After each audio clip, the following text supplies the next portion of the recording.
Well, good morning, everybody. I would like to welcome all the distinguished panelists, all the all the counselors, ambassadors, ladies and gentlemen. Very warm welcome to all of you on this side event organized by the Permanent Mission of Pakistan to the WTO as part of the Trade and Environment Week 2026. I'm pleased to host this conversation in the context of the work of the Committee on Trade and Environment, which has been discussing the trade and climate nexus over recent years. The topic before us today is developing country perspectives on carbon border measures. It sits at one of the most consequential intersections in contemporary trade policy. An increasing number of jurisdictions are introducing or actively considering carbon border measures. These developments are reshaping the conditions under which exporters around the world access international markets. And they raise important questions for the multilateral trading system.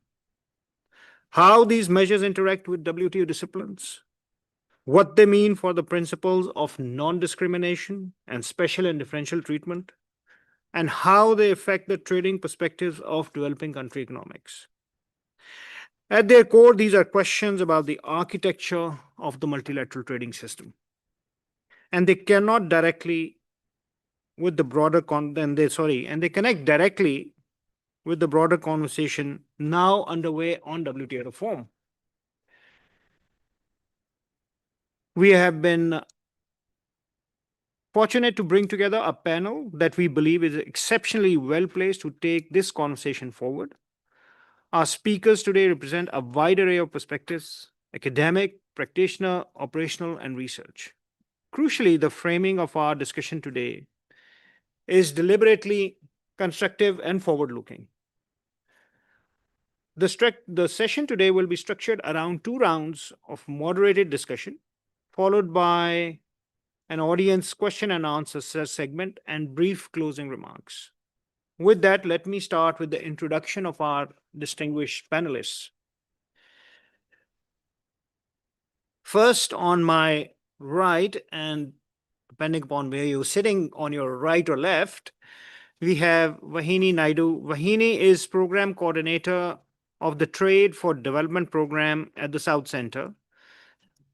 It's an intergovernmental organization and think tank that supports developing countries in Geneva. She is an international trade lawyer and former South African diplomat focusing with a core development lens on WTO reform, the trade climate nexus, services, and digital trade, among others. Thank you, Vahini, for joining us today. And on my left, we have Christoph Wellman. He is the head of policy analysis and strategy at the Forum on Trade, Environment, and SDGs. His work focuses on fostering cooperation on trade, climate change, and sustainable development, and international trade policy making processes. He is also a visiting fellow at the Institute of International Trade of the University of Adelaide, an associate fellow at Chatham House, and a member of the Economic Advisory Council of the Trade Policy Training Center in Africa, Arusha, Tanzania. Have I covered everything? Okay. Prior to joining TESS, he was a senior policy advisor at the International Institute for Sustainable Development and the head of program and research resident and senior resident research associate at the International Center for Trade and Sustainable Development. Over the course of his career, he has worked in different capacities for various international organizations, including FAO, UNCTAD, the OECD, and the WTO, and Economic Commission for Latin America and Caribbean. Christoph, thank you very much.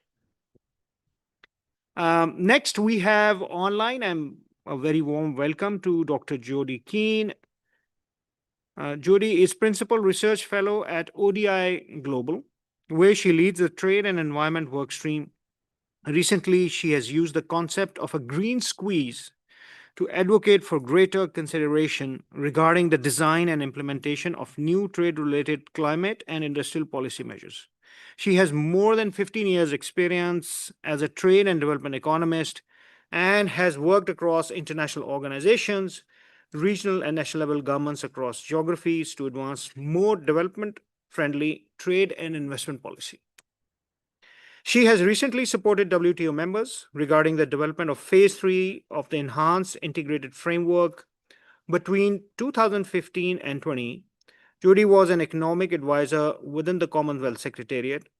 She holds a PhD in economics from SOAS, University of London. She has taught seminars on comparative economic growth in Africa and Asia at SOAS and on the political economy of trade at the Department of International Relations, London School of Economics, and published journal articles, book chapters, and edited volumes on global value chains and least developed countries. Jody is joining us online. Jody, thank you very much for joining us today and taking out time from your busy schedule. Next, we have Liz May. Liz is a policy fellow with the Africa Trade Policy Program at the LSC Feroz Lalji Institute for Africa. She has over 25 years' experience of policy research and advocacy work on international trade, development, environment, supply chains, business, and human rights. She has worked in academia as a senior researcher at SOAS Development Leadership Dialogue, as a private trade policy consultant for a wide range of private sector and government clients, and spent many years leading civil society advocacy on trade rules and agreements for Transform Trade, Stop AIDS campaign, and Action for Southern Africa. Liz is joining us online today. Liz, thank you very much for joining us today. And finally, we have Dr. Nabil Amin. Nabil is a distinguished compliance and sustainability expert, academic leader, and textile technologist with over 21 years of experience across government, industry, and higher education. He currently serves as the head of compliance and project director of the National Compliance Center at the Ministry of Commerce, Pakistan, where he established Pakistan's first national platform to support exporters in meeting international requirements related to ESG, sustainability, traceability, and regulatory compliance. Throughout his career, he has held senior leadership roles at different universities, leading academic innovation, industrial diversification, and institutional development. He holds a PhD and MSc in sustainable textile processes from the University of Leeds. Dr. Amin is widely recognized for his expertise in compliance, ESG, circular economy, quality systems, and sustainable industrial transformation, with a strong portfolio of international publications, policy initiatives, and stakeholder collaborations. Dr. Nabil, thank you very much for joining us online today and taking out time from your schedule. Now, with this, I will move to the first round of the moderated questions. So I would first start with Dr. Jody Keene. The International Economic Development Group's work covers trade and development issues in low and middle income countries. How are carbon border measures affecting developing country exporters? And what does the research suggest about the practice and policy implications going forward? Jody, over to you. Thank you. Thank you very much indeed, Excellency. It's a real pleasure to join you here today to talk about this subject, because we know that the first 6 months of this year have been quite turbulent in relation to the carbon border adjustment mechanism. Obviously, the kind of payment for CBAM has kicked in, and we have seen quite a bit of disruption in the market as well. So I'm going to highlight a few points and focus on the kind of fertilizer sector in particular. And then I'm going to raise some of these issues related to kind of the use of default values and the bigger issue around carbon pricing as well. So as you rightly pointed out at ODI Global, we've been using the concept of a green squeeze to highlight some of the trade-related transition risks that have been arising from CBAM, especially for highly exposed and very vulnerable exporters, those with a high dependency on the European Union market. But not only that, you also have a context of kind of weak institutional capacity and an ability to respond to the new market requirements, because as we know, there's been no dedicated, say, green aid for trade package to accompany the implementation of CBAM. So the reporting requirements are formidable. We know that if actual embedded emissions cannot be used, then default values should be submitted instead.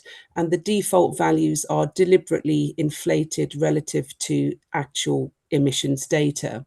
But the problem is that if you have weak institutional capacity and you're unable to provide that actual data for different reasons, then you're kind of, you're using default values, and then the cost of submitted CBAM, the certificates there, is higher.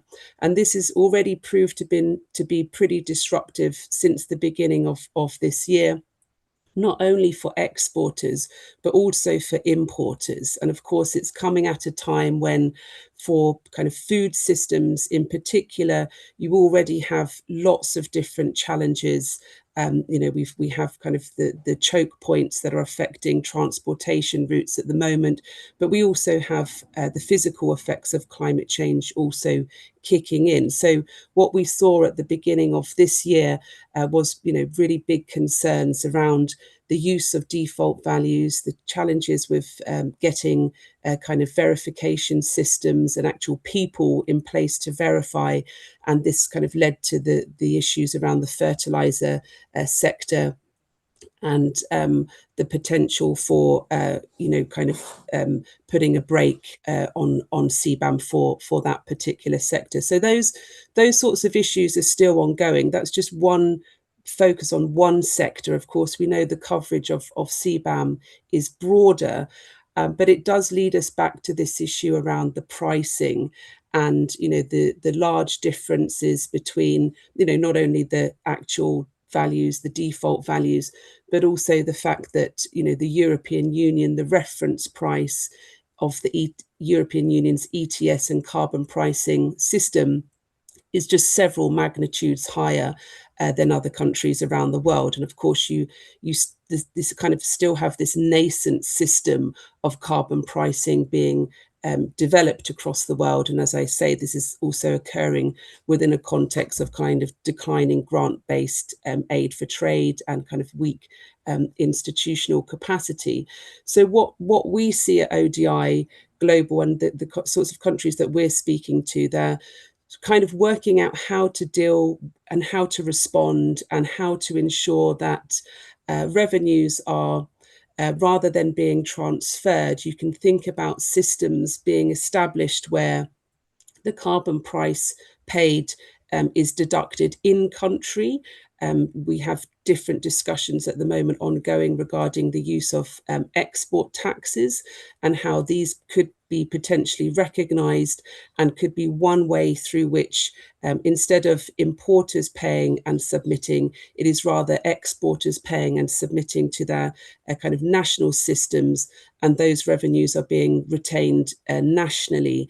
So we see a lot of discussion around that at the current time, but of course that also requires strong institutional capacity. You've got all sorts of governance considerations there as well. It's a form of revenue recycling.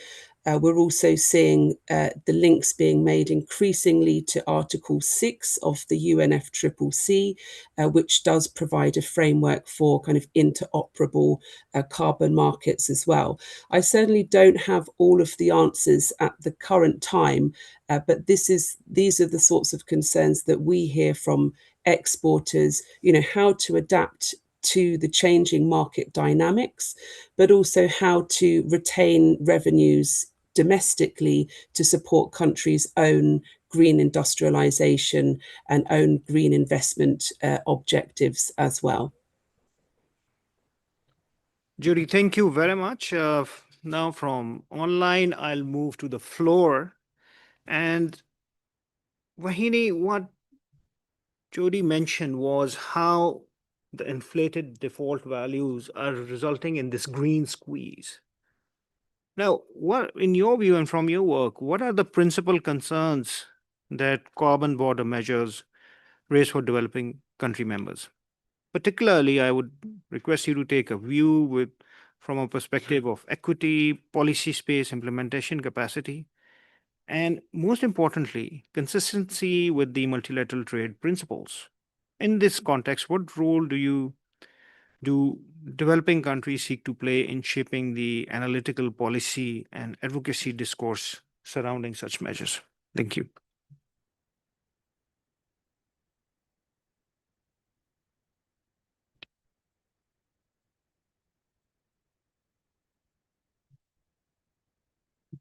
Okay.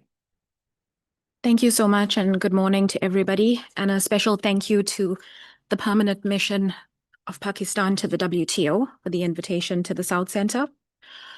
And thank you so much to Jody as well for setting the context, because I think part of my presentation also feeds into some of those perspectives. But I just wanted to start by, talking about the bigger picture, about what we're seeing around CBAM, which I think typically and for a really long time has usually been discussed as a compliance layer, just a set of forms and certificates. But its real significance, as we're seeing as implementation is underway, is starting to become quite structural. And so it's already reshaping how industrial systems are configured, from where firms are sourcing their energy to how they are positioning themselves in global supply chains. So the South Center has done some work on this in terms of a line-by-line comparison of the CBAM regulation against the EU's own emissions trading system. And so what this comparison really reveals is a measure that equalizes the carbon cost at the border while leaving the responsibility, the capacity, and the legal treatment deeply unequal. So the first concern that we are really hearing, and I think this is quite a generalized concern amongst developing countries and quite a few developed countries as well, is around equity. So the EU producers continue to enjoy free allowances, small installation and low emitter exclusions, and also a broad research exemption. But none of those protections extend to the foreign producer at the border. So the EU, for instance, in their recent iteration will say that free allowances are disappearing.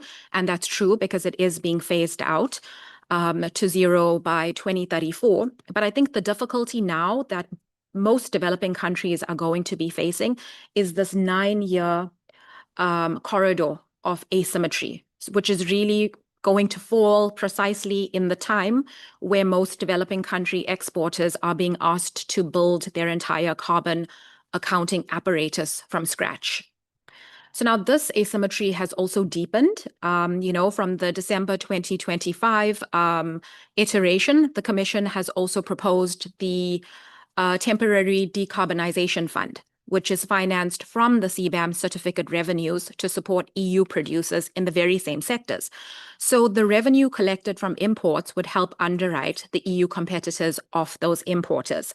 So I think here it's also quite relevant to just mention the historical backdrop, because equity and CBDR were embedded in the UNFCCC precisely because of today's developed countries using up the available carbon space over decades and the agreed climate finance of at least $300 billion a year by 2035, which was meant to help bridge that gap. But what we're seeing is that CBAM is pushing the costs in the opposite direction. Now, the next concern, which I think is also quite common in discussions in the WTO and also bilaterally, has been around policy space. And this is really also an issue regarding sovereignty. So CBAM measures against every country against a single European benchmark, regardless of the climate architecture a country has chosen for itself. And so a developing country, for instance, who is fully honoring their Paris commitments through carbon taxes or through a sectoral regulation, for instance, will still pay the full charge at the EU border. So your NDCs may be filed in good faith, but it's effectively invisible in the CBAM calculation. The third concern, and I think this is the most practical, and this is what we also hear from many small and medium enterprises, is around the major disparities around monitoring, reporting, and verification. So the MRV infrastructure across developing countries. And what we're seeing is that in the absence of a standardized life cycle assessment in terms of methods, verification, interoperable data, the CBAM is starting to look like it may be operating as a technical barrier to trade rather than as a climate instrument. So I think it's going to be quite important that members also look at trying to close the carbon accounting gap, which is really what upholding the CBDR requires in practice. The fourth concern is around consistency with multilateral principles. And now this is without prejudice to what a WTO dispute panel may find, but in South Centre's assessment, we're of the view that the legal questions reach well beyond non-discrimination and Article 20 exceptions. So they extend also to the import licensing agreement, the trade facilitation agreement, the TBT agreement, and the subsidies agreement as well. And so this new decarbonization fund is also likely to sharpen the subsidies dimension considerably.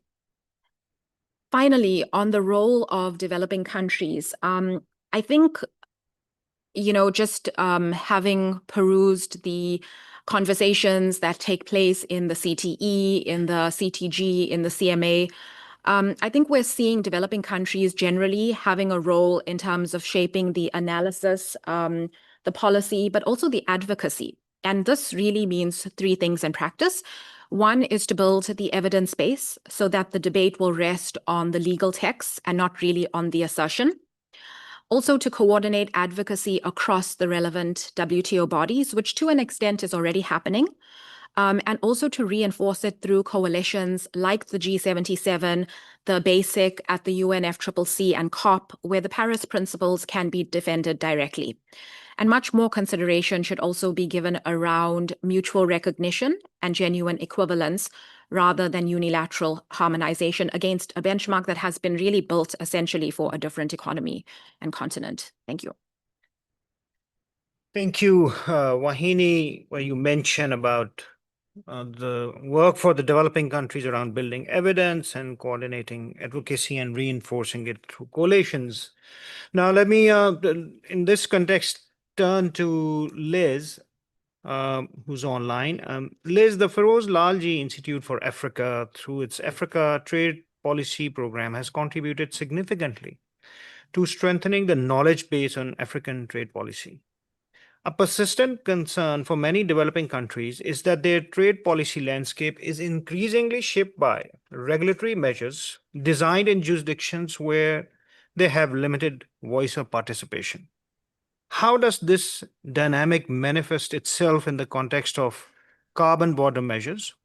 And where do you see the most significant disconnects between the assumptions underpinning these measures and the economic, institutional, and development realities which are faced by African economies? Over to you, Liz. Thank you. Thank you. Can you hear me okay?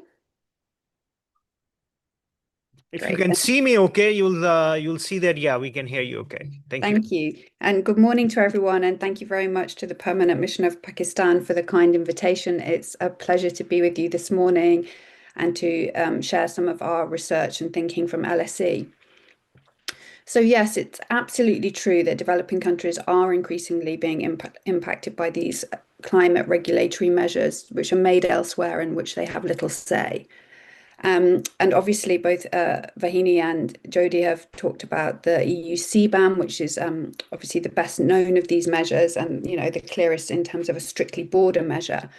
In our next collection of policy briefs at LSE, which is out later this month, we've been looking at various issues at the trade climate nexus. And we are looking at how the recent CBAM implementing legislation and what that will mean for different African countries and for supply chains. But we've been also looking at other measures. in particular looking at the EU's ETS in maritime and aviation. So I want to just briefly go over what these measures look like and then make a couple of observations around the impact that they're having. So in the case of maritime, the EU's ETS is already having extraterritorial impacts, with non-EU shipping companies required to surrender allowances for emissions generated on voyages to and from EU ports. Plus, the EU's Fuel EU maritime regulation requires ships refueling at EU ports to use sustainable maritime fuel. The shipping line we spoke to, which focuses on fruit exports from West Africa, has already paid 2.4 million euros in 2024 and will be paying 3.8 million for 2025 in terms of their ETS allowances. And they estimate the additional costs of purchasing sustainable fuel to be in the region of 5 million euros over the next 5 years, so around €1 million a year. And beyond the direct costs which shipping companies are liable for, the ETS imposes substantial, obviously, administrative burdens and requires dedicated staff to manage compliance, to purchase allowances, which often happens through brokers, and to monitor emissions reporting. So this level of complexity is obviously also compounded by other countries coming on stream. So the UK has made a decision to expand its ETS to maritime as well, with compliance on international routes starting in 2028. And while the UK and the EU schemes are pretty much identical, they're not fully aligned. They do have different reporting requirements, there are different compliance authorities, and they're operating on slightly different timetables. So moving on to aviation, there was uproar back in 2012 when the EU tried to apply its aviation ETS to international flights. And on the back of that, the measures were withdrawn to allow time for the UN CORSIA scheme, which is essentially an offsetting scheme, to develop, for countries to come on stream, and to kind of mature and develop that scheme. But now this July, the EU will be reviewing whether the UN scheme, the CORSIA scheme, is considered sufficiently effective, whether there's been enough countries come on board. And in the event that they deem it's not making sufficient progress towards Paris commitments, it's very likely that the EU will extend the aviation ETS to international flights along the same lines as the maritime scheme. And many jurisdictions, including the EU, are also introducing sustainable aviation fuel mandates as well, requiring airlines, when they refuel at a European airport, to use sustainable fuels. So in both of these cases, while it's the airlines and the shipping operators, obviously, who are required to pay, the reality is that they will be forced to or are already passing on the cost to their consumers in the form of surcharges and different types of consumer taxes. And in this case of Africa, the consumers are the businesses, often importers and exporters. So the economic impacts go much wider than the sectors directly affected. And in both aviation and maritime, we're seeing a very complicated interplay and overlap between the unilateral schemes and potential multilateral measures. So while the EU has promised to review the maritime ETS in the light of very likely progress on a global measure, which is being discussed at the International Maritime Organization this November, there's no guarantee that the EU will withdraw that measure. And in fact, the EU can now almost use that card in the IMO negotiations. And similarly, the EU is looking at the effectiveness of the CORSIA scheme, and if it deems it insufficiently robust, then it will extend its own scheme, and the two schemes will run in parallel. So just briefly, in terms of the disconnects between the assumptions underpinning these measures and the realities of African economies, I want to say a couple of things. First, and this reflects a little bit what Vahini was saying, there seems to be an implicit assumption in some of these unilateral measures that absent action from consumer markets, African countries or developing countries more broadly, are somehow not doing enough to tackle climate change, or not committed enough, not doing the right thing. And obviously the reality is they absolutely are. They have their NDA commitments, they have their Paris commitments, and they are being impacted more every day by the impacts of climate change. but their priorities may not be the same as European priorities. And the reality is that they're at different stages of economic development and they have different needs to balance. So it's a question of sequencing, and it's often a question of financing. And the second point I wanted to make is around the disproportionate impact of some of these measures, particularly for Africa, which stems from a number of structural factors and means that the measures have ripple effects much deeper into their economies. But that this disparity, this disproportionate impact is often not factored into policy design, certainly when it comes to unilateral measures. So if we look again back at maritime, Africa relies on shipping for 90% of its trade by volume, and that includes food imports, fuel imports, as well as commodity exports. Now, according to UNCTAD, freight rates are already substantially higher for African countries, double to triple that of developed economies. So the increased costs associated with these unilateral measures will have tangible impacts on economic sectors. So, for example, Malawi's fertilizers will become more expensive. Nigeria's sesame exports will become more expensive, and that will have knock-on impacts on food security and cause specific problems for net food and fuel importing countries. Looking at the disproportionate impact for aviation, African aviation is in a different phase to other parts of the world. It's growing, it's expanding in order to serve greater continental integration and connectivity and to implement the ACFTA. So adding in cost and complexity to this picture at this stage has more profound effects, particularly on African airlines, which tend to have smaller fleets. They're less able to absorb the costs, less able to negotiate bulk discounts for fuel, for example, than more mature global airlines. In both sectors, maritime and aviation, the cost of sustainable fuels are prohibitively expensive, particularly because they're almost universally imported, despite Africa's potential to develop competitive production, which I guess is something we could come to in the Q&A. But our brief on aviation estimates the cost of compliance with the UN system alone could eat into something like 16% of the profits of African airlines each year. So these are significant hits we're talking about. They go beyond the direct impacts into deep impacts into the economy for certain export sectors that rely on air transport, for example, horticulture exports and tourism more generally.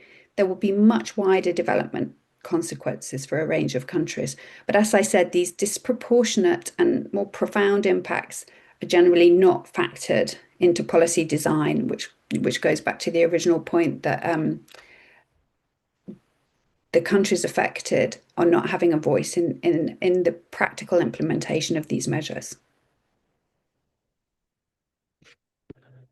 Thank you very much, Liz. You kind of laid out the increase in cost for African exporters across the value chain, including the increased cost impact because of the transport and of the need to comply with the regulations by the transporters, whether it's shipping or. Now, let me turn to you, Dr. Nabil. You've learned how the costs have been laid out, how the structure has been laid out, how the cost impact has been going up. But one way to avoid this cost is compliance. And the National Compliance Center of Pakistan supports exporters in navigating trade requirements. What does the compliance experience looks like on the ground for exporters? And what are the principal practical challenges they face as they adapt to the new regulatory environment? Over to you, Dr. Nabil. Good morning. Am I audible? Yes, you are. Thank you. Thank you very much. Thank you to the Permanent Mission of Pakistan. Let me start with the context of Pakistani exporters. As you know, every day compliance requirements are increasing throughout the globe, and especially the EU directives are coming up in terms of CBAM and other CSDDD. They're all linked together. So compliance is no longer a peripheral issue. Now it's become a central determinant for market access and competitiveness. The major issue comes up with the SMEs, especially because throughout the supply chain, we have to report everything, and they have to come up with different kind of certifications, different kind of requirements, increasing number of regulatory frameworks. For example, if you talk about the environment, social, human rights, then you have due diligence traceability, you have climate and governance requirements. So let me highlight a few points in terms of in developing countries, especially like Pakistan. The SMEs, the compliance journey is really challenging. Number one, for the several reasons. Number one is we have a regulatory fragmentation. We have to comply, the SMEs, the industries, the exporters within the supply chains, they have to comply with simultaneously with multiple frameworks. For example, EU sustainability regulations and jurisdictions coming up throughout the line. Then we have corporate sustainability and due diligence. We have product specification regulations. We have labor and human rights standards, environmental and climate related reporting obligations. Then you have buyer specific codes of conduct. You have to fulfill that. On the other side, you have certification schemes and the private standards, which are also operating through different kind of standardization and schemes. So this complexity is not a single regulation, but they have to manage many overlapping kind of requirements across different markets. The second important thing is the traceability and the data management gaps. The developing countries, I believe, especially what we have seen here in Pakistan, is like we have to have now, because the international buyers, they're seeking, and the new regulations, they are seeking new supply chain traceabilities, raw material regional verifications. You have social compliance frameworks and grievance management system. You have carbon footprint information, environmental performance data. So for the SMEs, it is very difficult to keep up all the records because of the different kind of reporting systems, then different kind of requirements, slightly different, as already mentioned by our other colleagues. So the third important thing which we have come across is the limited technical and financial capacity. It is very important that we have to see, because if these kind of the issues are coming up globally, instead of having only the compliances, now we have other challenges, like we have to have a kind of baseline for the emissions measurement. We have to have life cycle assessments. We need the industries, they need to keep up and implementing ESG reporting system. They have to have international recognized certification and upgradation of the production technologies. So the priorities are different. So they have to in the industry, we have to prioritize that which is the first thing that we have to cover up, and there are so many challenges which are creeping up.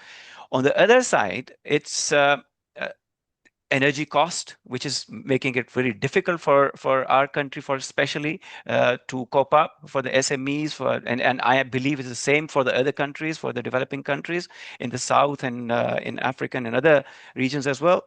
The fourth important and very challenging is the infrastructure and the ecosystem. That is, it's just not with the firm level issue, it is with the competitiveness that has been increasing. And this is a challenge. For example, the ecosystem requires accredited labs, testing labs. We need to have verification and certification services. We need a digital traceability platform, which should be same for all the data points. And that is a challenge. Having that system, and individual firms, they have restrictions. They have limited kind of finances. Then renewable energy is one of the challenge. Logistics, access to the green finance, that is a big challenge for the developing countries, and especially for our country as well. So the last point which I would like to highlight is the buyers' expectation, the growing expectations of the buyers from the exporters. The global supply chains, you have different kind of labor conditions. They are requesting, the evidence base is required from the buyers. They are requesting labor conditions, gender inclusion, environmental management, scope 1, 2, and 3 calculations are required, climate action. So these are the big challenges throughout the supply chains. The bigger players, they are trying to cope up, and they have done it, and they, but the finances, the priorities for the supply chains, because they are fragmented, their formalization, that is an issue. Within our country, what we have done, as you already mentioned, National Compliance Center, we have developed up, and we are trying to fill up the gaps, and we are supporting, we are creating, we are in touch with all these stakeholders like SMEs and the bigger players.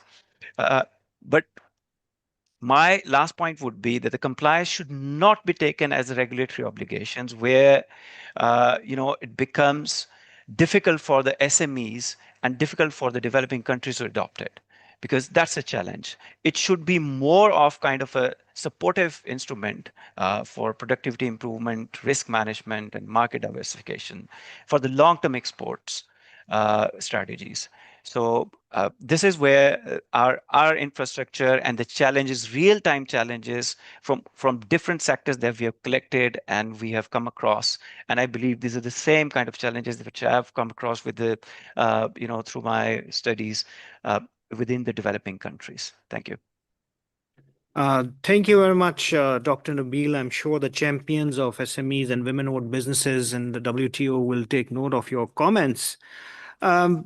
Christoph, what Dr. Nabil mentioned with respect to overlapping compliance requirements, we also see that in addition to what the government's mandate, the private sector buyers have also a set of requirements, and there is overlap and competing frameworks. So one area of research I can think of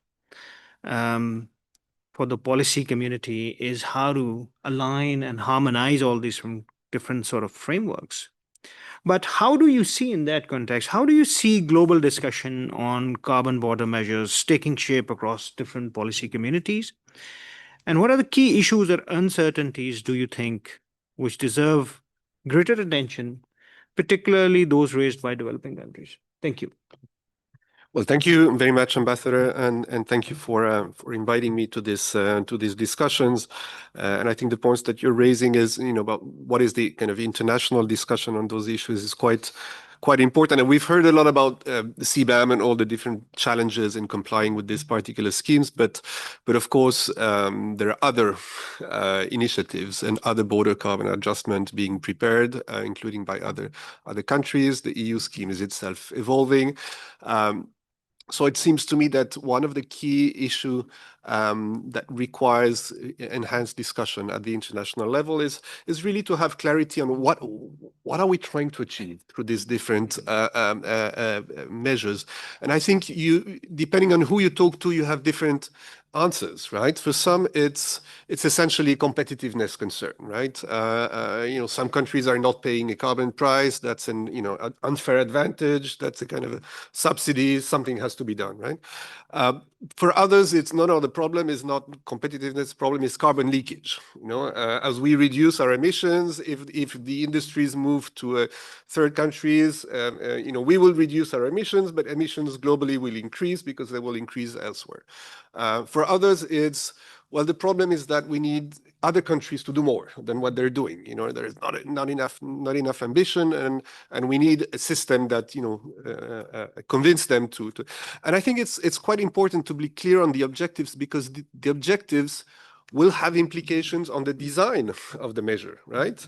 If your objective is to encouraging other countries to do more, I would personally argue that maybe a CBAM is not an appropriate instrument. Take the case of India, for example. Look at steel. 96% of India's exports of steel, 96% of the production of steel in India is not exported. They only export 6%. And a very small part goes to the EU. So it's not going to have an impact on decarbonizing the industry in India. It also raises, of course, a number of questions. How do you relate this with NDCs and the fact that under the Paris Agreement, countries have flexibility to decide in which sector they want to reduce their emissions, questions of CBDR, price differences. Now, if the objective the objective is carbon leakage, well, that also has a number of implications. It means that the you have to focus on those sectors that are specifically vulnerable to carbon leakage. And that may not be any sector. You may argue that this is probably going to be more kind of upstream types of sectors. The more you go downstream, the more it will be difficult to demonstrate that there is a strong leakage effort. It also raises the question of the revenue. Ultimately, the objective is to make sure that emissions don't grow. So maybe should you have redistribution of revenue? Should it be collected at the export level? So I think it is really important to have this kind of conceptual clarity because it has direct implication. Second issue, I think, which is relevant, particularly in the context of the WTO, is this issue of equivalence and recognitions, particularly of efforts undertaken in exporting countries, including the carbon price that has already been paid.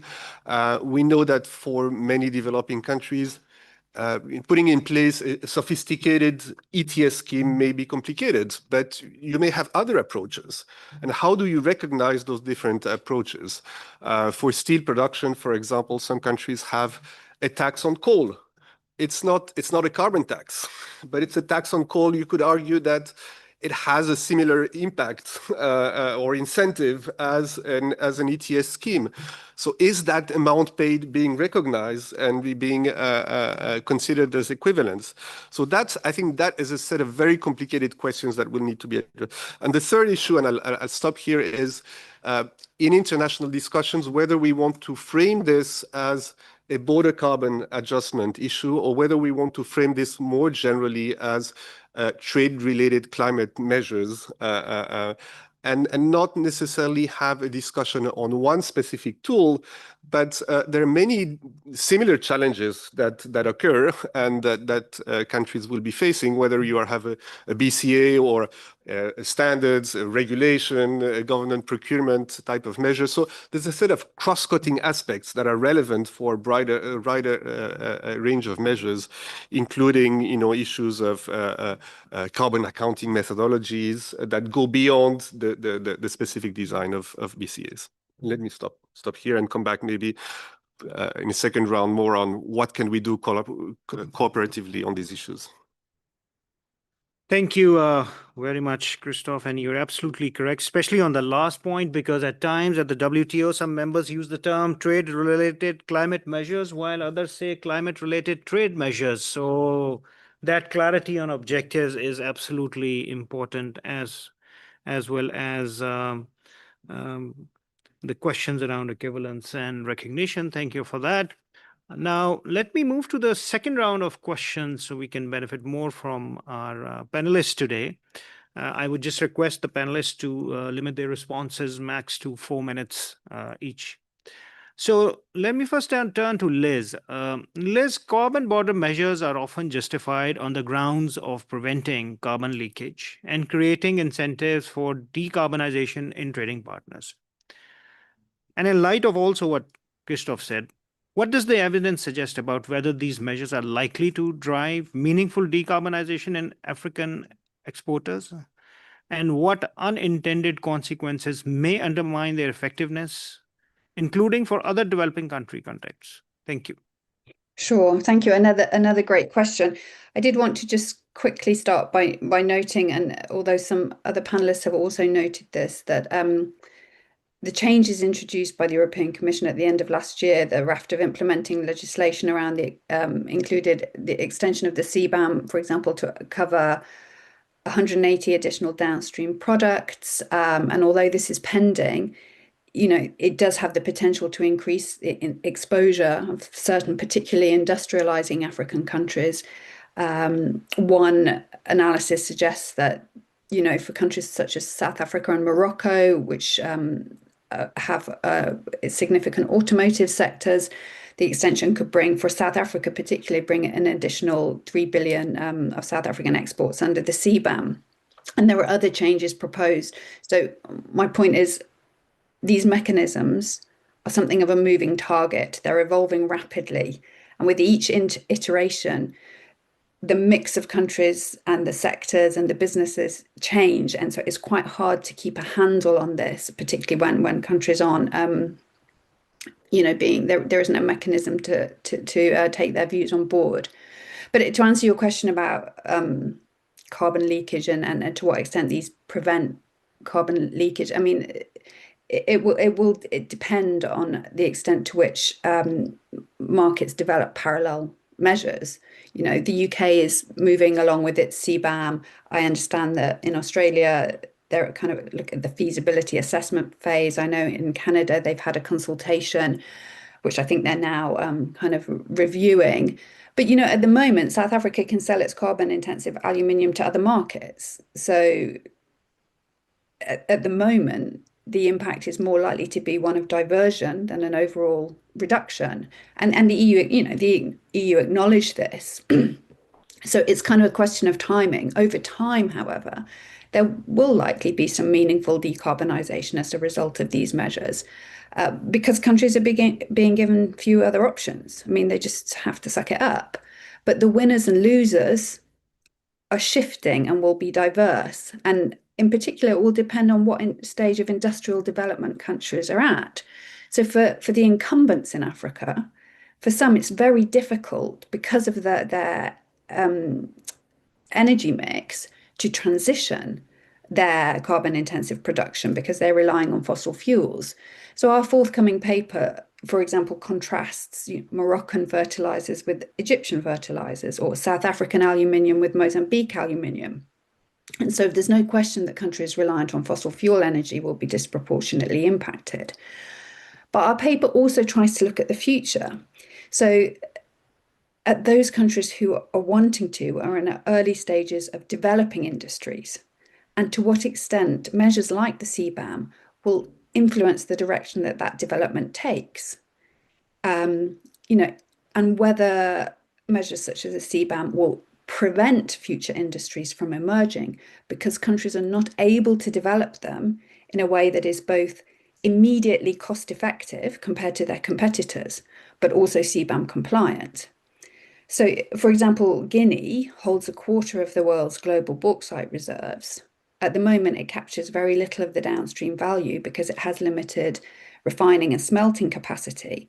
Now, along with other governments in the continent, the government's really keen to address this and add value. But a key constraint is the country's inadequate energy grid. So can that renewable energy infrastructure be developed at the pace and scale required to support the development of low carbon refining and smelting, while at the same time providing for the country's development needs and the needs of consumers and the population? And where will the investment and financing for that come from? So I think that's a key question. Looking at your question about unintended consequences, I'll just briefly outline 3 super quickly.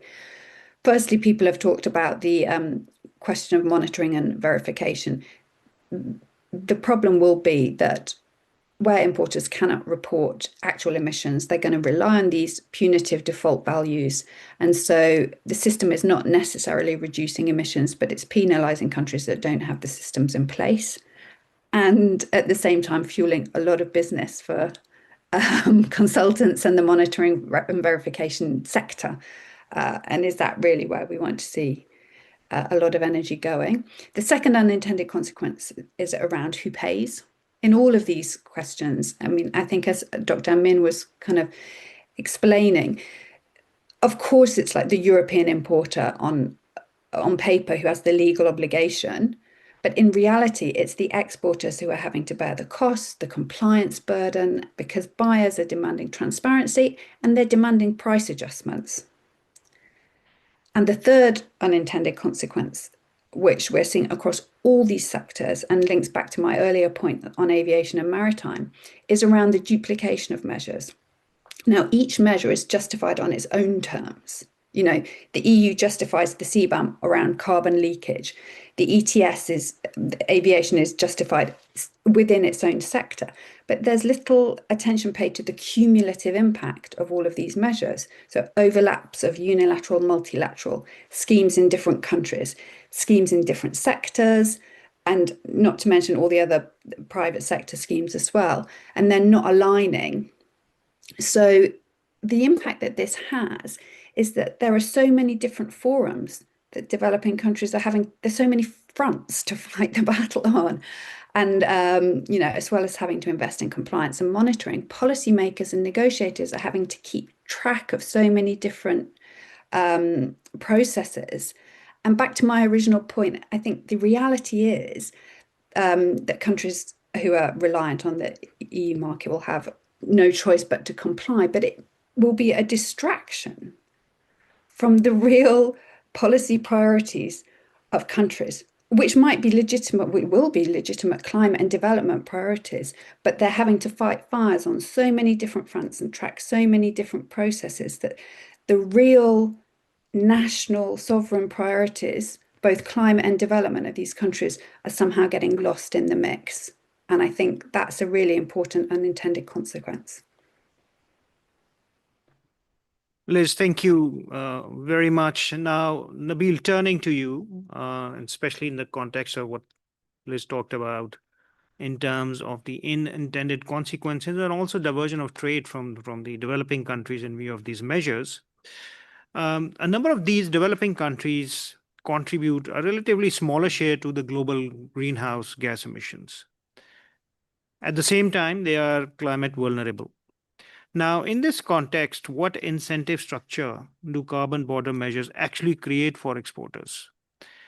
And to what extent does the resulting compliance pressure lead to meaningful decarbonization and upgradation of production processes, as opposed to primarily increasing cost and compliance burden for farms that already face capacity constraints? Thank you very much. And a very important point raised by Liz, that the actual issue is that there are so many things coming up, and the priorities, they've been changing by the governments, and there might be some kind of fake targets been set up. And how would you going to MRV system, and then unless and until everything across the supply chain gets digitalized?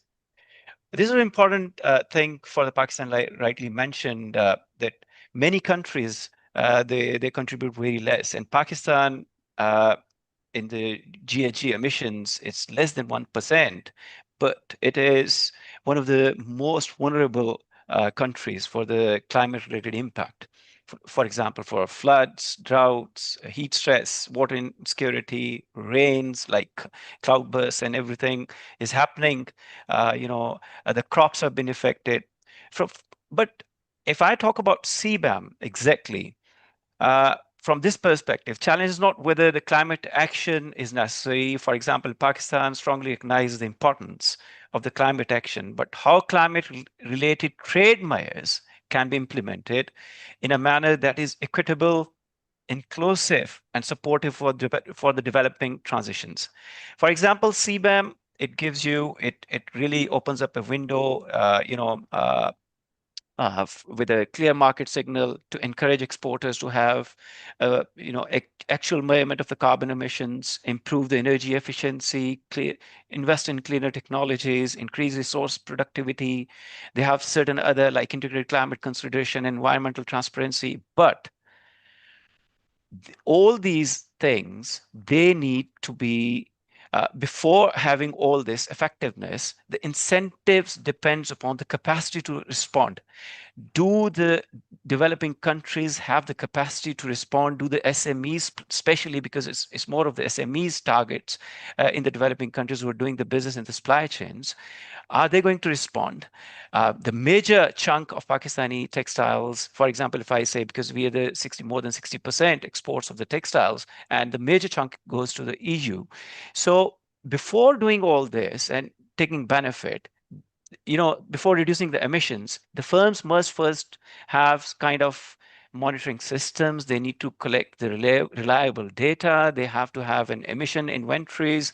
They have to establish that. We have to set up the baseline standards, I mean, the baseline calculations and where to start off. And I'm sure for the developing countries, for the different developing countries, you will have different kind of baselines to be set up. So you cannot have a single kind of unit to be imposed on them. Then you have to have a training of the personnel. You have to have external verification bodies working within the countries who are certified to validate all that data. That is an important thing. Then on the other side, having all these CBAM benefits, the risk of the compliance may outweigh the decarbonization benefits. Why? Because it is increasing the cost, because of the reduced export competitiveness, because the focus will be on something else, and diversification, the competitiveness, you'll have to spend some money there. And ultimately you have a limited kind of funds. Then exclusion of the SMEs, that is a big problem. You might have many SMEs leaving the exports, and stopping their exports and just working for the domestic market. Then the market concentration among the larger firms. So having said that, the meaningful, what I would request from the forum is to look into kind of technology transfer, capacity building, green financing. These are the things that we need to work on. But the important areas that we need to think, like for example, for Pakistan or for the South or for the African countries, that the adaptation and resilience are equally important, but they should also focus on the competitiveness in terms of not on the cost of that we are paying for the climate transition and for the carbon border adjustment. We need to have a mitigation policy to mitigate the floods, like kind of climate disruptions that are coming up. For example, the cotton crop in Pakistan has, the growth has lowered down because we were the fourth largest producers. But now I think we are the seventh or eighth number just because of the climate issues. So this is affecting, and this is affecting our bigger industry. So the important thing is, as from the perspective of WTO, my last point, that the focus should be on the climate ambition with the fairness, decarbonization with the development, transparency with the proportionality for the developing countries. So that is what I would see for the long-term CBAM implementation, if you want, in a real term, in the real spirit, to have with the developing countries to implement that. Thank you. Thank you, Nabil. Thank you very much. Jody, Nabil mentioned that the risk return have been decoupled with the risk primarily sitting with the exporters. Has also highlighted the importance that the measures should be, in the context of WTO, should be at the heart. The development should be at the heart of the work that we do. But we also heard from Christoph earlier that we need to be clear about what we are trying to achieve. Are we trying to stop the carbon leakage and hence protect the environment? Or is it primarily trade-related measures which are trying to protect competitiveness? Now, what's from this entire perspective is important, and I would like to ask you, what design principles would help us ensure that such measures remain genuinely climate-driven, transparent, and consistent with the development objectives? Jody, over to you. Thank you so much, Excellency. So I think what I'd like to highlight to you is the need to boost green competitiveness and why the CBAM could be designed in different ways to achieve exactly that objective. So I spoke earlier about the use of default values, but now I'd like to focus on the scope of emissions that are covered by CBAM and to zoom in onto the case of aluminium in particular, because we know that for aluminium, the scope of emissions is actually limited to scope 1, which means it's more the kind of direct emissions associated with production. and it excludes at the moment Scope 2 emissions, which are more indirect and which would cover, say, the use of electricity. So this is really, really important for countries like Mozambique, and I'll focus on Mozambique and highlight some of the new issues that have arisen there. But it does illustrate how, if CBAM was designed in a way, that is purely intended, driven by environmental objectives, seeking to boost green competitiveness, I think that this really is a case in point. There are different reasons, and I don't have time to go into all of them, as to why the Scope 2 emissions are not covered by EU CBAM, but it does relate to the EU's own electricity market. But several studies have pointed out that if Scope 2 emissions were included for aluminium, then green competitiveness could be enhanced for countries like Mozambique.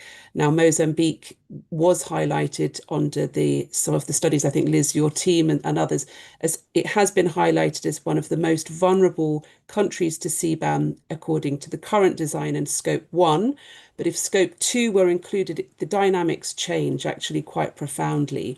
And there has been kind of World Bank analysis on this as well.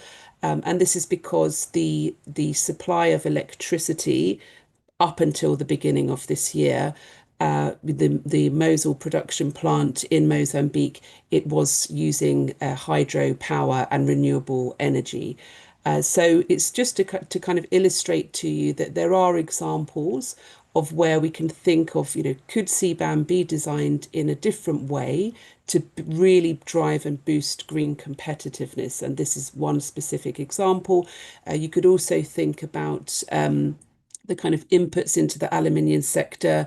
I think Liz highlighted the case of bauxite in Guinea, and we know that is, there's massive potential there as well. But then you do have these issues related to the energy sector, and just trying to stimulate that green investment as well. So just to zoom back into the case of Mozambique, so it's been consistently highlighted within the literature, and people have been saying, look, this is a real opportunity to boost green competitiveness. How can we make this work? If we can't change the kind of scope of CBAM, could we think more creatively about the use of carbon markets? In parallel to the kind of aluminium smelter in Mozambique, you have other kind of World Bank initiatives on massive forestry reserves and so on. So is there some way in which domestic carbon credits could be used, to try to stimulate green investment and to really work on ensuring that the domestic electricity grid is reliable and can power at source?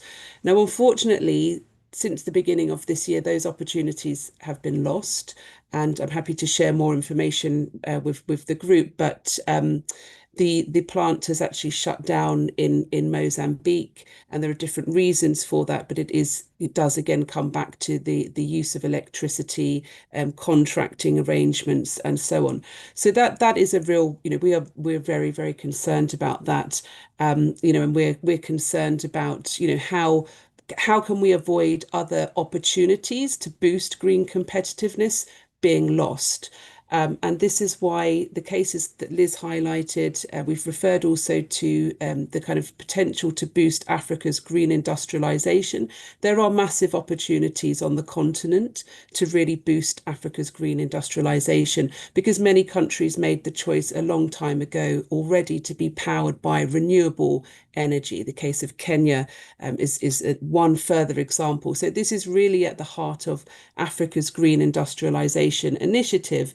But in order to realize that opportunity, we do need to be thinking and reflecting more carefully on the design of measures like CBAM. And we also need to be thinking carefully and more creatively, I would argue, in relation to the use of carbon credits as well, domestic carbon credits under Article 6.4, as well as the potential use of international credits as well.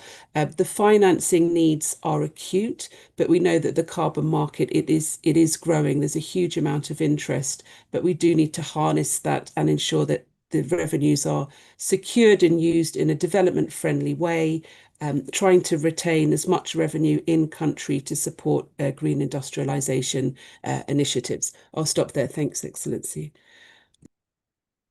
Thank you, Judy. And I found the example you've given with respect to Scope 1, Scope 2 emissions and the practical case of Mozambique very fascinating on how the design elements can actually have a very different impact.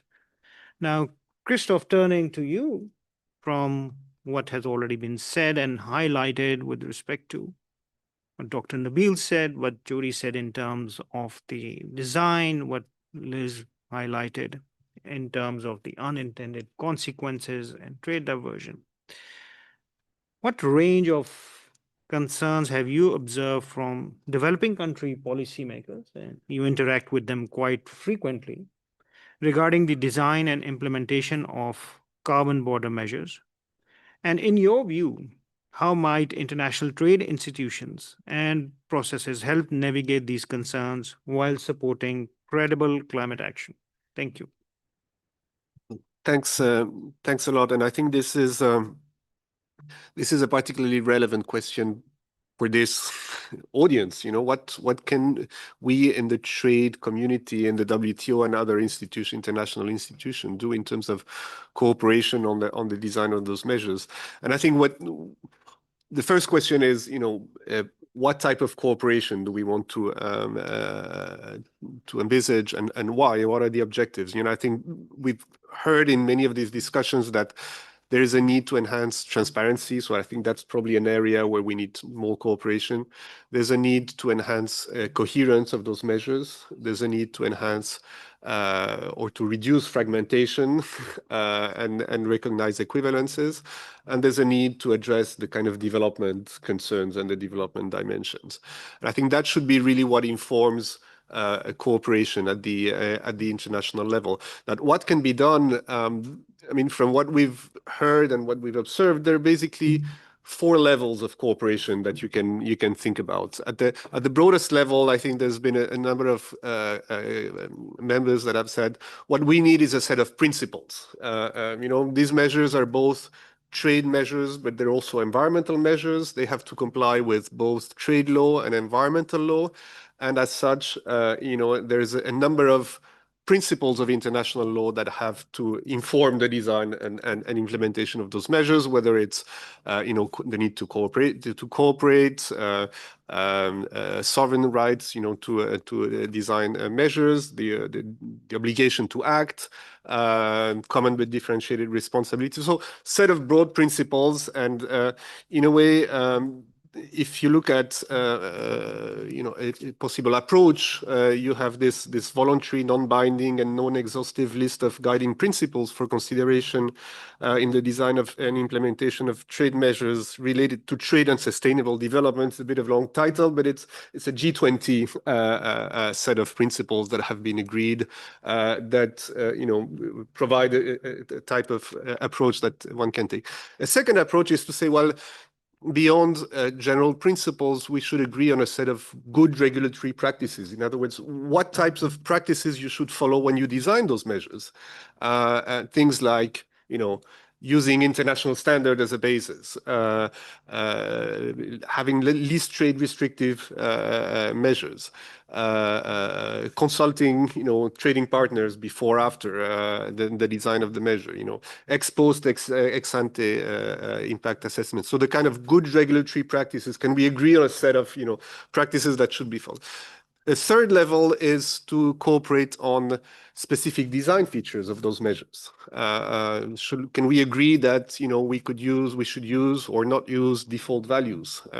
Should we agree that there should be de minimis exemptions? Should we agree that there should be some technical assistance or transition periods? And a fourth level of cooperation would be to really look at some of the technical issues, the scope issue that we were talking about, carbon accounting methodologies, MRV systems, templates for. So these are really kind of very technical issues. So you have options for cooperating at these different levels. Some might be more appropriate for an institution like the WTO. Others might be more kind of technical and may need to be addressed at different places. So I think there are different avenues where we can advance this discussion.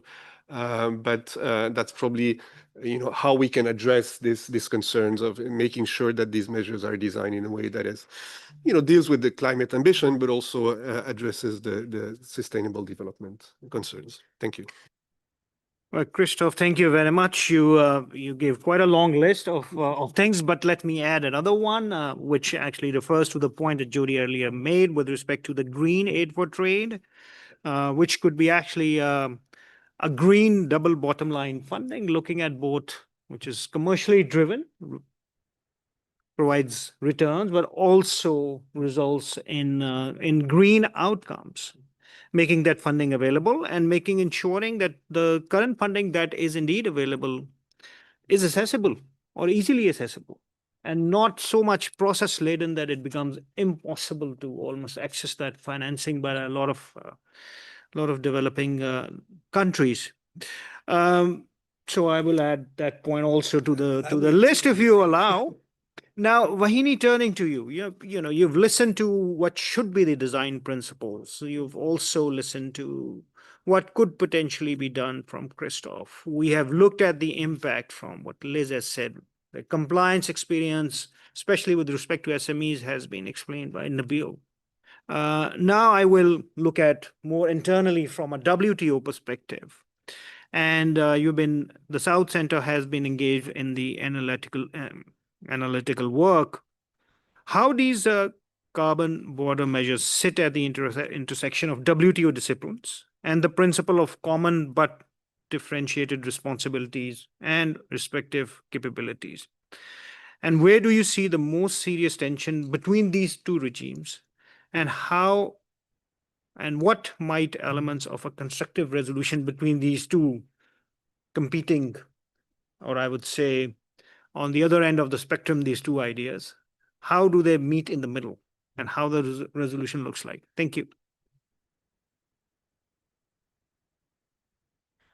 Thank you so much, Ambassador, and to all the speakers. If I had to really try to sum things up, in our analysis, we've observed a number of tensions. So maybe I'll just start with that and then maybe propose what some likely solutions or ideas could be. So the first tension is really between equal treatment and differentiation. So in the context of the WTO, for instance, in trade law, it seeks parity between like products and between domestic and imported goods. But the climate regime demands recognition that countries carry different responsibilities and capacities. So, based, as I mentioned earlier, when we try to mirror whether the ETS was matching what is now being applied to foreign producers, not only is that assessment kind of evolving, but that there is clear some discrimination. The question now is also whether equalizing the cost at the border does not really equalize the regulatory environment behind it. The second tension also relates to what we've also previously discussed, and that relates to NDCs and the unilateral benchmarks. And so the question now is, between your nationally determined actions and a unilateral benchmark, Paris, as we know, invites countries to choose their own pathways. But CBAM is really giving some operational priority to those countries who are now implementing, like the EU and the UK soon enough at least. And so many countries, particularly developing countries, are decarbonizing through other methods, as mentioned, rather than through explicit carbon prices. And a system that recognizes only pricing is probably going to narrow this very space that the Paris Agreement has created for countries. The third tension also now relates to capacity, and this has really been a common thread amongst all the presentations today. So WTO law tends to assume that clear rules make compliance achievable. But CBAM shows that clarity is not enough, because compliance also requires, the MRV systems, the life cycle methods, having the right amount of data, the installation level data, the accredited verifiers, the digital reporting, etc. So with the default markups rising to 30% by 2028, carbon accounting capacity itself is becoming a condition of market access, and the smaller producer is simply going to lose out on that contract. The fourth tension relates particularly to Article 20. This is really about the questions around whether the EU is going to be defending CBAM in legal terms. And I guess that is up to a really deep discussion. And so here the WTO rules, of course, include exceptions where Article 20 allows countries to justify measures taken for, amongst other things, environmental reasons. Now, if the CBAM truly treats everybody equal and it breaks no rules, then it does not need Article 20 at all. But I guess the moment, the EU reaches for Article 20, it is effectively admitting that there is something that does need excusing. So, I think more broadly speaking, it doesn't really mean that climate measures are generally doomed under WTO law. It just means, as Christoph has mentioned, that the design is really, really fundamental. And here I think we believe that a measure that, pushes the costs onto developing countries while using the proceeds to subsidize its own industry is going to be pretty hard to defend. And finally, the last tension that we've identified, and this is more of a recent one, is the notion of subsidies and the industrial advantage that is arising. So this is really by linking the CBAM revenue to support for EU producers in the covered sectors based on the December 2025 package. It's really moving the measure from border equalization towards green industrial policy. So the question, in South Centre's assessment is no longer whether imports are paying a carbon price, but essentially who is receiving this public support to decarbonize and whose transition is being financed by whom. And I guess these concerns, as we all know, are now being litigated. So the Russian Federation, for instance, has brought a dispute under DS 639 against the EU and its member states in May 2025, challenging both the CBAM package and the ETS free allocation. And the pleadings argue specifically that free allowances granted to carbon leakage sectors are tied to the value of exports and therefore amount to a prohibited subsidy contingent on export performance under the subsidies agreement. In terms of a constructive solution, I'm not sure if any of these can really be advanced in the current environment, but I think there are some worth exploring around, as I mentioned before, genuine equivalence that credits diverse climate instruments, potentially an operational CBDR built from longer transitions, simplified reporting for small exporters, legitimate and real MRV assistance. Again, this question of default values has also been a common thread about whether there is any opportunities to redesign them so that we can reward better data rather than to function as protection. There's also many questions around the verifier accreditation system and its application and how it operates outside the EU. And I think that may also need some further discussion. And also revenue recycled into decarbonization in the affected developing economies.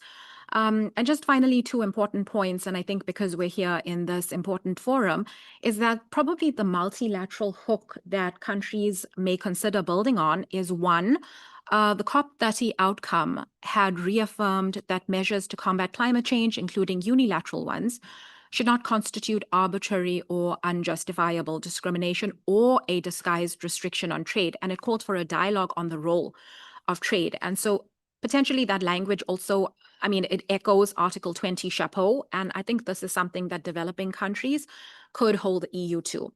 And finally, there's also another venue with the Integrated Forum on Climate Change and Trade, the IFCCT, which Brazil is championing under their COP30 presidency.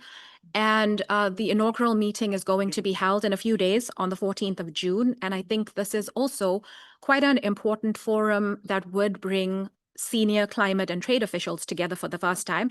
And I think this is exactly the kind of forum where equivalence and capacity issues can be taken forward. Thank you. Thank you very much, Vahini. We are coming very close to the end of the session. In fact, I may have time only for a 1 or 2 question at max. So what I would request is please mention your name and your mission and your extremely brief question. Okay. I'm going to do I see quite a few hands. I'm gonna do eeny, meeny, miny, mo or something. I don't know. The gentleman on my left, and then on my right, and we'll also have. So if you can, all three can just mention your name, organization, brief question, and we'll see that we can quickly cover all three. Thank you. Over to you. Thank you, Ambassador, and to the speakers. You will be surprised. I'm representing the European Union. The first conclusion is for me that there is no such thing as bad publicity. So you know, we are talking more about these things and about the EU and CBAM. Maybe the understanding will be better. Just to start with the very last point the representative of South Centre said, I allow myself to disagree with you, and especially even on the premise that the European Union would use Article 20, which we have never done, and we would not do. You know our position on that. Anyway, we acknowledge the challenges developing countries and LDCs are facing, but not only in terms of implementing CBAM, but in terms of climate change, because proportionally they are much more exposed than developed countries, and we have to help them. CBAM is now a reality. So the political choice was made years ago. Actually, I was still in TaxSud in the Taxation and Customs Directorate more than 10 years ago, and it was 2-3 years of discussions that we chose this way. And when you choose a path, then you try to do it consistently, and you're not coming back in the labyrinth, because if you try to come back, then you will get lost. That's for sure. So at this stage, we think that the most constructive discussion is not whether the measure exists or will exist, but rather how governments, businesses, and international organizations can work together to adapt to new realities and turn challenges into opportunities. In this respect, the EU has made exceptional efforts on transparency. I'm sorry. I may have to cut you in. Can I request a question, please, from you? Okay, I have 2 questions then. What we didn't hear, what governments can do actually to help their businesses to adapt. That's my first question. And then what do you think about those countries and those LDCs? Mozambique was mentioned actually, where we are doing quite an important project which is climate related. But you will hear also tomorrow from Nepal and Senegal. You know, there will be a session how they are trying to turn challenges into opportunities in terms of climate resilience. So how you approach that, and how you contribute actually to those efforts, because there are LDCs and developing countries which are taking it seriously. Thank you. Thank you, Mama. I just want to clarify one point. The session was on carbon border measures applicable more generally. I think the speakers referred a lot to CBAM because it's a relatively well advanced system, you know, so you kind of by default go there, but it's generally applicable to all the carbon border systems, not just the EU system. So if I can quickly have a question from you, I need a question, please, and also a question from you. And then I'll see that if one of the panelists can respond and we can wrap up this question, because I'm getting looks from the WTO Secretariat and I don't want to offend them. I will be on their left. Thank you. Thank you, Ambassador. My name is Diego Fieri from Brazil's mission. I'll cut all of the introductions that I have written. My question is most likely to Jody on the issue of pricing in carbon border adjustments. I think price will most likely never be the same in different jurisdictions, not due to price tempering, dumping, or government intervention, but because carbon price will depend on the characteristics of the economy, energy matrix, carbon sinks. So my question would be if she sees or any other panelist see any role for trade organization from trade organization perspective or from trade negotiation perspectives to tackle this very important problem of different price in different jurisdictions and the use of default values or imposing different prices for these different jurisdictions. Thank you. Last question from the gentleman. Yeah. Thank you very much, Excellency Ambassador. Let me start by introducing myself. I'm Mohammed Al Barak from Saudi Arabia. I'm coming from the capital. I'm not from the mission. Allow me to give a quick reflection and a question as well.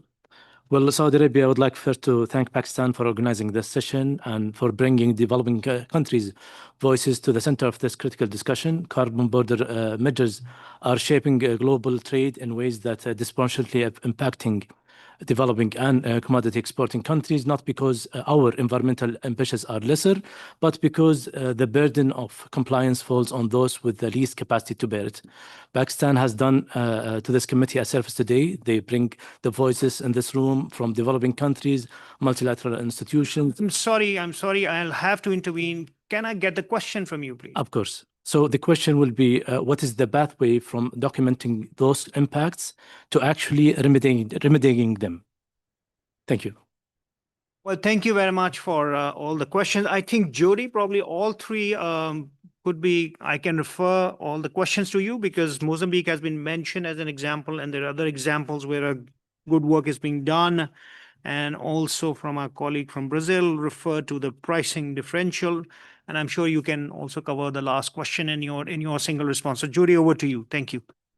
Thank you, Excellency. If you could just remind me of the final question when I get there, but just to pick up on the points from the Commission about Mozambique, from our perspective, and I'm happy to share more information, but we understand that the Mosul plant has already shut down in Mozambique. It's been taken offline. CBAM was referred to within some project documents as being more of an indirect factor, but more generally, it is the stability of the energy supply and some of the contracting arrangements there. So I think there's a lot that can be done in terms of trying to stimulate green investment. You can think about green aid for trade. You can think about new partnerships. For us, there's a question around whether you go bilateral or whether you engage more at the continental level, given Africa's green industrialization initiative. On the points around carbon pricing, yes, I think that these are quite profound.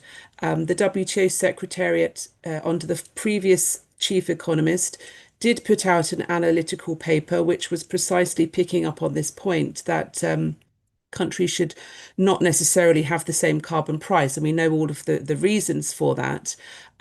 My perspective is a little bit different, and I look at this more from the angle of aligning climate and trade policy and thinking about the opportunities that exist under Article 6 of the UNFCCC, and thinking more about how to recognize domestic carbon credits as well as domestic carbon pricing paid. And I'm happy to share more information on our thinking about that on the current time. And sorry, the final question from Saudi Arabia. Yes, if you can repeat the question, please. Sorry if my question wasn't clear. Since CBAM has already been enforced and developing countries' exporters are already bearing the compliance cost, the question is, what is the pathway from documenting those impacts to actually remedying them? Yeah, I do. I take that point very seriously. I think there's a real lack of impact assessments, and there's a lot of empirical work and case study work that should be undertaken. And I think that also provides a stronger basis for securing trade-related support and the green aid for trade agenda. Well, thank you very much. I had prepared quite a longish closing comments, but I'm going to close my closing comments. I would like to thank all my panelists. Thank you very much for generating this conversation. It's not focused on a particular geography or a jurisdiction or a particular set of measures. The purpose is those who are designing it learn from it. Obviously, EU has been the first one. The first one is always, well, there's always a risk to being the first one, right? But I would like to thank all the participants and all the insightful conversation. And this conversation does not end today. It has to continue in the Committee on Trade and Environment. I think to some extent has to continue in other committees and also during our WTO reform conversation. So thank you. The session is closed. Thank you. Thank you.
Good morning. Let's do an audio and video check. Let's start with Dodgy.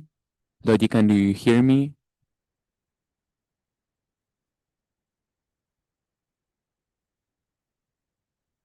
Yes, I can hear you. Thank you so much. Fantastic. Do you have a presentation that you would like to share? That's right.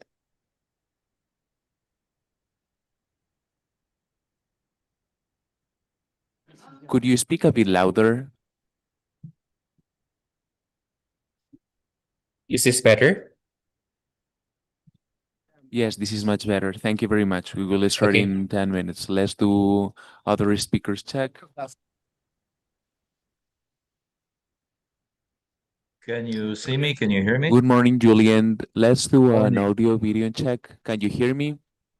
Yeah, I can hear you fine. Can you hear me? Yes, could you speak a bit louder, please? Yeah. I'll try to speak louder, but for some reason, due to the registration on the Zoom, I can't log in through the meeting room, so I have to use my laptop. Is it okay when I speak at this volume? Yeah, it is okay. Do you have a presentation that you would like to share? I do, yeah. Do you know how to share the presentation? Well, let's try.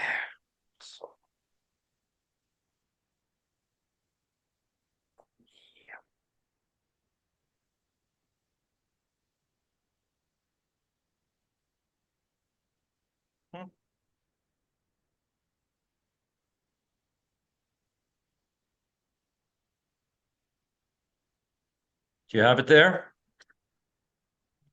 Yes, excellent. All right. We will resume in 7 minutes. Thank you very much, Jillian. Let's do any other audio video check.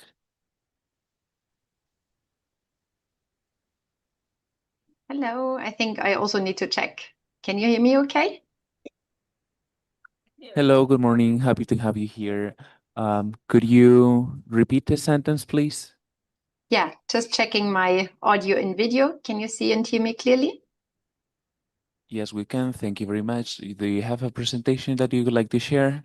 Yeah, I do have a presentation, but I also think the Secretariat has the presentation, so it's just to coordinate who is sharing screen. Shall I try share my screen? Please do.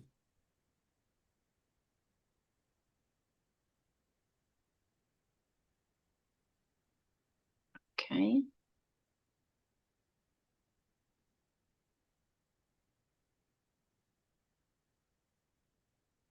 Okay. Can you confirm you see the deck? No, we can't see it. Not No. yet. Yeah, my Zoom is very slow. Maybe it's better if the Secretariat shares screen and then I just give Now we can see it. Okay. And you see the main screen, not my Yes, we notes. see the main screen. Perfect. So let's try for you to share the presentation. And if you find any technical issue, we will go through sharing. But we prioritize the speakers to share their own presentation. Thank you very much, Stephanie. We will resume in 5 minutes. Okay, awesome. Thank you. Hi, can I try sharing my screen as well, just to be sure that I won't encounter issues later? Yes, with pleasure. Thank you.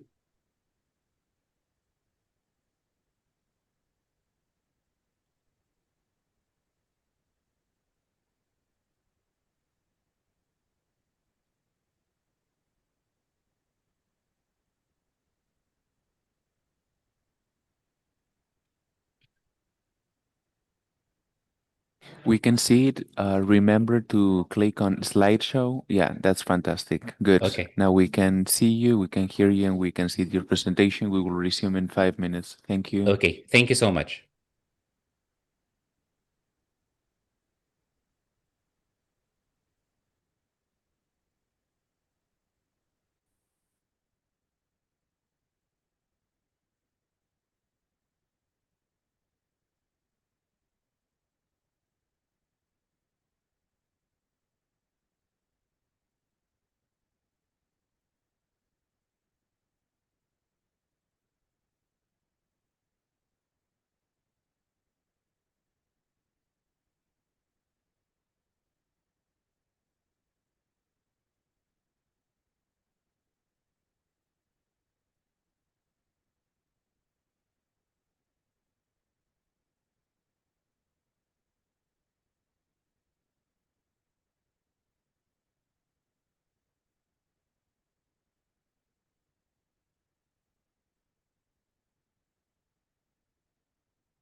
I don't see the Okay. program. This is the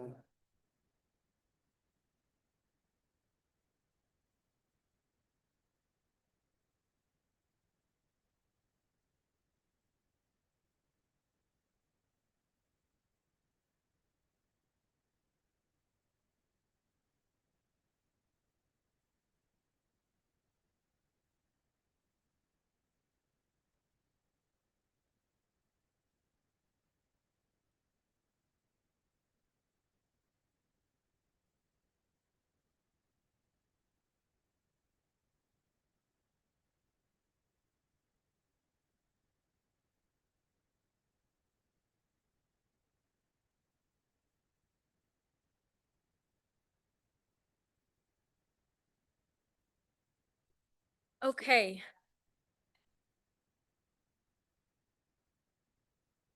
Good morning, everyone. I was hesitating to using this. I don't think I am able to. So then the room suddenly went quiet alone, which is amazing. So thank you so much. You made my job easier.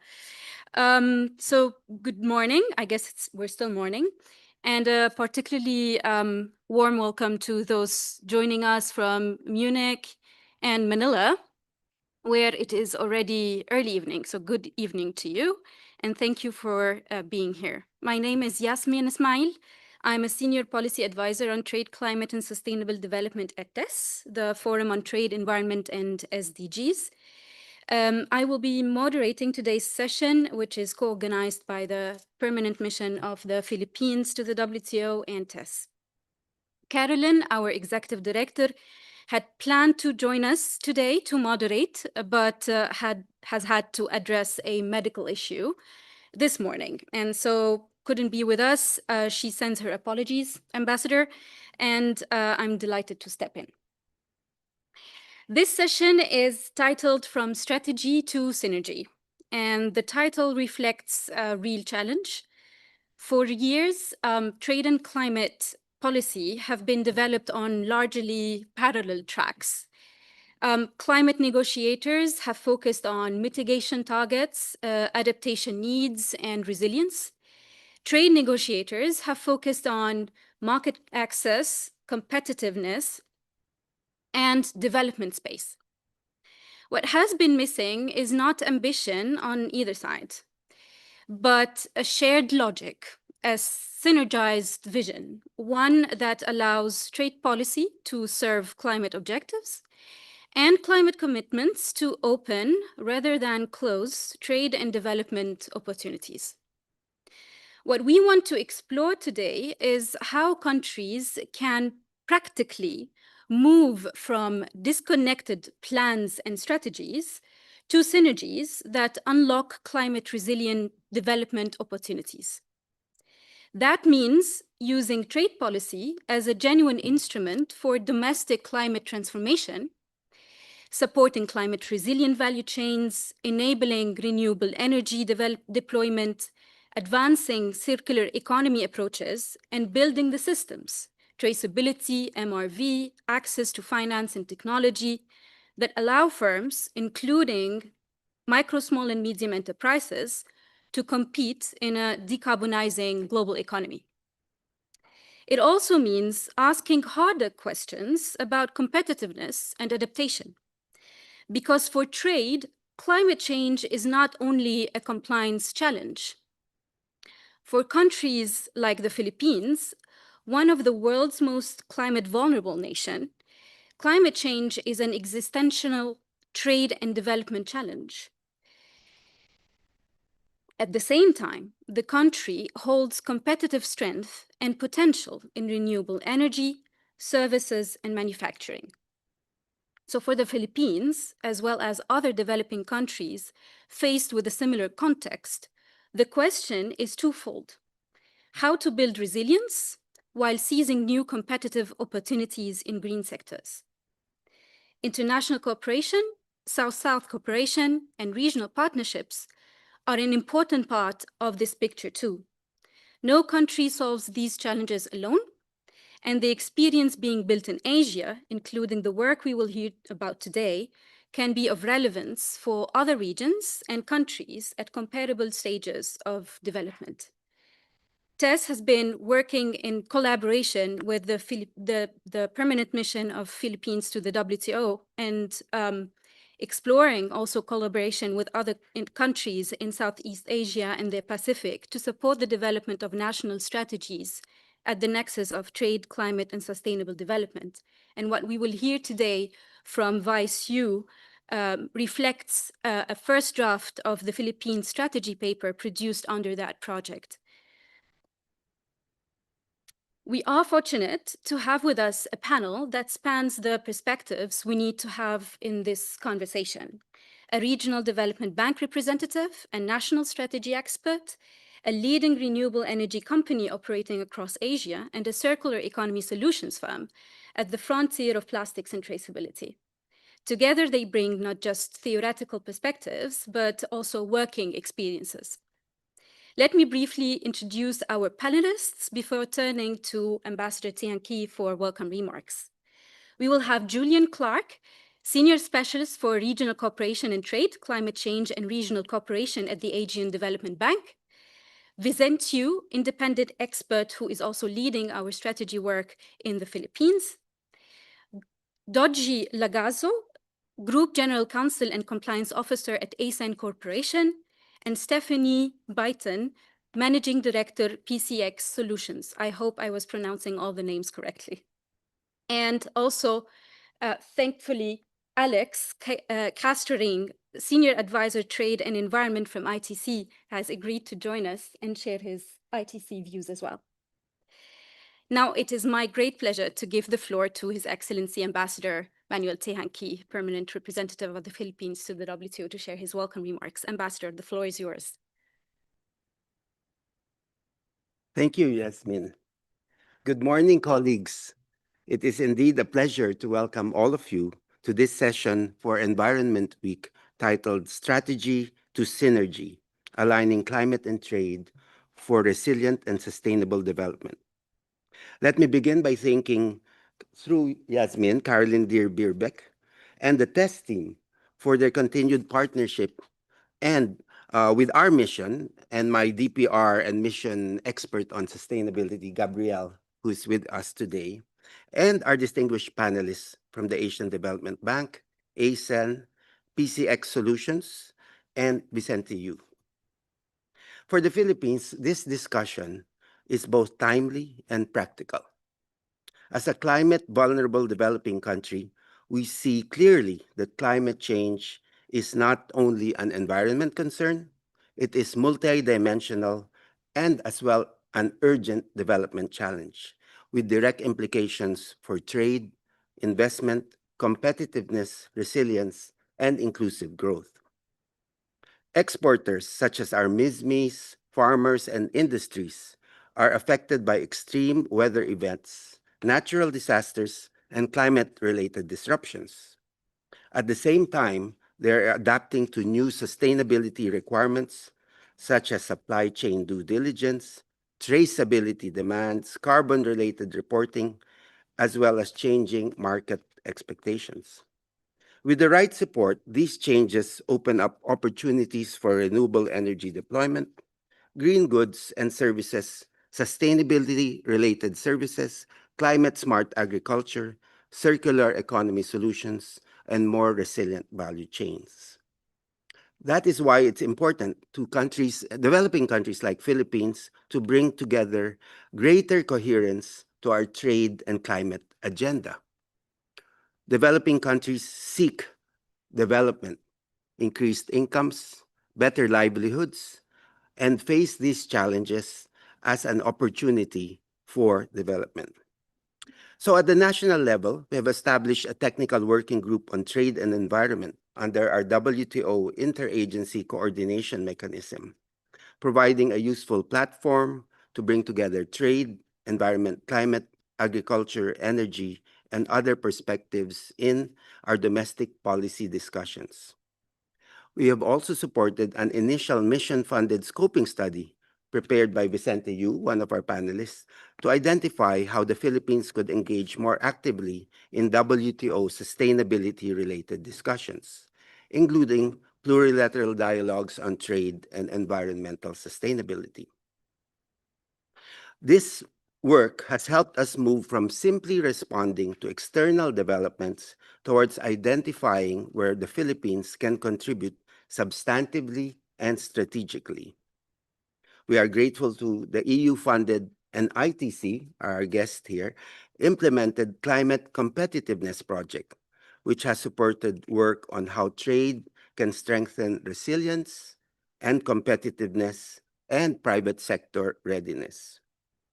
Australia also assisted us through its test-funded project supporting the development of national strategies and priorities at the nexus of trade, climate change, and sustainable development. We need to better align our Geneva engagement, our regional agenda, and our national development opportunities. For this Trade and Environment Week, our goal is to have the broader objective of an integrated forum on climate change and trade that brings together climate communities with the trade and business communities so that different discussions across these areas can reinforce each other, but all with the goal of practical results of bringing together greater development for our citizens. We have to ensure that the engagement translates into practical tools for businesses, especially MISMEs and developing country exporters. This is also relevant to the Philippines' role this year as ASEAN chair. The theme is Navigating Our Future Together. Under this economic pillar, our Philippines chairship seeks to strengthen prosperity corridors across ASEAN. In practical terms, our task is to identify approaches that help developing countries meet new climate-related market requirements. These obstacles are great challenges to small firms, MISMEs, and developing country exporters.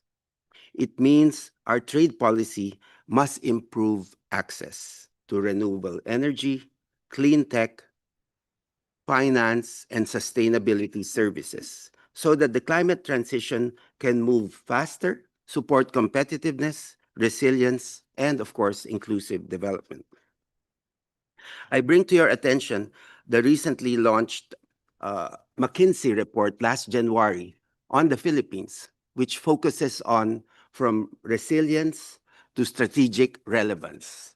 And of course, McKinsey, as you all well know, highlights the importance of governance, policy discussions, but it must be geared towards relevant investment and greater development of the value chain. So that report sees the importance of resilience and the circular economy to developing countries like the Philippines. We hope that today's discussions will generate practical ideas, inform future work in Geneva, in Manila, in ASEAN, and we also hope that the takeaways will be useful for other delegations as they consider how to develop their own evolving regulatory and policy architecture. I thank our speakers in advance and our partners, and I look forward to a rich and interactive exchange this afternoon. Thank you. Thank you so much, Ambassador, for setting the scene and take us through the various efforts by the Philippines at the international, regional, and national level to advance alignment of trade, climate change, and development objectives and priorities.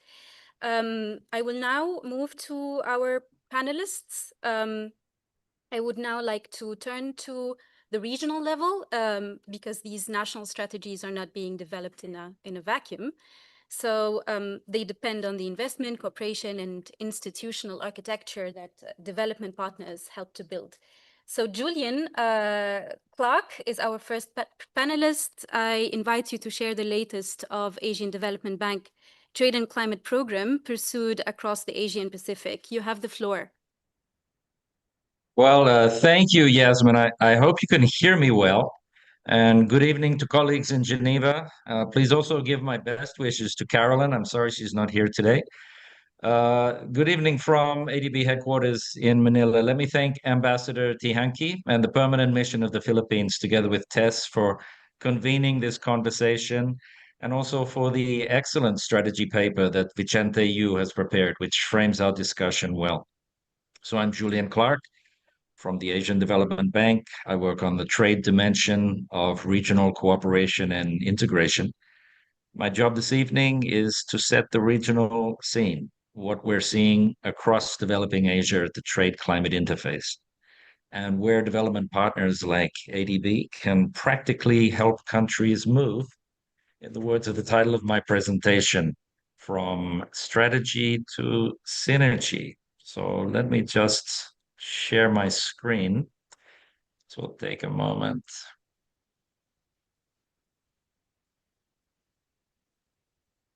Okay.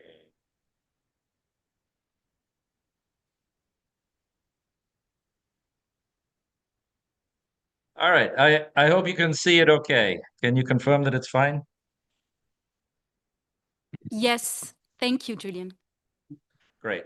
So thanks very much. I think we're well aware that trade policy is now becoming a vital tool in the green transition. So we see it in three major areas. Firstly, the propagation of technologies, goods, and know-how across borders is an essential aspect of the green transition.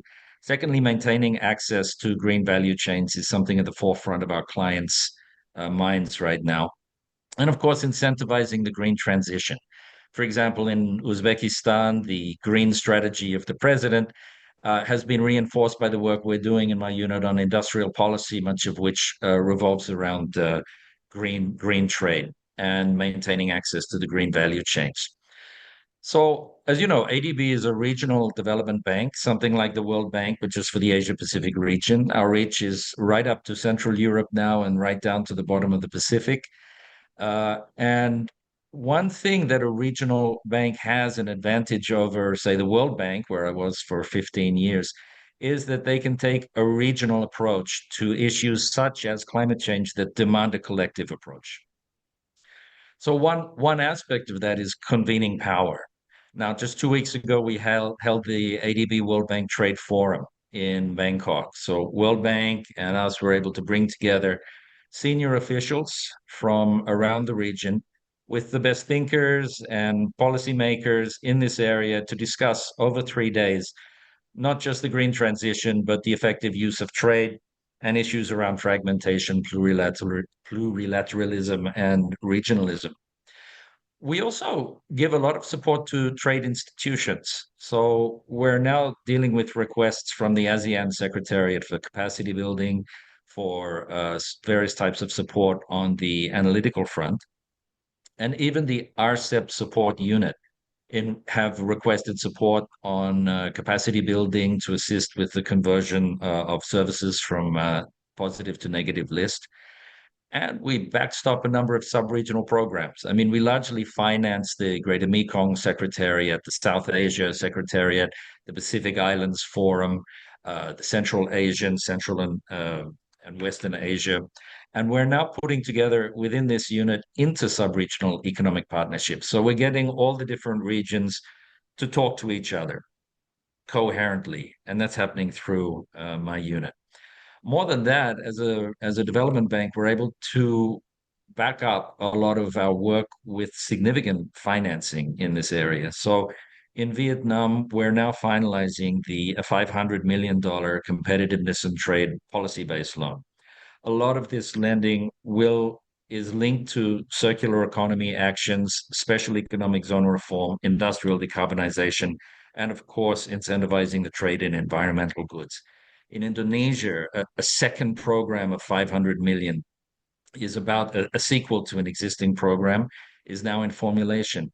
Again, my unit works with the lending teams to ensure that the policy actions are linked to trade and environment.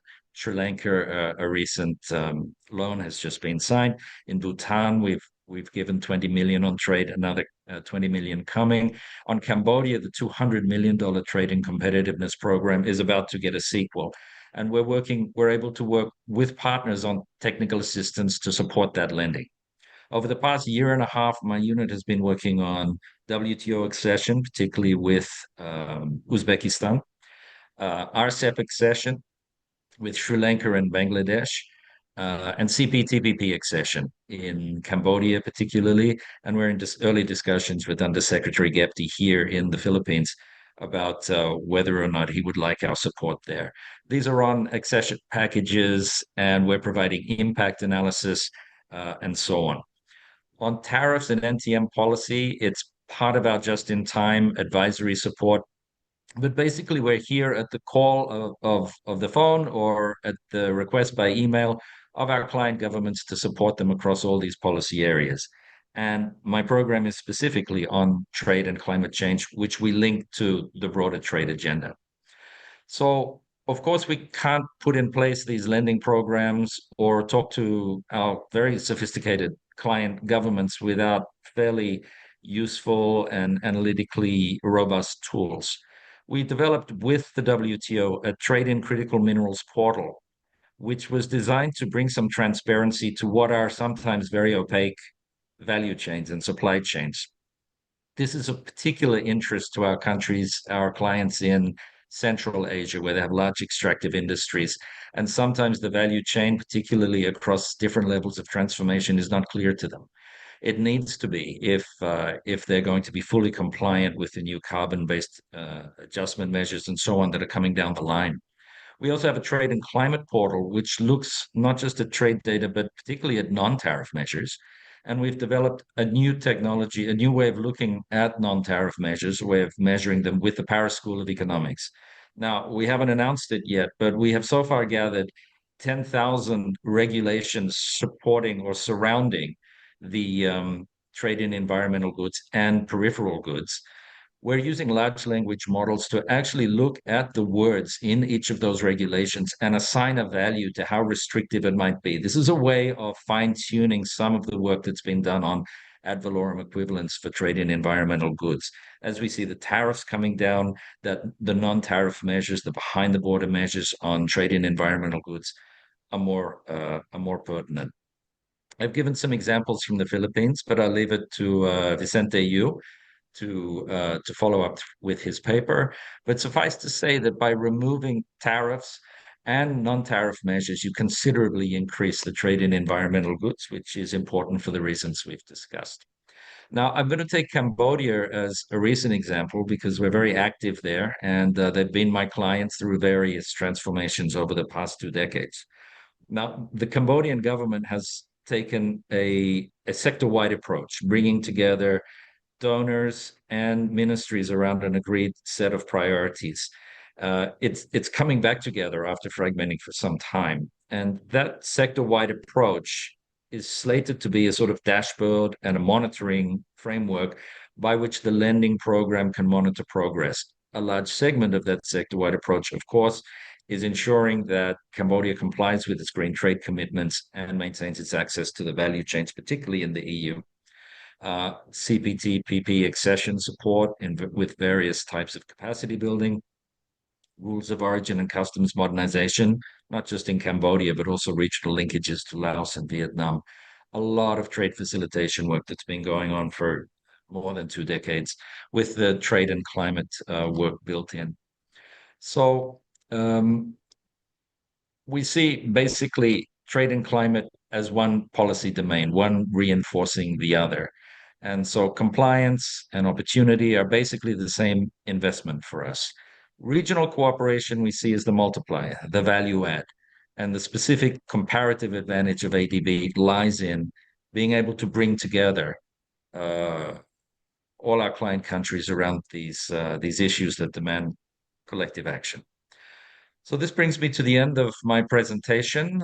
We are here to support TESS, to support the WTO, with whom we already work closely, other multilateral institutions, and of course our client governments to bring to fruition these important issues. So thank you, Ambassador, and thank you, Yasmin, for your time today. It's a pleasure to join you. I wish I could be there in person. Thank you. We also wished you were here, Julian. Thank you so much for your presentation. And let me finish by saying that It's great to see ADB's work and the fact that it incorporates both compliance and opportunity in every investment that you try to seek in the region.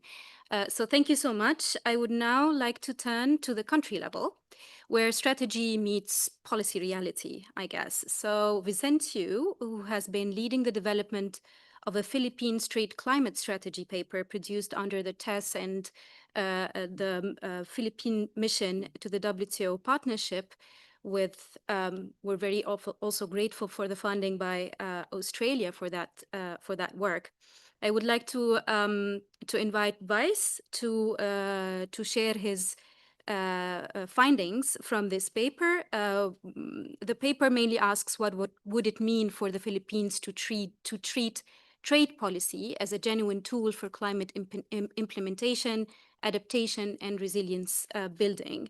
Vice was not able to join us online as he is now settling in his room in Bonn, preparing for UNFCCC meetings. So he kindly provided us with a recorded presentation that the Secretariat will help us display now. He will hopefully be able to join us later for questions and answers. So may I ask the Secretariat to do their magic?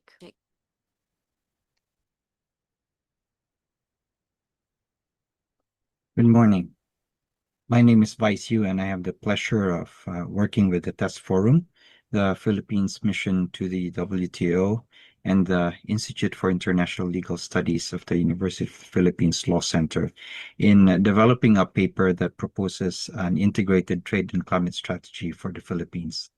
The central message that we wanted to highlight in the paper is that trade policy should not be treated only as an export instrument or as a defensive response to external trade-related climate measures, but rather it should be used, or it should be seen as a strategic tool for building climate resilience, enhancing competitiveness, and focusing on sustainable development. Let me share a few slides in that context, which I believe might be useful to help elucidate the point of the paper that we wanted to discuss. So let me see if this goes up. First we started out with identifying three key overlapping pressures that the Philippines currently faces. The first, of course, is climate vulnerability, with more than 7,600 islands as an archipelagic country. The country is deeply exposed to typhoons, flooding, sea level rise, drought, and other climate risks. It is increasingly an economic and trade risk. And as we have seen in previous years, disaster losses have increased and are already deeply material for the country. The second pressure that we face is trade. Trade exposure, with the Philippines having its primary exports being in electronics, while agri-food, fisheries, logistics, and services are also increasingly being affected by sustainability requirements. The map that I've put here tries to highlight the linkages in terms of the climate hotspots that we have, the ports and logistics routes that we have, the different production areas for agriculture, and the external pressures that we might face to show that climate impacts and market access risks are now connected. And the third pressure that we face currently is geoeconomic. As we have seen, increased geopolitical tensions, supply chain shifts, and energy import vulnerabilities are increasing. These are not shared, these are not abstract, I should say these are not abstract global developments, but they do affect in real time significantly the costs, investment decisions, resilience, and policy space that the country has. At the same time, the rules of global trade are being rewritten in many ways. We are seeing the development of external climate and environment policy-driven changes that affect the global trade environment. This includes CBAM, the EUDR, DPP requirements, GHG reporting requirements, sustainability certification requirements. Together, they are helping shape a new architecture of market access. And the implication, therefore, is that market access is increasingly tied to sustainability performance. Exporters will need to have credible traceability, generate and provide emissions data, generate life cycle information, ensure product sustainability and assurance schemes. And for many developing countries like the Philippines, the concern is that compliance costs may be asymmetric. Firms with weaker data, finance, and certification infrastructure might face higher adjustment costs. So for the Philippines, direct CBAM exposure might be limited today, but with the possible expansion of the CBAM, for example, and indirect exposure through its electronic exports, agri-food, manufacturing and supply chains, there could be significant impacts down the line. And so the strategic question for the country is whether it should prepare early and enhance its monitoring and compliance and other capabilities, or respond late when compliance costs might become higher. As there are challenges, there are also opportunities. The Philippines does not need to embark on an emissions-heavy or climate-vulnerable industrial model to compete in the emerging global green economy. It does have strengths in services, in human capital, in the digital capability, in its creative industries, and in selected value chain sectors. At the center, which I've highlighted in the slide, is sustainable services. These are services that are at the core of the global green economy, including traceability, certification, climate analytics, ESG data management, and digital compliance platforms. With its significant information technology and business processing sector, the Philippines does have a real shot at developing platforms for these kinds of capabilities. And around this core, there are 3 opportunity areas which we've tried to identify in the paper. Enhancing and going into the clean energy transition, enhancing climate-smart agriculture, and building creative industries. Together, this can support energy resilience, adaptation, and developing low-carbon, high-value exports for the country. But all this depends on creating a robust institutional architecture, and that is at the core of our proposal. Which is that there has to be established a trade and climate interagency coordination mechanism, or TCICM. The idea here being that the trade, environment, climate change, and economic planning ministries would co-convene this mechanism with energy, agriculture, finance, foreign affairs, and other agencies also being part of that mechanism. The idea is simple. Governance, good governance, is the foundation for enhanced competitiveness. Without interagency coordination that is solid and coherent, tariff reform might be slow, data systems might remain fragmented, negotiating positions in different areas might be inconsistent, and firms are left with higher compliance costs. And the architecture builds upward. When government is coordinated, we are able to then enhance our ability to build our digital compliance infrastructure. And we do that, we are then able to create and implement better sectoral strategies in energy, in agriculture, in electronics, and the creative industries, and eventually ending up with greater resilience with respect to climate impacts, increased market access, green investment, and a stronger pathway towards sustainable development. In this slide, we tried to identify 4 sectors in which the strategy could be made operational using a value chain approach. For example, in energy, focusing on renewable energy, related goods and services could support mitigation and domestic energy sovereignty. Trade tools can reduce the cost of these renewable energy components, support energy services, and improve grid management, among other things. Embarking on climate agriculture, climate-smart agriculture can support adaptation and rural livelihoods. Enhancing the electronics sector is about compliance readiness, digital product passports, GHG emissions reporting, renewable energy in our export processing zones, for example. And finally, we can explore looking at enhancing and expanding our creative industries, where we could expand and focus on the digital content creation, sustainable fashion, among other things, cultural tourism, green branding. Creative industries do offer a low carbon transformation pathway, which could be explored. But across all four of these sectors, I think one thing should be clear, which is that we should be looking at the using trade policy to enable mitigation, adaptation, compliance readiness, economic diversification, and endogenous technological innovation and development. We've suggested a two-phased approach towards implementing this strategy. Phase one, of course, is building on the foundation, creating the foundation, establishing the interagency coordination mechanism, conducting a tariff audit, launching pilots to develop enhanced compliance capabilities with external measures, and building a green trade readiness program for MSMEs, creating a green finance pipeline, among other things. The second phase then would be to scale this up. And that means that we should be implementing all of those things in a way that ensures that we are able to link support to action, and therefore to increased financing and increased market access.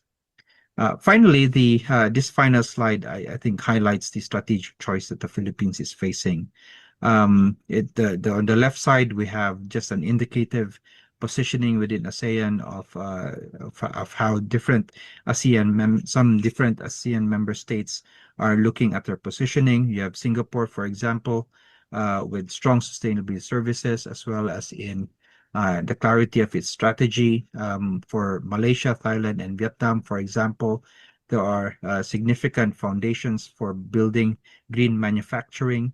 The Philippines does have high potential in sustainability services, as we pointed out earlier.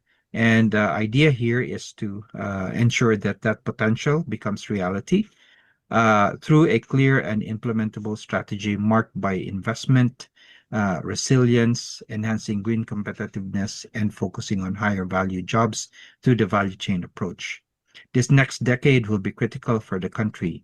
The Philippines should take advantage of the opportunities that exist to help shape those rules that will govern and that will shape the global green economy, while building at the same time its domestic capabilities to enhance its competitiveness in such an economy. And this requires the alignment of trade, climate, and development policy, and through looking at it as a structural opportunity for a more resilient, competitiveness, and sustainable Philippine economy.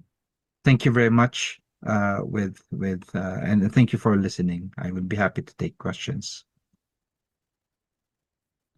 Well, Vice actually joined us. He's now online, so he now can hear me. Thanking him for this presentation, bringing some evidence and lesson learned from the experience of Philippines, showing some building blocks for a national trade climate architecture that can help align and bring together the reactive and strategic path for the country. I hope this will be useful to other countries as well. Let me now move to, Dodgy Lagazzo.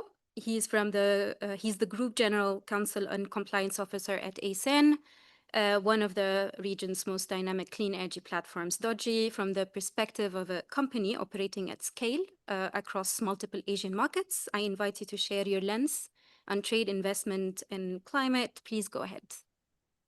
Thank you, Yasmin, and good morning, Ambassador Tihanki, and good morning, everyone. Good morning. Good morning. Good morning.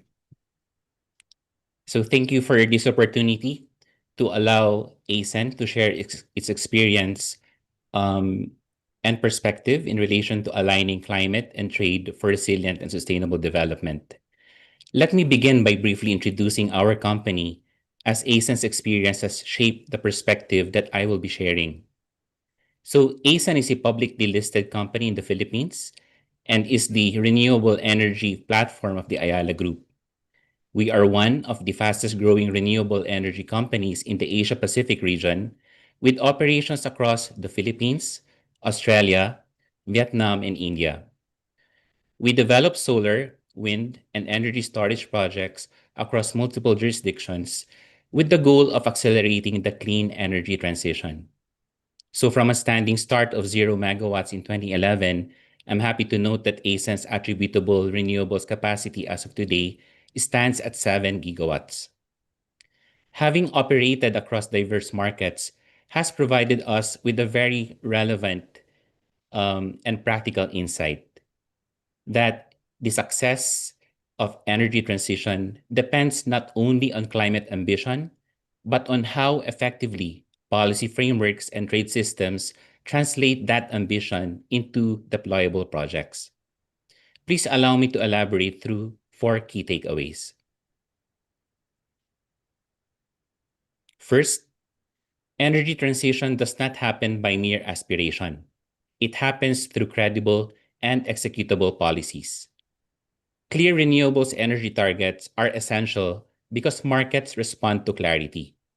Across our core markets, there is a distinct commonality. Governments have articulated clear and measurable renewable energy targets. Thus, for Philippines, it's 35% renewable energy capacity or share by 2030, increasing to 50% by 2040. For Vietnam, it's 28 to 36% renewable energy share by 2030. For Australia, it's 82% renewable energy generation by 2030.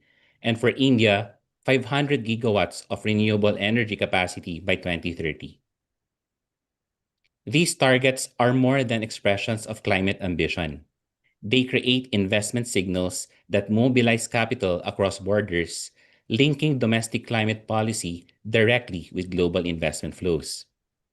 However, targets alone are not sufficient. Investors require regulatory clarity and predictability, including transparent permitting systems, stable rules on grid access and pricing, consistency in implementation, and adequate infrastructure development. Our experience in Vietnam provides a good illustration of both the upside and the risk. Vietnam's feed-in tariff regime, with a standardized power purchase agreement, a credible off-taker in EVN, and clear timelines, is widely regarded as a tremendous success as it enabled over 20 gigawatts of renewables within a few years. This exponential growth was driven not by complexity, but by clarity and credibility that enabled international developers, including our company, to participate with reasonable confidence. However, and this is where the risk part comes in, more recent developments in Vietnam, particularly the retroactive application of a permitting requirement that may result in the reduction of previously awarded FIT rates or the imposition of fines, have caused a lot of uncertainty and stress on both domestic and foreign investors, thereby disrupting what previously has been a smooth implementation of the FIT regime and eroding investor confidence. This development highlights a critical lesson. Policy credibility must be sustained to maintain investor confidence and continued growth. Regulatory inconsistency effectively acts as a non-tariff barrier that increases risk and deters investment. From a WTO perspective, this underscores the importance of transparency, predictability, and regulatory coherence, not only as governance principles, but as essential enablers of climate investment. Second, trade policy is central, not incidental, to the energy transition. Renewables energy deployment depends on deeply integrated global supply chains for solar panels, wind turbines, batteries, and grid technologies. In this context, WTO disciplines play a critical role in enabling scale. First, tariffs. Import duties on renewable energy equipment directly increase project costs and slow deployment. Reducing or at least rationalizing tariffs consistent with WTO commitments can immediately improve project viability. Second, non-tariff measures. Standards, certification processes, and customs procedures must be efficient and aligned. Trade facilitation measures, such as faster customs clearance and harmonized standards, can significantly accelerate project timelines.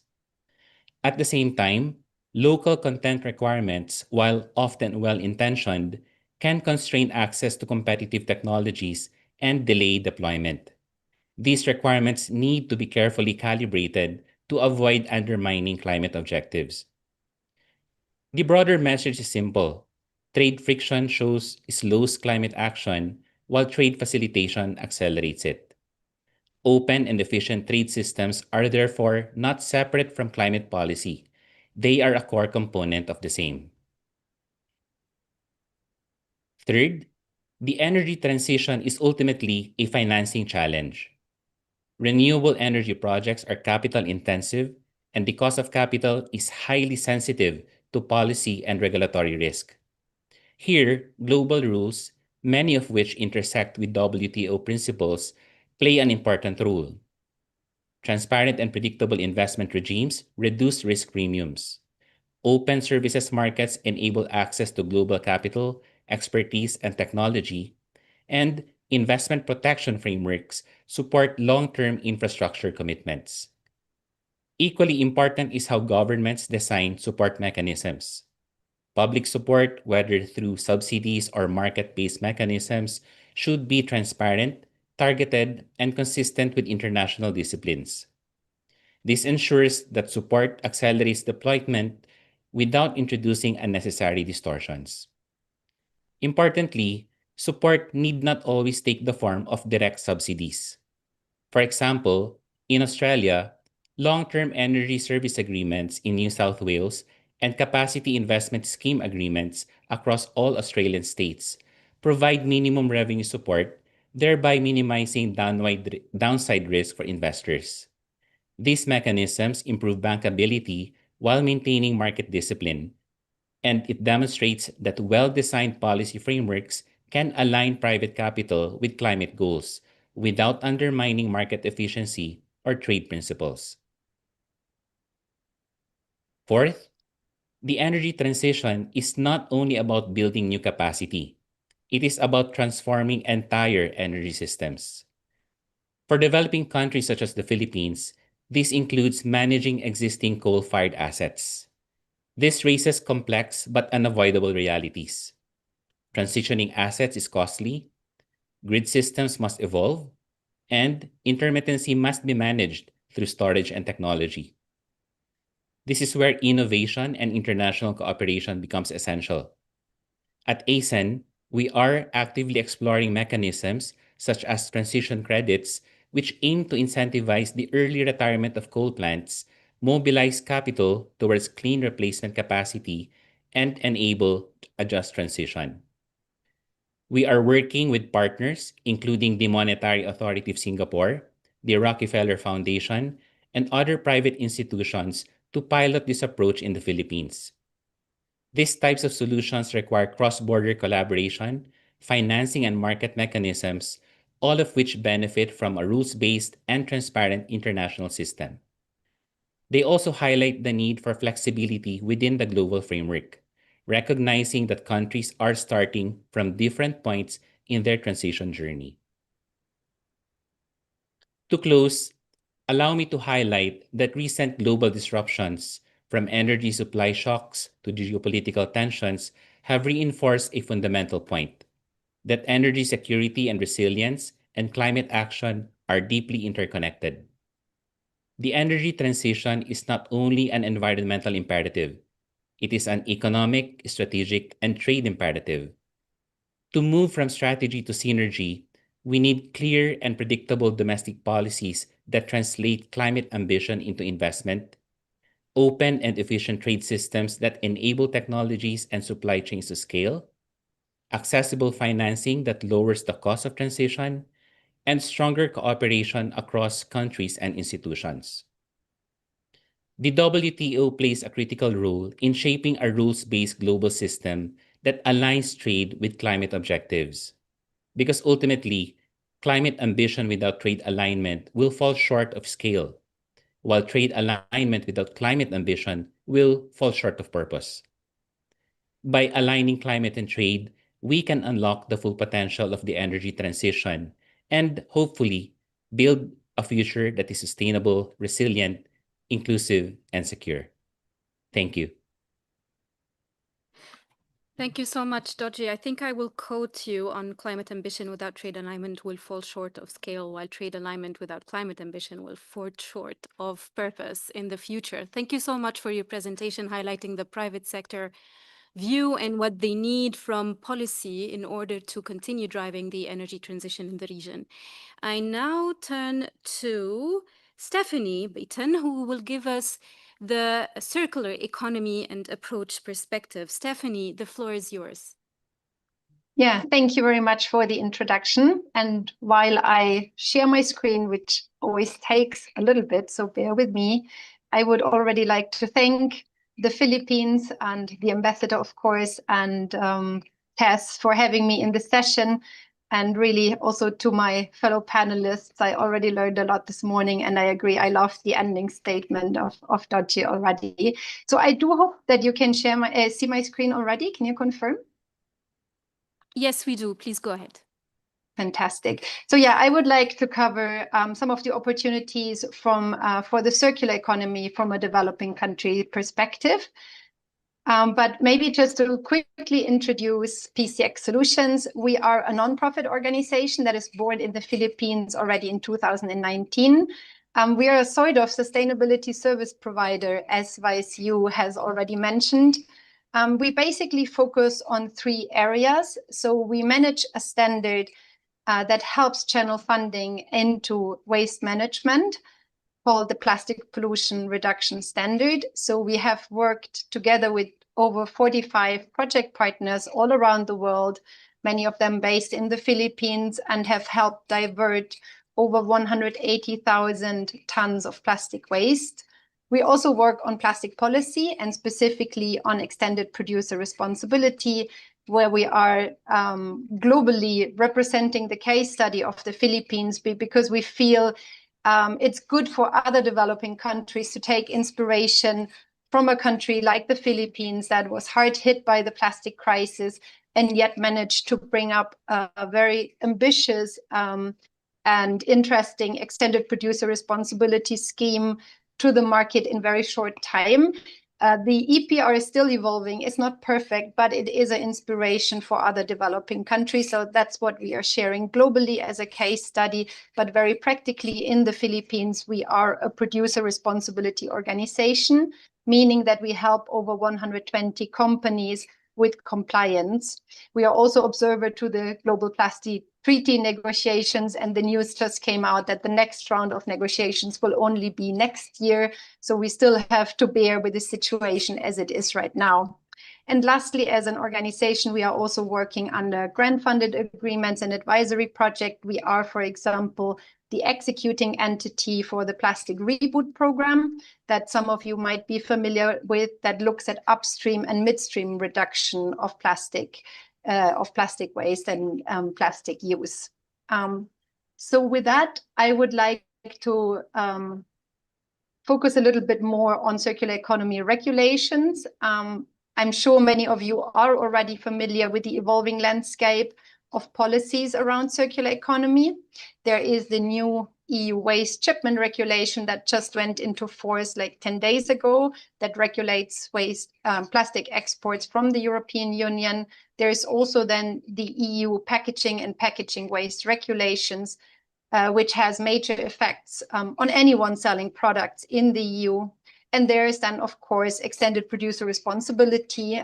Schemes all around the world are spreading. We are also looking now at textile EPR. So that's really a policy mechanism that is already being implemented, but it takes different forms and shapes.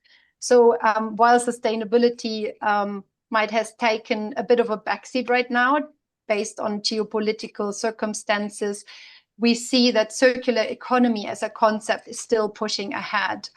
I think also one interesting aspect is that circular economy is more and more recognized as supply chain resilience and resource independence, not only in Europe, but also in other parts of the world, so that regions are really looking at circular economy to keep resources in their regions in the loop as long as possible, which would further drive this development. Now, zooming into ASEAN a little bit more, because also the Philippines chairs ASEAN, as we already heard. ASEAN really established itself as a major economic bloc, but they must address the challenges that come with more rapid economic development, with the growing demand of resources, but then also the increased volume of waste, where waste management infrastructure is already lacking at a massive scale. So I think ASEAN wants to promote circular economy in trade, but it needs, but many of the policies still remain largely on national level and uncoordinated. So it really needs a strengthening of policies and frameworks that enable cross-border movement, market integration, and competitiveness of secondary raw materials. This then also supports the transition to circular systems such as reuse, recycling, and remanufacturing, and also the uptake of secondary materials within that region. But it also needs an enhanced governance systems, and such as customs control and trade-related mechanisms, and also more coordination between regulatory bodies, which many of you might be very familiar with. But this would also then help drive private sector investment into circular business model, and obviously lead to improved resource management, and especially reduced leakage of waste into the environment, which is still a major issue in ASEAN, as mentioned before. It also does need a lot of financing. So there is a huge financing gap to enable a circular economy, especially in the global south. So I would like to touch on plastic credits as one financing mechanism that can support that transition, specifically for developing countries. The problem is really not that recycled content or alternative materials are too expensive, but that virgin plastic is simply too cheap because the externalities that plastic is causing are not priced in. So basically, plastic credits can generate a short-term impact and a positive environmental impact through the diversion and the processing of plastic waste, and related social economic benefits, because the social side, as also Dodgy mentioned, shouldn't be overlooked in developing countries. But plastic credits can also help change the long-term unit economics of plastic, because if you make companies take responsibility for their plastic waste, for example, through plastic credits, then they have to add this price to the virgin plastic price, and thereby reduce the price gap and make way for new development in alternative material and more increased content and recycled content. Plastic credits can also be fully embedded into EPR schemes, which is the case in the Philippines, but they can also prepare for EPR schemes. So I just quickly introduce how plastic credits work, just in case some of you might not be familiar with. Under our plastic pollution reduction standard, basically 1 plastic credit is 1 metric ton of plastic waste that has been collected, transported, and brought to end of waste destination. There is also a full traceability built into the system, and we heard traceability in the discussion today before. It's an important goal of WTO to really have enhanced transparency of waste data and flow, and that's something that we have already built into our system. It's a very robust system of due diligence of plastic of waste management projects that have to undergo conformity assessment against our standard, where really environmental and social safeguards are being checked in detail, together with approved validation and verification bodies. And then before we issue a plastic credit, also each and every single transaction is checked again with a full chain of custody document through a third-party impact verification. And then all the details are published in a public registry, which is already providing full transparency. So while our, let's say, normal plastic credit are looking at downstream waste management, which is still essential to support, we are also looking at new ways to finance the uptake of alternative materials. Because if we don't close the tap, as we say, we need to continue cleaning up under the sink. So meaning we have to ensure that more alternative materials can feed into the market and replace plastic where it's useful or where it makes sense. So our alternative material certificate is a modular financing mechanism really to bridge the price gap between alternative materials and fossil-based plastic. There is a standard that outlines the requirements, and then there is a methodology to really calculate this value of one alternative material certificate to subsidize and help scale up alternative materials. Basically, we want to feed in more alternative materials into the market to replace fossil-based plastic, similar to the renewable energy sector, where you have the renewable energy certificate that function in a similar way. So my last slide is then really how such a mechanism could support trade mechanisms. Right now, the problem is that tariffs are often lower for virgin plastic products than for substitutes. And I think that had been discussed in previous WTO sessions as well. But governments cannot easily lower tariffs or incentivize alternative materials without triggering a WTO dispute. And so the AMC could serve as a non-discriminatory trade facilitating instrument because it's built on an open third-party standard that really verifies the physical material substitution at a supply chain level. And it would allow trading blocs to favor or subsidize certified alternatives without violating WTO rules. The problem is also that HS codes do not differentiate between fossil-based plastic and sustainable alternatives, like seaweed-based plastic, for example. So our AMC certificates could be attached to shipping documentation so that countries can really implement and enforce green tariffs and trade incentives. So these are just early developments. We are launching this standard in a month from now, and we would love to collaborate with many players in the room and beyond. We are starting with an exciting project with compostable diapers in the Pacific Islands. So yeah, I look forward to more collaboration on the uptake of substitutes and alternative materials. And with that, I would like to end and thank you for your attention. And I look forward to a more interactive discussion. Thank you.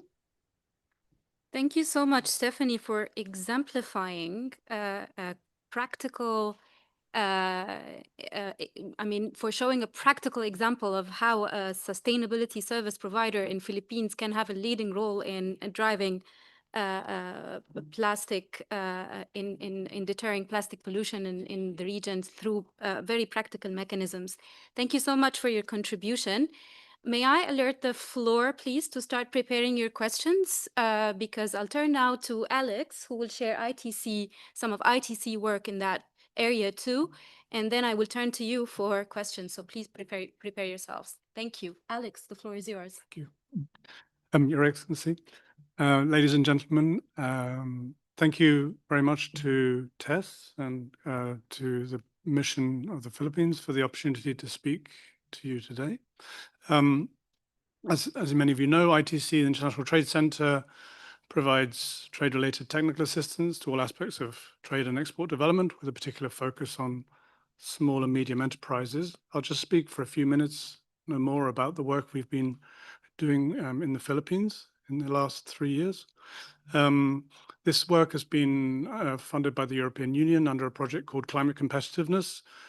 We actually presented one of the outputs from this project last year, along with the mission for the Philippines, Dominican Republic, and Mauritius. But I'll say a few words about it today in the context of this panel. Just as also a reminder for tomorrow, the governments of Senegal and Nepal will present a session on LDCs and the particular challenge they face on climate change and the role of trade in building climate resilience. I think my main message from, or key message from the work with the Philippines has been a partnership approach. So in terms of gaining an in-depth understanding of the issues relating to green or climate competitiveness, and secondly, in the delivery of that work. Without that partnership approach, we would never have arrived at such a comprehensive strategy and nor been able to provide capacity building in an effective way. The strategy itself is very familiar to what you've already heard today. We developed a sort of three-pronged approach. One was looking at green trade opportunities. And it was clear within that there are opportunities in environmental goods and services, as Julian and others have mentioned, and some of the actions necessary to develop that competitiveness relate to the installation of renewable energy to decarbonize value chains and meet market requirements. The second pillar is meeting green market requirements or climate market requirements. And the report recognizes the administrative burden and technical burden that places on many companies and the need to build out soft infrastructure to build competitiveness in that space. And then the third pillar of the report looks at how trade policy can build climate resilience. And some of the issues already flagged today resonate there in terms of issues around tariffs and non-tariff measures to not only increase access to solar panels and so forth, but also improving the competitiveness of Philippine green products. As I mentioned, the success factor was the partnership approach, but also worth flagging within the Philippines, you have the interagency coordination mechanism, which Your Excellency also mentioned. And I think that's key in terms of bridging the nexus between trade and climate change, both at the policy level, but also in terms of delivering aid for trade. And we've also seen a similar institution forming in the Senegal, and that's been very helpful in terms of our work in delivering. Finally, I'll just flag the sort of capacity building work that we are doing relates around some of the issues we've heard today. So designing that with DTI, the Department of Trade and Industry, and the Export Marketing Board in the Philippines, with these agencies laying out what the priorities are. So sustainable packaging, the waste shipment regulation, eco-design, principles, and then deforestation value chain. So those are the areas that I've been working on with the two organizations. And yeah, I think I'll stop there because I have very little time and leave some time for discussion. So thank you. Wonderful. Thank you so much, Alex, for stepping in at the very short notice and for sharing your success factors, the partnership approach and the interagency approach that also Philippines leaderly applies. Well, the floor is now yours. I'm looking at yes, we have a first gentleman, any second gentleman, any other third gentleman, oh, gentleman, fourth gentleman. Oh my God, women, please step up. All right, first gentleman, please go ahead. Thank you for referring to me as a gentleman. Are you sure? I'm not sure. I'm from Australia Green Economy branch. There's a lot of interest from partners like Australia in hearing ASEAN's perspectives and leadership on trade and climate discussions, including in WTO context. So with the Philippines in a key role this year, it's great to see the results of all this research and analysis through the session today from a broad range of speakers. If I could turn to ASEN, an important renewable energy investor across the region, including in my home state of Tasmania, way down in the the southeast of Australia, where if I'm not mistaken, there's a big renewable energy project. It was great to hear about the types of trade and investment related measures that you've found most helpful in accelerating renewable energy deployment. So thank you. All details are welcome there so we know where to focus our work. And finally, for ADB, are there examples from Asia where regional cooperation has helped reduce the cost of compliance or improve investment conditions for green sectors? Thank you. Thank you so much. Over there. Muy buenas tardes. Desde la delegación de Chile, bueno, agradecer por el panel, agradecer por las presentaciones y mi pregunta va dirigida al sector privado, eh, en particular sobre competitividad. Desde la perspectiva del sector privado y de las cadenas de valor que hoy día se están forjando, ¿qué factores están influyendo más en la competitividad de las empresas en el contexto de esta transición? ¿Cómo influyen las políticas climáticas? ¿Cómo están influyendo las políticas comerciales en esta transición y en la estrategia del sector privado para ganar esta competitividad? Gracias. Please. Hi there, Charlie Hull from Department for Business and Trade for the UK. Firstly, a huge thank you to the Philippines and TES Forum for convening a really excellent discussion and for the distinguished speakers for their really excellent contributions. We noted with interest the value chain approach that Vice referenced in relation to identifying those four sectors, energy, climate smart, agriculture, electronics, and creative industries that were noted as being relevant to the Philippines' trade and climate opportunity areas. And we wondered if Vice could please share any further reflections on how taking a value chain approach has helped to identify relevant goods and services for these sectors, and any insights that were learned by taking this approach. Thank you. Thank you so much. Peter, I'm hoping that I can keep you for a second round. And we take first reflections here and allow for others to also prepare their questions for a second round of questions. Do you mind? No. Okay, thank you. So let's start with Stephanie, maybe if you'd like to have a 1-2 minute reflection on the questions asked, and then we'll follow with other panelists too. Yeah, happy to. I think the one most fitting to our area of work would be the one for Chile. Unfortunately, it wasn't translated, but I hope my broken Spanish is good enough on asking the competitiveness and the private sector perspective here. And I can only speak really for like circular economy and specifically on EPR. So I do feel that on the one side, companies are really positive and supportive of EPR schemes around the world, but we also see that there is a number of different regulations. There's over 70 EPR for packaging already, and this is just on packaging, and there are many more other EPR schemes, and they have all different rules and reporting requirements. So even then within the US, because we are also quite involved in the California EPR scheme, only in the US, each state has different regulation. So I think that's the only feedback from a private sector perspective that I can give. While they are generally supportive of taking more responsibility for their waste footprint, in the same time, we are like daily working with companies to help them in compliance. And it's also not easy for them to navigate all the different regulations. And I would just leave it there because I think the other questions were towards the other speakers. Wonderful. Julian?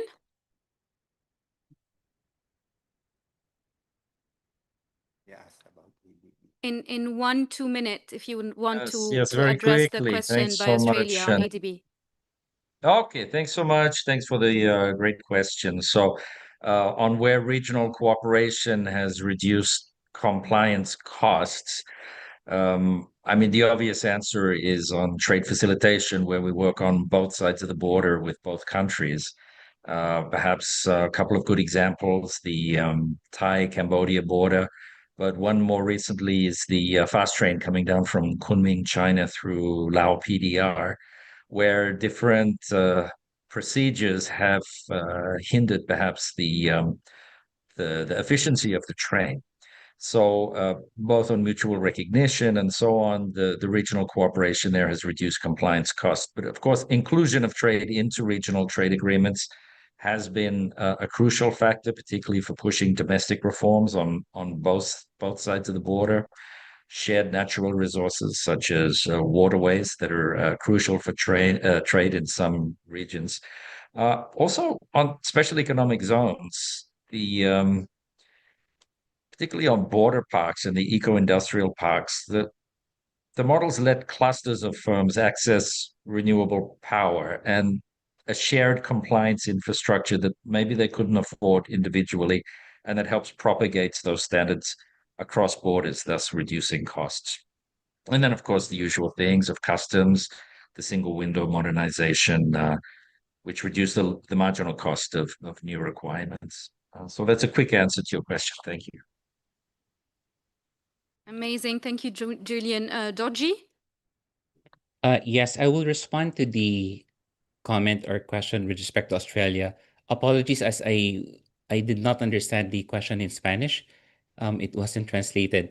But for Australia, I did allude to my presentation earlier about the very innovative market mechanisms in Australia, the long-term energy service agreements, and the CSAs. And aside from that, what we like about Australia, aside from being very supportive and having clear targets, is that it has been very transparent in relation to which coal plants will be closed down on certain dates. So it really allowed foreign investors to plan ahead and have a complete view as to where to locate their proposed energy plants.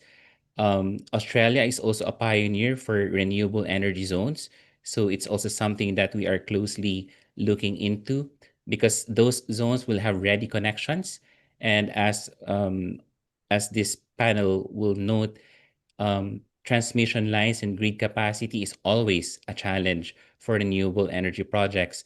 So the Australian government has done a great job in enabling that and in ensuring that there is adequate transmission infrastructure and capacity to service the renewable energy plants that are meant and planned to be built over time.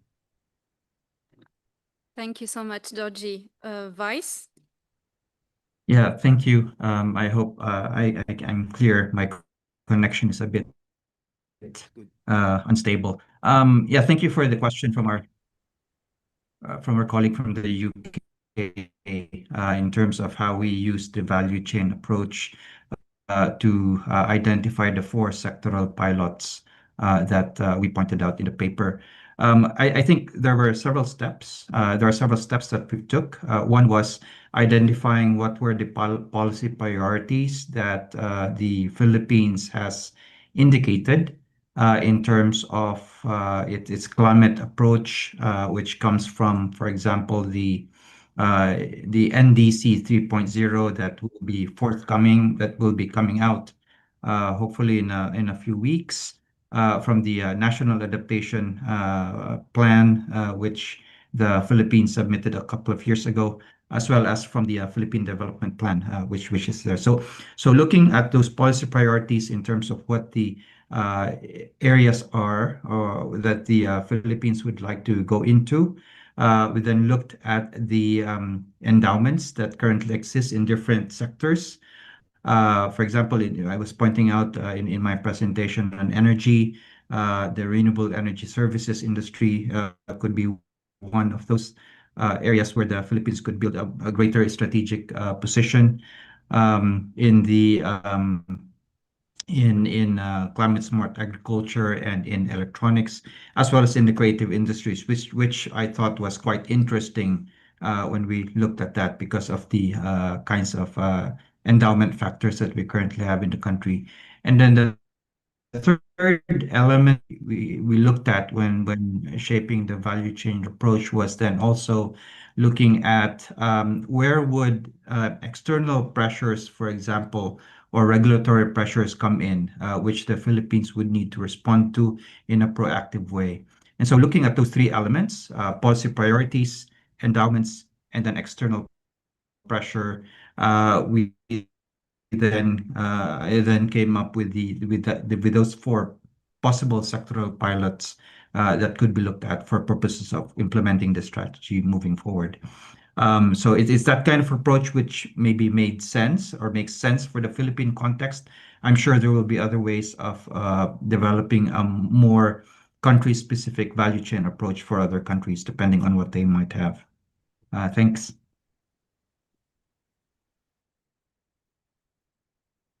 Yeah, just briefly on the question from Chile, I think in terms of competitiveness, I could just speak about the green competitiveness. And I think we've heard today many examples of how what the challenges are around green or climate competitiveness. So broadly speaking, it's really around data, materials, and practices. So on the data side, carbon measurement, measurement of water impacts, air pollution impacts, sort of life cycle analysis, and all the costs and technical knowledge involved in for small companies in particular to prepare for that is extremely challenging. The materials, if we're moving towards sustainable packaging, and then what type of materials should we use?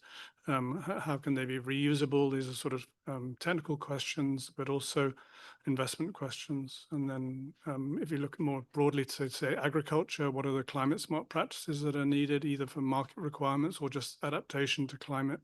How can farmers remain competitive there, and is there a role for trade in terms of accessing those technologies? So that's the sort of green competitiveness piece, I think.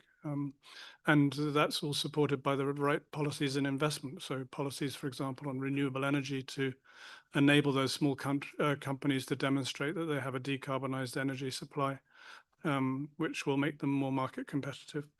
And the question on regional cooperation from Australia, maybe I didn't quite get the question fully, but just a flag that under the Climate Competitiveness Project, the EU-funded one, we did some work in Mauritius with the government of Mauritius, looking at regional cooperation in the Indian Ocean, where, of course, the economies of scale are tiny. It's a challenge on economies of scale in terms of developing a industry of recycling used EV batteries, where they have an interest in looking at value addition opportunities. So we scoped out with them the sort of innovations on trade policy that one can do around that. So I'd be happy to share that with you.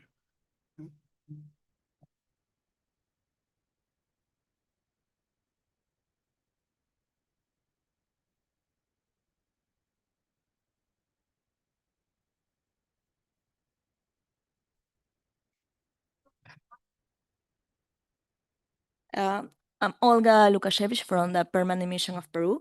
And my question is to PCX Solutions. And the question is the following. What kinds of policy or regulatory measures have helped create demand for circular economy solutions, including recycled materials, plastic credits, waste recovery, or extended producer responsibility systems? Thank you so much, Peter. Yeah, thank you. And thanks for an excellent panel, and great to hear so much about Philippines and all the progress in so many areas and all the good support. Question, I think, to many of the presenters today. It seems that Philippines is making very strong progress around building out its solar and its wind supply chains and providing the services to implement those projects and all these sort of things. In many other countries, they're also saying that clean energy should also lead to an increase in manufacturing jobs as well locally. And I wondered if you had advice for other countries facing this challenge about this balance. Thank you so much, Peter. I guess in order to stick to time, what I will do is that I will invite our panelists to respond to the question by Peter, and if possible, to also share one last takeaway that they would like to share with you here today. So I will start with Ambassador Tianqi. Would you like to take the floor first and respond to that? Yes, thank you for those two questions. I'll leave the PCX question to our PCX lady. But I have to say, I'm very impressed by the session on behalf of the mission, which worked with Tess. I just want to say a real sincere thank you. It's very inspiring panel inputs. And on Peter's question about I guess one important announcement I can also make is today's June 3. So yesterday, in one of the export processing zones, the Saudi Arabian major company Aqua Power just closed a deal with our Freeport Zone BCDA for a 500-hectare solar farm. And it goes directly to your question on how, and of course, we're discussing the Philippines, but the whole purpose of this in the WTO is cooperation, experience sharing, and it's in an export zone. So the whole objective of that was both supply driven and demand driven by the private sector. And we heard so much from the panelists how supply chain and corporate concerns are so important.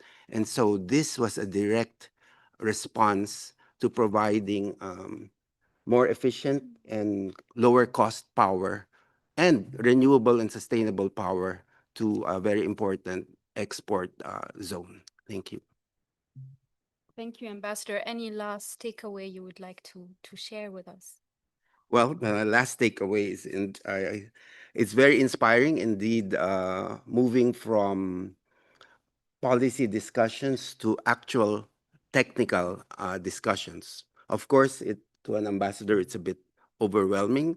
It shows our dependence on the experts like Yasmin and the panelists, but it gives us also hope and inspiration that the experts and the youth of tomorrow will lead the way. Thank you. Thank you so much, Ambassador. I'll turn to Alex for a quick response and one takeaway, please. Well, I'll just stick to the takeaway, which is that, I mean, as I mentioned, well, firstly, it's very exciting to hear the deployment of a new solar park in the Philippines. And I think that's what we're all here for, is to talk about how to quickly decarbonize and how to adapt to climate change, and look at the links between trade and climate policies to support that. And ITC stands ready to provide technical assistance as we best can. And as I mentioned, I think our key takeaway is to sort of take a partnership approach and to sit and work through the problems carefully with partner countries, and look forward to future cooperation. Thank you. Thank you so much, Alex. Stephanie, there's a question particularly for you on PCX, and one final takeaway, please. Yes, yeah, replying to Peru, thanks for the question. I think the policies that really have drive some change here is the extended producer responsibility legislation, particularly in the Philippines, but we also see it coming up in other countries, so that really drives company to take more responsibility and move. And when plastic credits are embedded in those mandatory schemes, obviously we do see a lot more uptake than on a voluntary basis. I think that's naturally given. I think the other very important policy that can further drive a circular economy is recycled content requirements that companies are mandated to include recycled content in their packaging. It's coming up in the European Union. India has just enforced it as well. So we see this really happening all over, and that will drive the market for secondary raw materials, which would lead then to resource efficiency. And maybe my takeaway is really thanks for the inspiring discussion, and it's great to see trade and policy really recognizing the circular economy beyond its environmental benefit, to really see it as a supply chain resilience and resource efficiency. And with that, I hope we can drive also the environmental benefits. Thank you. Thank you so much, Stephanie. Doji, same, please, very quick. Thank you. We often get asked who our competitors are in relation to the Asia Pacific region. And obviously we do have competitors, but we always emphasize that there are a lot of renewable energy opportunities in the region. And we actually need more developers, more investors to invest so that we can achieve the objectives of energy transition. Aligning policies, not just within countries, but aligning policies within a region will definitely help enable energy transition. And we really look forward to the policies and plans and programs of the WTO to enable this energy shift. Thank you. Thank you, Doji. Vice? Yes, thank you. Maybe I'll just jump straight to the takeaway. And it's about threefold strategy. Strategy, I think, involves strategic foresight, to think through what would the world look like moving forward. Second, implementable policy, which means that we have to have a whole of government approach. And then third, I think it's really what the other panelists have also stressed. It's about cooperation and partnership. I think Alex pointed this earlier. It's cooperation and partnership, not just within the government, which is why we're stressing so much on the coordination part, but also with the private sector, with the communities and the stakeholders. And those three elements are very important in this day and age moving forward. And maybe let me add one last thing to that element, and that is the importance of regional cooperation, at least within the Southeast Asian region. I think we have significant potential within ASEAN, together with our partners, China and Japan and Korea and India and others in Australia, within the region to actually jumpstart this transition. Maybe we're better placed than other regions in the world, but I think that kind of opportunity must be there and should be grasped. Thank you. Thank you so much, Julian. Last Thank but you not so least. much. And I think it's all been said, but we recognize the importance of using trade as the lever for the green transition. We're here to assist with that journey with financing and technical support. I'd like to thank Ambassador for putting together this session. Thank you, Yasmin and Carolyn from TESS, and we're honored to be a part of this journey. Thank you. Wonderful. It's very hard to put some final words to a very, very, very rich discussion. So what I will try to do is, I think that an anchor from this rich discussion and what can be an important takeaway is that all that we heard about now shows that developing a national trade climate strategy is not just an analytical exercise. It is a process of institutional alignment, stakeholder engagement, cooperation advancement, and that this process is in itself a catalyst for forging synergies and making implementation actually possible. Some countries are already showing that is possible. The work in the Philippines presented today is one example. There are others. We know that UNCTAD is supporting developing countries to integrate trade in their nationally determined contributions. The Enhanced Integrated Framework has been advancing trade and climate work. ITC, we heard today from Alex, is supporting similar efforts across a range of developing countries. The WTO and the World Bank are also working together on a national level trade and climate strategy advancement. This is a growing field, and these experiences taken together are building a body of evidence and practice that countries can draw from and can provide a genuine basis for international cooperation at international, bilateral, and regional levels. The Philippines showed us the way today.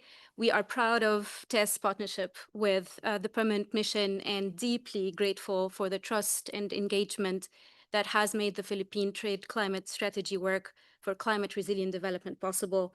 Thank you to Excellency Ambassador Tian Ki. A special thank you for Gabrielle and the mission team for making this session possible and for bringing this work to a multilateral audience. Thank you, Julian, Vice, Stephanie, Ndoji, for the quality and candor of your contributions. Enough thank yous. Thank you to all of you for engaging in the discussion. But I'll now invite you to join our lunch reception at the gallery to enjoy a fusion of international and Filipino food. I think this is something that we can look for. Thank you so much. Thank you. Thank you.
Bonjour, bonjour à toutes et à tous.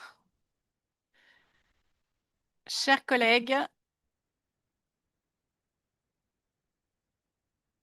je vais vous demander de please take a seat and we will start now, I guess.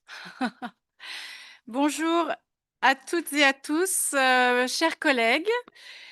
Chers partenaires d'autres organisations internationales, je suis très heureuse de vous accueillir aujourd'hui pour cette session consacrée au lien entre commerce et biodiversité, un sujet devenu central dans les débats économiques, environnementaux et géopolitiques contemporains.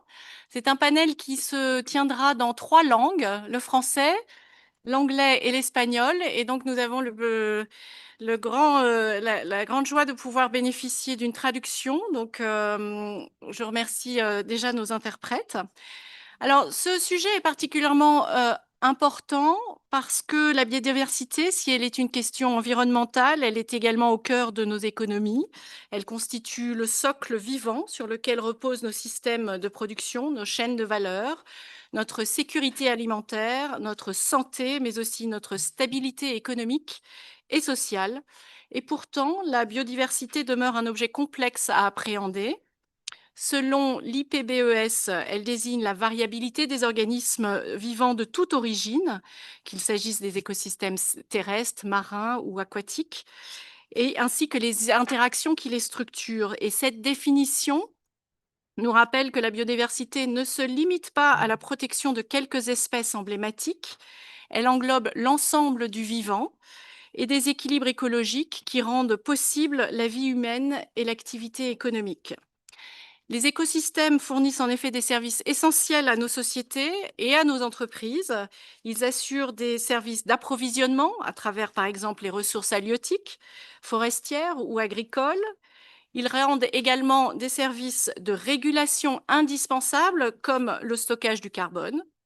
Et enfin, ils apportent des services culturels, qu'il s'agisse des paysages, du tourisme, des activités sportives ou encore de l'éducation. Autrement dit, la biodiversité n'est pas un supplément de prospérité, mais elle est une condition fondamentale.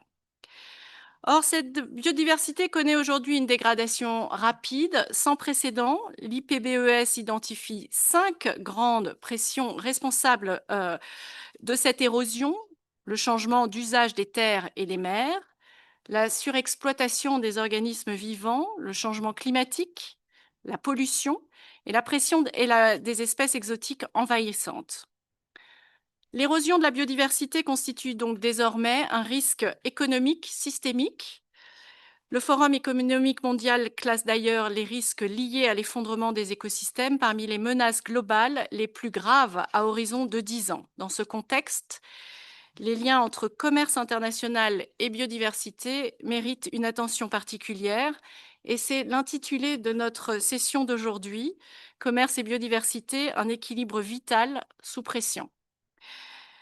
Toutefois, nous avons peut-être un peu trop tendance à opposer le commerce à la biodiversité, et nous entendons fréquemment que ce qui est bon pour le commerce est mauvais pour la biodiversité et vice-versa. Et c'est vrai, dans bien des cas, il faut le reconnaître. Mais ce que nous voulons vous proposer aujourd'hui, c'est de réfléchir ensemble au rôle positif qu'un commerce durable peut jouer. Il peut favoriser la diffusion de technologies plus propres, soutenir certaines transitions productives et permettre, dans certains cas, une meilleure allocation des ressources grâce à la spécialisation internationale. Lorsqu'il s'accompagne de régulations adaptées, il peut contribuer à réduire certaines pressions environnementales. C'est dans cet esprit que mon pays, la France, a inscrit dans sa stratégie nationale pour la biodiversité 2030 des mesures ambitieuses pour promouvoir et préserver la biodiversité et réduire donc les pressions qui s'exercent sur elle et restaurer la biodiversité dégradée. Le sujet qui nous réunit aujourd'hui est donc au croisement de plusieurs transformations: transformation écologique, transformation de la production, transformation du commerce pour qu'il devienne plus durable et transformation des attentes des citoyens également. Donc notre défi collectif est clair, faire en sorte que les échanges internationaux deviennent compatibles avec les limites écologiques de notre planète. Cela suppose de mieux mesurer les impacts du commerce sur la biodiversité, de renforcer les coopérations internationales, d'accompagner les entreprises dans leur transition et de construire des règles du jeu cohérentes entre compétitivité économique et préservation du vivant. Et dans ce cadre-là, nous pensons que l'OMC a un rôle à jouer. C'est pour ça qu'il ne faut pas attendre. Il nous revient de décider si nous voulons construire un commerce durable aujourd'hui ou si nous préférons en reporter l'échéance au risque de perdre des années précieuses.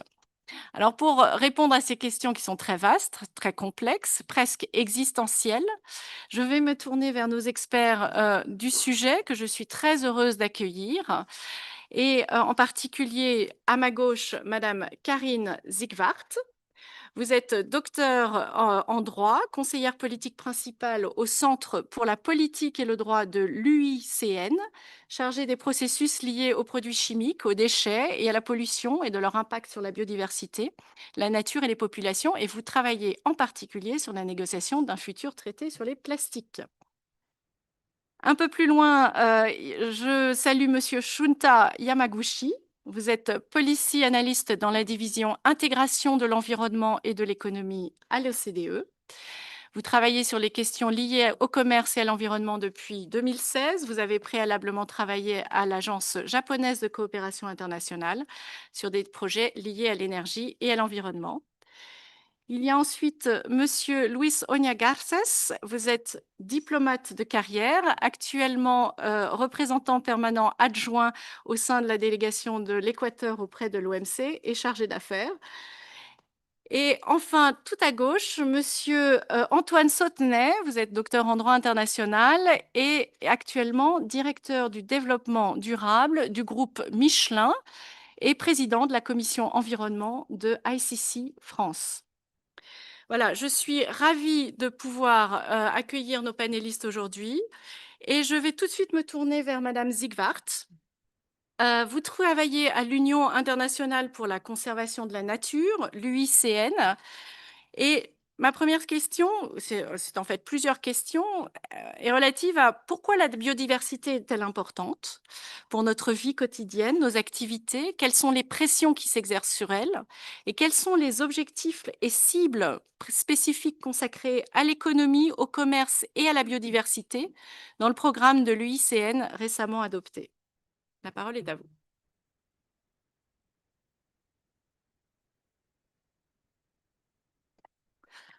Merci beaucoup, merci beaucoup. Bonjour, bon après-midi tout le monde. Je vais faire ma présentation en anglais. It's an enormous pleasure that we have been invited by France to this side event, which is coming to an important moment. Trade and biodiversity, a vital balance under pressure. This is the title. And I'm happy to share some information and also messages from IUCN's work. Yes, please, next slide. As you perhaps know, IUCN is organized by more than 1,400 members. And every 4 years, we have a Congress. At this Congress, it's also time and also the task to take the state of policies on biodiversity. The Congress 2025, alongside with IUCN resolutions, adopted a vision for nature on the path to 2045, and also the IUCN program how to implement this vision in the years upcoming 2026 and 2029. Please, next slide.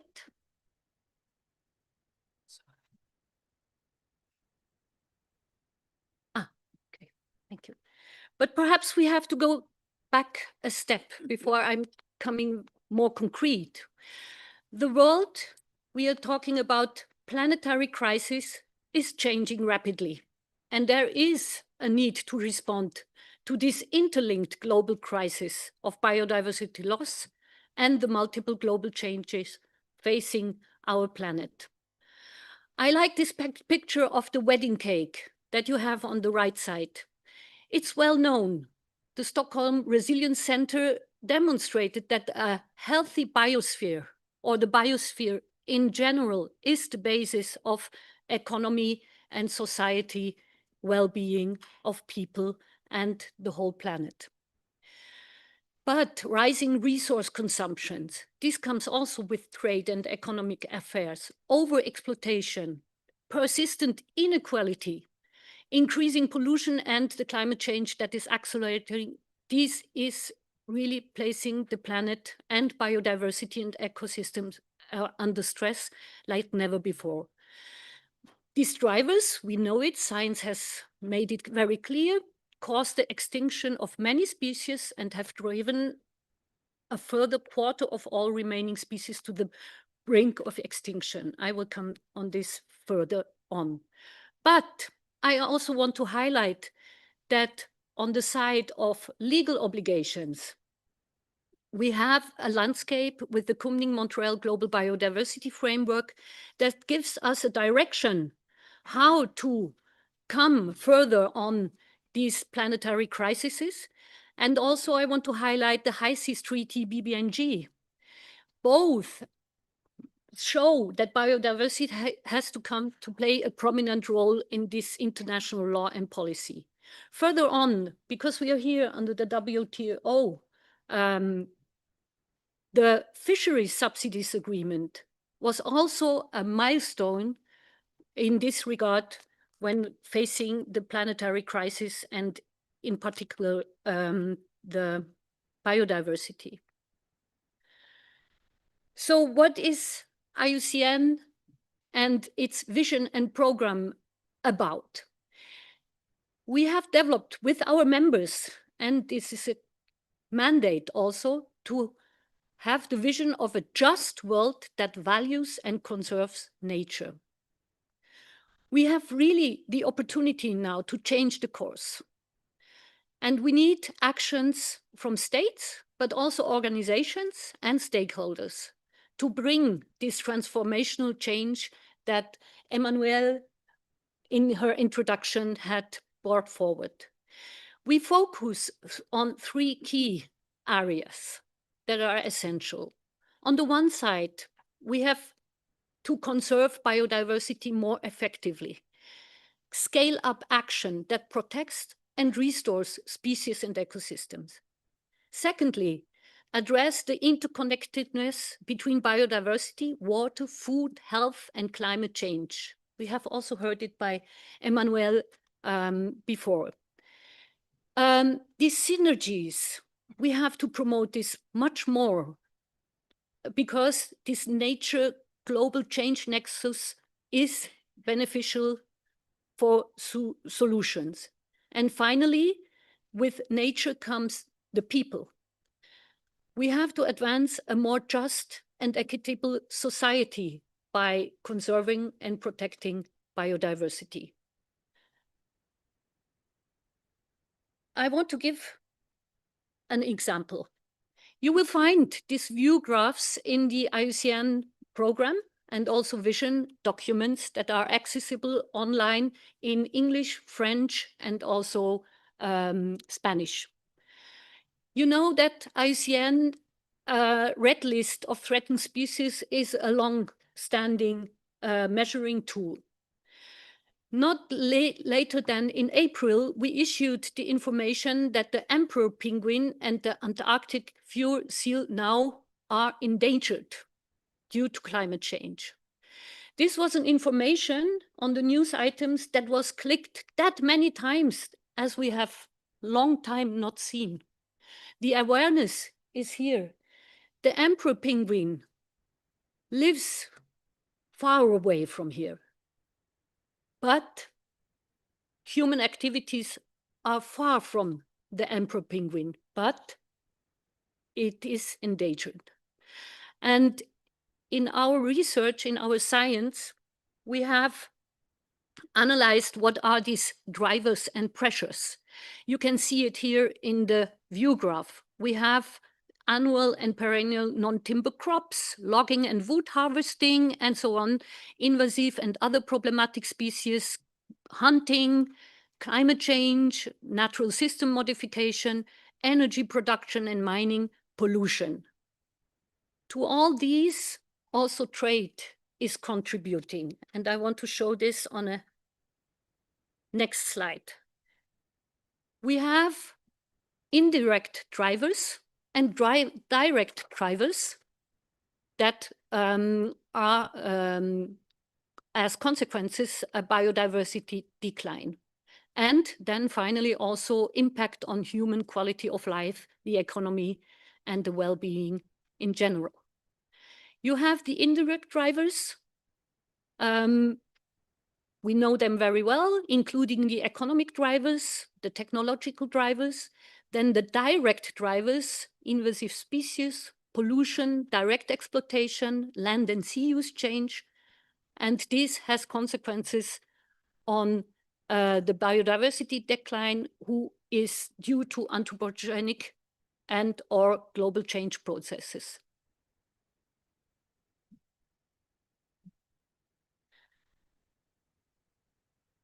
Emmanuel mentioned also IPES. IPES is an intergovernmental panel that bridges policy and science.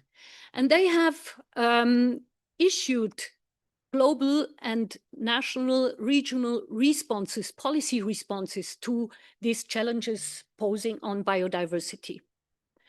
These responses are very broad, as you can see also on this view graph, and I want not to be too long on this, but it needs a transformative change in general. And from IUCN side, we see two major imperatives in this. No.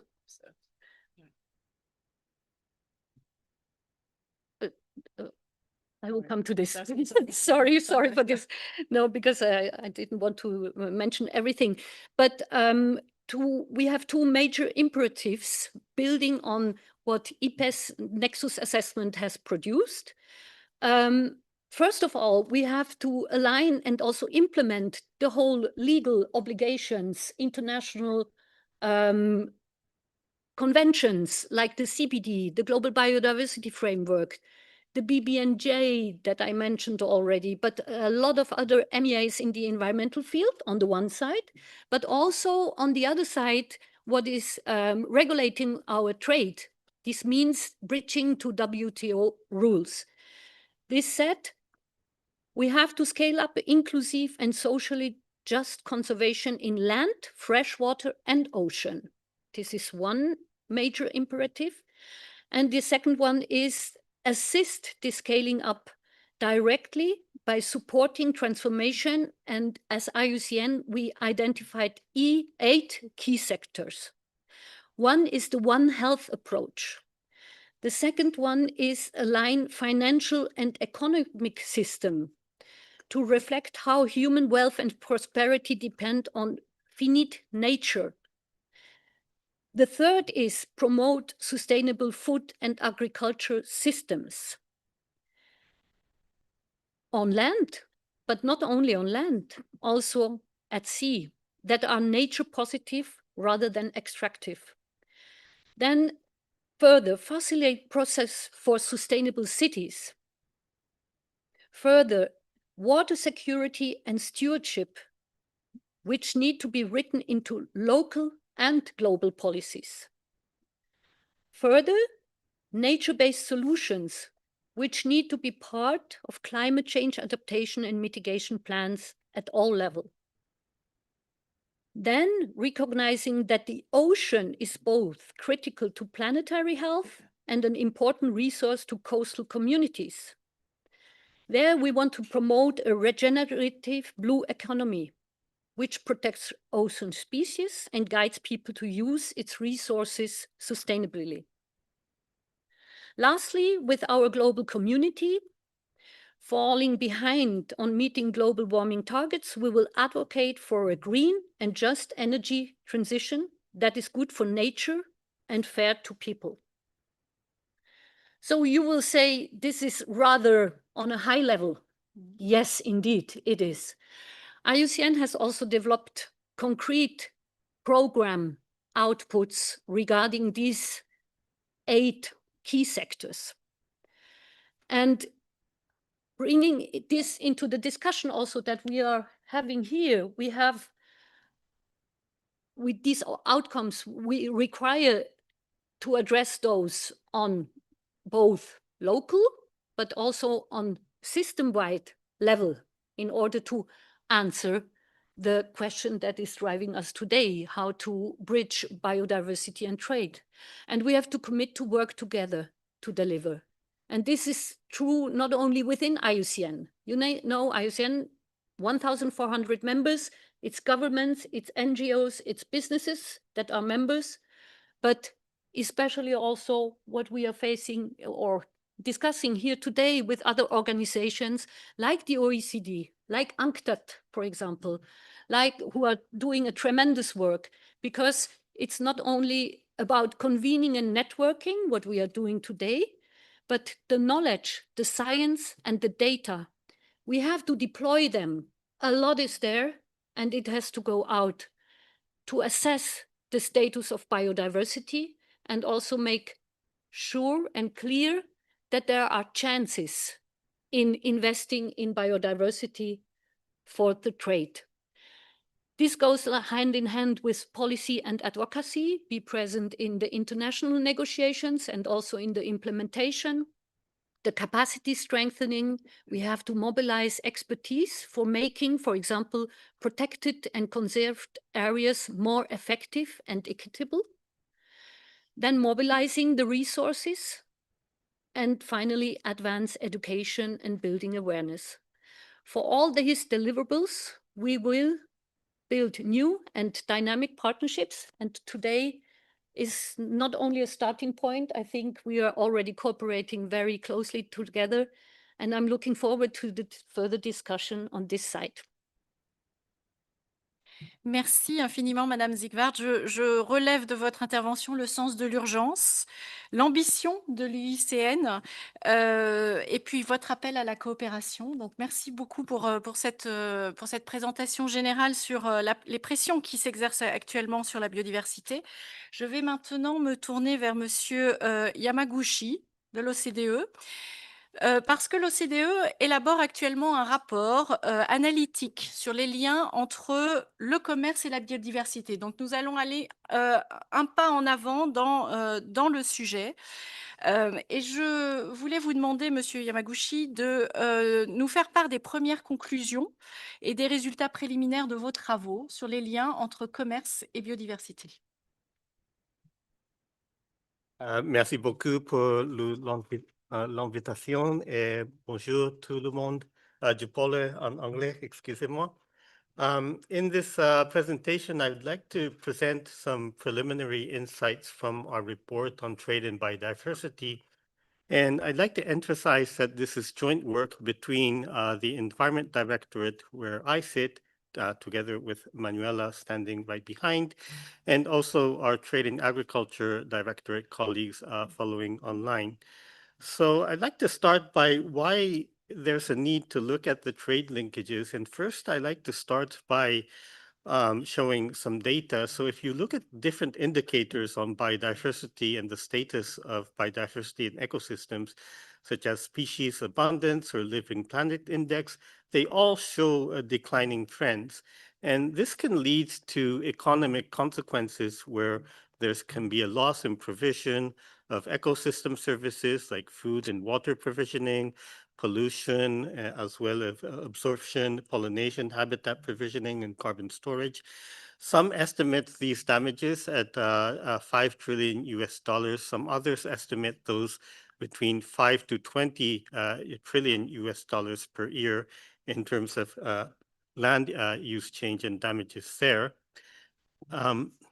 And this also involves irreversible tipping points where there can also have some damages. So we really need to understand the role of trade, how trade may contribute to biodiversity loss, but at the same time, how trade can contribute to biodiversity protection, as alluded to by Karine, and how to explore synergies here. So we decided to produce a report on a framework to gain a better understanding between trade and biodiversity linkages. And the rationale is really that there are existing gaps in current frameworks to capture the different linkages. I've attended different dialogues on trade and biodiversity previous, which were extremely informative. But some representatives may be talking about environmental harmful subsidies, some others might be talking about illicit trade, some others might be talking about biodiversity footprint, while others may be talking about ecotourism. So how do we gain a better understanding on the different linkages? And we decided to establish a conceptual framework for this, which I'll be showing in my next slide. So these are mainly looking at linkages on explicit impacts. We will be doing some follow-up studies for those. So here, starting from the left-hand side, you have trade policies that shape international trade. On the right-hand side, you have biodiversity policies that can help safeguard biodiversity.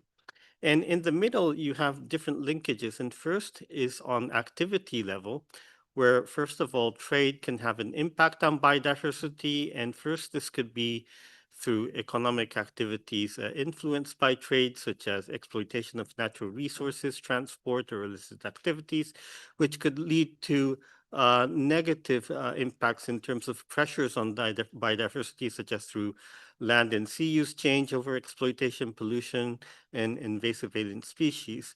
But at the same time, there could be positive impacts, such as uptake of environmental goods and services that can help alleviate these pressures as well. And in the opposite side, you can have impacts of biodiversity on trade.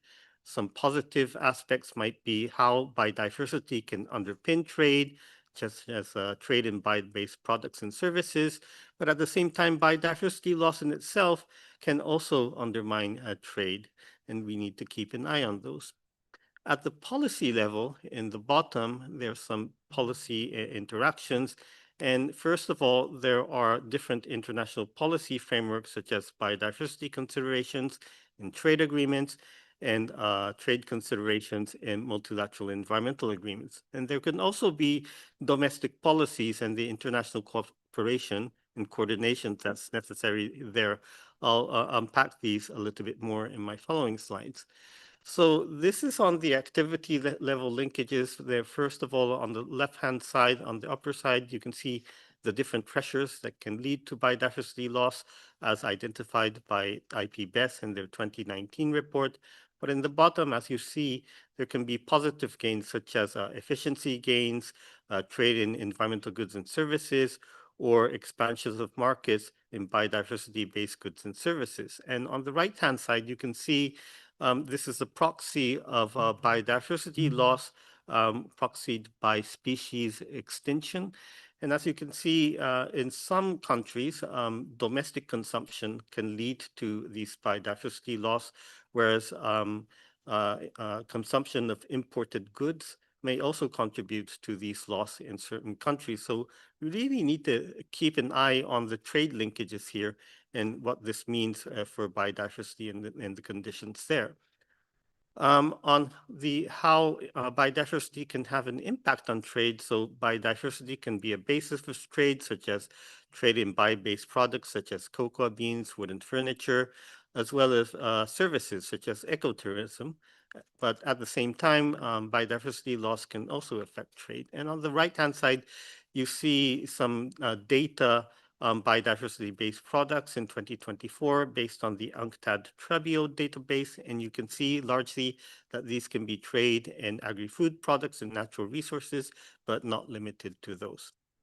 Now, turning to the policy level linkages, there can be international policy frameworks first under trade agreements, as was alluded to before. There's the WTO agreement on fishery subsidies. There are also regional trade agreements that increasingly include provisions related to biodiversity. And this is a graph shown by the Trends database.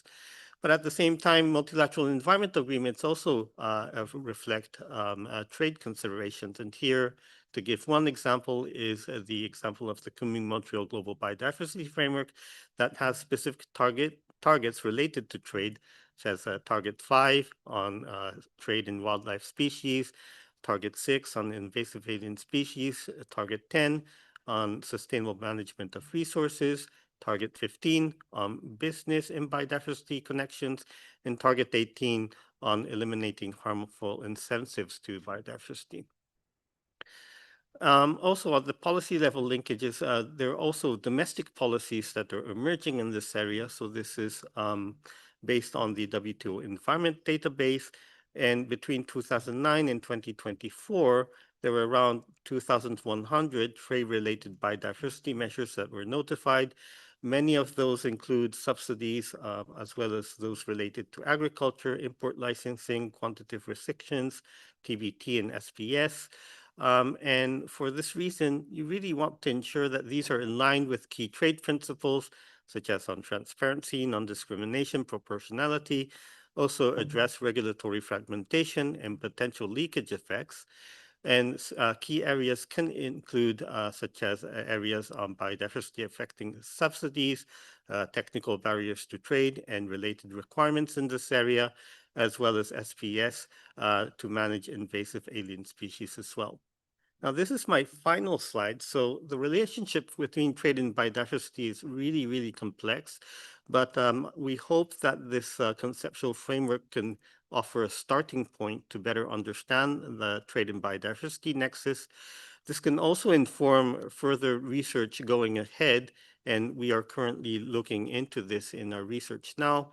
And we are also ready to share further insights from this work, and we are planning to publish a report based on this in the second half of 2026. So thank you very much for your attention, and I'd like to hand the floor back to the chair. Thank you. Merci infiniment, Junta, pour la présentation très claire de ce cadre conceptuel et qui est, je crois, très utile pour mieux comprendre les interactions entre commerce et biodiversité et dont nous prendrons connaissance avec grand intérêt lorsque le rapport sortira. Alors, notre prochain panéliste est Monsieur Luis Oña-Garcés de la mission d'Équateur. Nous souhaitions pouvoir donner aussi la perspective d'un membre et un membre tel que l'Équateur pour lequel la biodiversité est particulièrement importante. Et donc, ma question en tant que panéliste sera de nous rappeler peut-être, Monsieur Oña-Garcés, quelle est l'importance du sujet pour votre pays et si des mesures publiques, notamment commerciales, ont été mises en place dans votre pays pour promouvoir et protéger la biodiversité. Muchas gracias, embajadora. Quiero agradecerle a usted y a la misión de Francia justo por organizar este tan importante y oportuno evento y por la invitación para participar en él. Para empezar, para responder la pregunta planteada, creo que es importante destacar que para el Ecuador, la biodiversidad no es únicamente un entorno natural que debe protegerse, sino un recurso estratégico fundamental del Estado y un elemento estructural de nuestro desarrollo económico y social. El Ecuador es uno de los países más megadiversos del planeta y justamente esa condición no solamente es un atributo ambiental, sino también una realidad que define nuestra economía. En el caso ecuatoriano, la relación entre naturaleza y desarrollo es directa, porque dependemos de manera intrínseca de la salud de nuestros ecosistemas. Esta importancia también la podemos encontrar reflejada en la dimensión del comercio internacional. Y aquí, pues, ya yendo un poco más a la respuesta, es importante también mencionar algunos datos. Por ello, quiero también referirme a unas cifras que el Trade and Biodiversity Statistical Tool de la UNTAD, TradBio, nos proporciona. Y es que el comercio de productos basados en la biodiversidad representó aproximadamente el 58,9% de las exportaciones del Ecuador en 2024 y alrededor del 20,2% de su Producto Interno Bruto en el mismo año. Dentro de este conjunto, el principal componente corresponde al sector de alimentos y bebidas basados en biodiversidad, lo que evidencia que la biodiversidad no es un sector marginal, sino una parte estructural de nuestra inserción en el comercio global. En términos más amplios, el valor total de las exportaciones del Ecuador al mundo en 2024 a precios corrientes alcanzó aproximadamente 3,78 mil millones de dólares, 3,78 mil millones de dólares estadounidenses, lo que permite entender que la biodiversidad está profundamente integrada en nuestra estructura productiva y comercial, y no puede analizarse de forma separada de nuestra política económica. A nivel interno, se ha estimado además que los principales servicios ecosistémicos sostienen más del 80% de nuestro Producto Interno Bruto.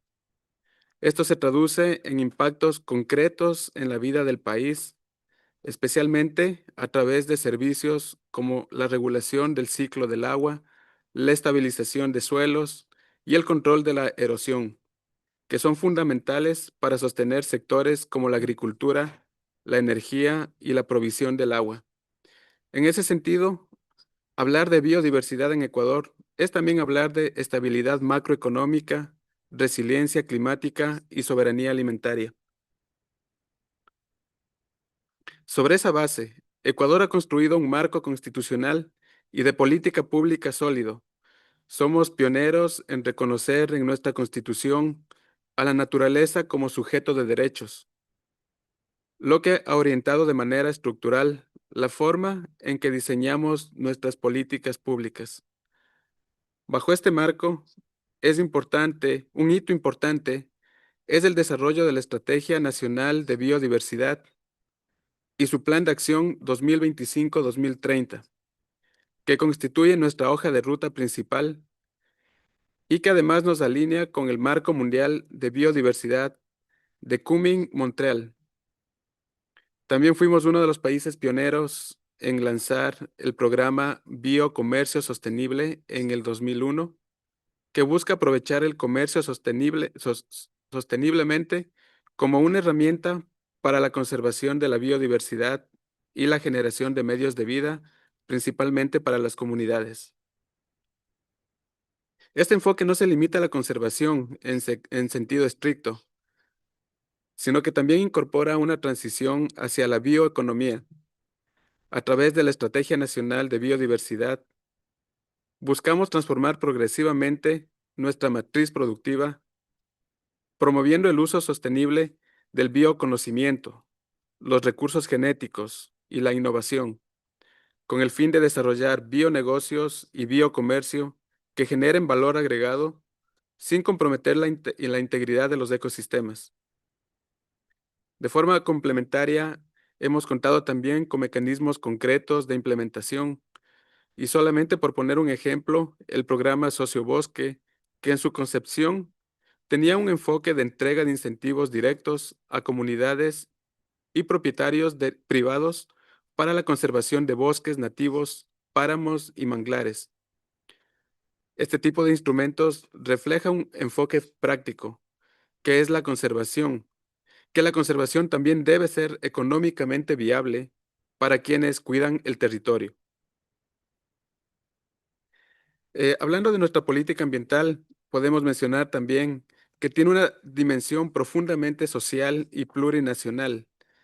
Se reconocen a los pueblos y nacionalidades indígenas, por ejemplo, como custodios históricos de la biodiversidad, y por ello incorporamos el principio del consentimiento libre, previo e informado en la gestión de sus territorios. Asimismo, hemos integrado un enfoque de género con metas concretas, como el incremento de mujeres rurales vinculadas a sistemas de producción sostenible, pasando de 2.218 en 2024 a más de 5.200 hacia 2029. Finalmente, como somos conscientes de que ninguna política de biodiversidad es viable sin un financiamiento adecuado. Por ello, Ecuador está implementando la metodología BioFin o Iniciativa de Financiamiento de la Biodiversidad para poder cerrar una brecha financiera estimada en más de 1.400 millones de dólares hacia 2030. En este marco se han identificado soluciones como la optimización del gasto público, canjes de deuda por naturaleza y la movilización de inversiones verdes con el objetivo de asegurar la sostenibilidad financiera de estas políticas en el tiempo. Como podemos ver, la biodiversidad es muy importante para el Ecuador. No se trata de un tema sectorial, sino transversal. Y es precisamente desde esa perspectiva que entendemos que la biodiversidad no solamente debe protegerse, sino también integrarse de manera inteligente y sostenible en los modelos de desarrollo y en las dinámicas del comercio global. Muchas gracias. Merci infiniment pour cette présentation particulièrement inspirante, je dirais, sur les enjeux liés à la biodiversité pour l'Équateur. Et je retiens les aspects à la fois de prospérité économique, les aspects sociaux et l'ensemble des dimensions globales que vous soulevez dans le cadre de la préservation de la biodiversité pour la souveraineté également de l'Équateur. Et je vais me tourner maintenant vers notre quatrième panéliste, qui est Monsieur Antoine Sautenay, qui est directeur du développement durable de Michelin, qui est un groupe mondial, et qui est également président de la commission énergie et environnement de ICC France, pour que l'on ait un peu une perspective d'une entreprise qui a bien sûr, dont l'activité est essentiellement liée à la préservation de la biodiversité aussi. Et je voulais que vous nous présentiez un petit peu que représente la préservation de la biodiversité pour une société telle que Michelin et comment vous travaillez concrètement sur le terrain dans le cadre de vos chaînes de valeur et dans cet objectif de préservation de la biodiversité. Madame la représentante permanente, chère Emmanuelle, merci d'abord beaucoup pour cette invitation. Je suis très, très heureux de vous présenter aussi, au fond, un cas concret de ce qu'est la biodiversité, ce que représente la biodiversité pour un groupe comme Michelin. Et pour saisir ce que veut dire la biodiversité pour un groupe comme Michelin, il faut d'abord peut-être rappeler quelques chiffres concrets de ce que nous représentons en termes d'empreinte industrielle mondiale. Michelin, c'est environ 120 000 employés dans le monde. C'est plus de 70 sites industriels, ce sur tous les continents. Donc nous disposons vraiment d'une empreinte industrielle mondiale, ce qui fait que nous sommes très sensibles aux règles multilatérales. Et c'est vrai pour le commerce mondial, nous sommes très dépendants du commerce et des obstacles au commerce dans les flux qui sont les nôtres d'une usine à une autre sur tous les continents. Et ce qui est vrai sur le commerce mondial est évidemment vrai sur les questions de biodiversité, où comme groupe international, nous avons besoin de règles sur la biodiversité sur le plan mondial. Et de ce point de vue-là, évidemment, on n'a pas attendu l'accord de Kunming-Montréal, donc qui est issu de la COP15, qui a été rappelé notamment par Karine. Néanmoins, si on reprend quelques éléments de l'accord de Kunming-Montréal, il faut noter la cible numéro 15, qui a été aussi citée par Yamaguchi-san. La cible numéro 15 recommande aux entreprises de faire une analyse des risques, des dépendances et des impacts à la nature. Et donc, Michelin, comme d'autres entreprises dans le monde, nous avons fait cet exercice. Qu'est-ce qu'on peut retirer de cet exercice-là? C'est assez simple. Au fond, Michelin est quasiment totalement dépendant des services écosystémiques. Et en particulier, est totalement dépendant d'une matière qui est le caoutchouc naturel et très dépendante de la filière d'EVA-culture. Pourquoi? Parce que dans un pneumatique, un produit, eh bien, nous avons environ entre 25 et 30% de caoutchouc naturel. Donc, vous voyez que le caoutchouc naturel représente une partie importante. Et c'est ce qui a été évoqué, c'est vraiment lié aux questions commerciales. Pourquoi? Parce que le caoutchouc naturel est principalement produit à 85% en Asie du Sud-Est. Donc, on voit l'articulation naturelle entre le commerce et la biodiversité. Ça, c'est en termes de dépendance. Évidemment, quand on pense à l'impact du groupe Michelin sur la biodiversité, là aussi, la chaîne de valeur amont, les fournisseurs, nous avons un impact, si on reprend les pressions IPBES, sur la dégradation des habitats et le changement d'utilisation des sols, lié à la déforestation et à la production agricole de latex. Mais c'est aussi le cas d'autres pressions IPBES, et notamment toutes les questions liées au changement climatique. Il va sans dire, et c'est vrai pour l'ensemble de la filière automobile, que les émissions de CO2 à l'usage de nos produits pneumatiques a aussi un impact significatif sur la biodiversité. Donc on voit qu'il est fondamental de faire cet exercice de dépendance et d'impact et de réaliser au fond notre dépendance aux services écosystémiques. Alors à partir de là, quels sont les plans d'action, quelle est la stratégie et quel est le plan d'action d'un groupe comme Michelin? Ce que nous avons fait, c'est que nous avons pris un engagement qui s'appelle l'engagement Act for Nature, qui dépend de Entreprises pour l'environnement, qui est une association française qui regroupe les groupes du CAC 40. Et on a pris des engagements sur la biodiversité sur l'ensemble de la chaîne de valeur du groupe. Alors vous l'imaginez, pour des produits, le point clé, c'est la recherche et le développement. Et on a travaillé sur la question de l'éco-conception de nos produits. Et ce sur quoi on s'est engagé, c'est l'intégration de critères biodiversité dans l'analyse de cycle de vie de l'ensemble de nos produits. Donc on voit là l'impact important de cette éco-conception sur la biodiversité. Deuxième niveau dans la chaîne de valeur, nos sites industriels. Je l'ai évoqué, nous avons environ 70 sites industriels sur tous les continents, en Europe, en Amérique du Nord, en Asie. Et dans ce cadre-là, nous avons pris des objectifs de mise en place de plans de gestion de la biodiversité sur une cinquantaine de sites à l'échelle mondiale et également zéro utilisation de produits sanitaires et phytosanitaires dans l'entretien de tous les espaces verts autour de nos sites industriels. Donc vous voyez que ce sont des engagements très forts sur l'ensemble de la chaîne de valeur. Maintenant, pour répondre à la question plus spécifique et la plus majeure, qu'est-ce qu'il en est pour la filière du caoutchouc naturel?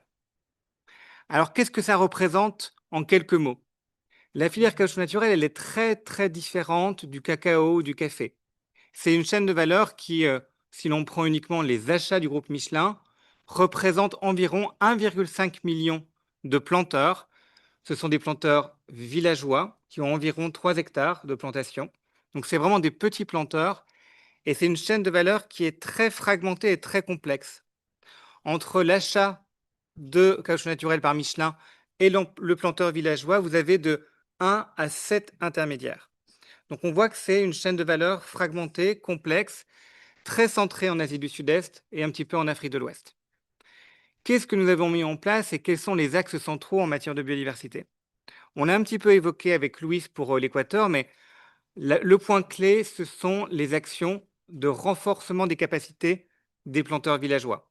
Et c'est en fait des projets de développement durable que nous mettons en place pour aider les planteurs et leurs familles pour véritablement être davantage résilients sur le plan économique, d'adopter des bonnes pratiques agricoles et au fond d'améliorer la biodiversité sur les différents sites du groupe Michelin et des achats. Donc ça, c'est un point assez clé. Le deuxième point très important, c'est la question de la traçabilité du caoutchouc naturel. Vous le savez sans doute, il y a une réglementation européenne qui s'appelle EUDR, une réglementation sur la déforestation. Et pour nous, il est clé que la question de la traçabilité, que le caoutchouc naturel soit inclus dans la réglementation EUDR sur la traçabilité du caoutchouc naturel. Nous avons pris la décision de pousser à l'inclusion du caoutchouc naturel dans la réglementation EUDR. Nous sommes prêts pour faire un assessment de l'ensemble de nos achats de caoutchouc naturel depuis décembre 2024. L'ensemble de nos caoutchoucs naturels achetés dans le monde entier est conforme à la réglementation européenne.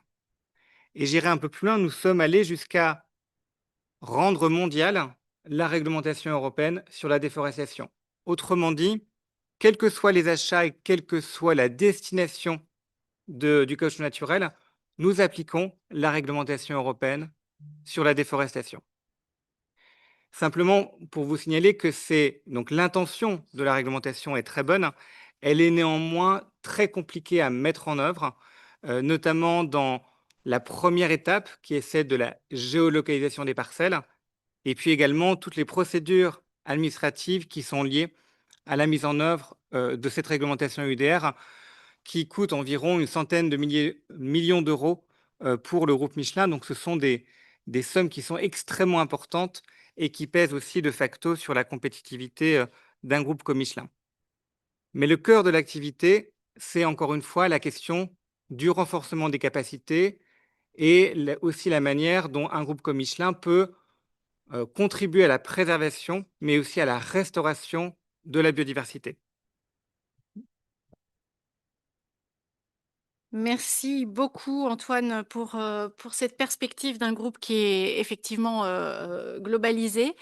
Alors, après cette première salve de questions, je voulais vous poser peut-être une deuxième série de questions, un tout petit peu plus précises et un peu plus courtes peut-être, pour entrer plus dans le détail et pour que l'on puisse aborder quelques questions concrètes liées à ce sujet. Alors, Madame Zigvart, votre organisation a en particulier rédigé un document d'orientation en vue de la 14e conférence ministérielle de l'OMC qui s'est tenue à Yaoundé. Est-ce que vous pourriez nous dire quelles étaient vos principales revendications et ce que, selon vous, l'OMC pourrait faire pour soutenir la biodiversité? Merci beaucoup pour cette question. Nous avons, oui, in front of the ministerial conference 14 that took place in March this year, we had sent a statement which asked to integrate sustainable development as a core principle, as an overarching ask, but we urged WT members specifically, and also in line what I told before in the program and the vision, we asked 6 points. First, we asked to embed biodiversity into all relevant WTO committees, including the ones on trade and environment and its negotiations on environmental goods and services, agriculture, market access, and subsidies, building on trade and environmental sustainability structures discussions that are already taking place. Really integrate the biodiversity aspect as it has been done so far for climate. Give biodiversity more value in these discussions in the WTO committees. Secondly, promote the coherence, what we have heard, with multilateral environmental agreements by strengthening the alignment of WTO rules with the Kunming-Montreal Global Biodiversity Framework and the Convention on the International Trade in Endangered Species of Wild Fauna and Flora, CITES, as well as the Biodiversity Beyond National Jurisdiction, the BBNJ agreement, recognizing the complementarity objectives. Third, ensure that the WTO reform supports sustainability, equity, and just transition, and the capacity of developing countries to participate and benefit from nature-positive trade. Fourth, advance completion and strengthening of the WTO fisheries subsidies broadly, including in agriculture and energy. Fifth, continue to support the WTO dialogue on plastics pollution and environmentally sustainable plastics trade and strengthen the consideration of biodiversity ecosystems and nature-based solutions when advancing alternatives and substitutes to plastic products, in line with IUCN policy and the Global Biodiversity Framework. And finally, also to encourage trade frameworks that ensure sustainable management, use, and trade of wild species across both terrestrial and aquatic ecosystems, also in line with IUCN policy and the Global Biodiversity Framework. We think that the ministerial conference of the WTO was really critical as an opportunity to move forward. And we stand ready to help to deliver on what has been decided and what is still in front of us through science-based evidence, but also through policy guidance and legal advice and our in-place multi-stakeholder engagement. These were the 6 points, and we are looking forward to responses and the dialogue. Merci beaucoup et je note à nouveau le niveau d'ambition de l'UICN qui est toujours très bon. Je me tourne maintenant vers Monsieur Yamaguchi. Au vu de votre travail à l'OCDE, quelles sont selon vous les premières conclusions ou les domaines prioritaires qui sont essentiels pour faire avancer la réflexion sur les liens entre commerce et biodiversité? Par où doit-on commencer?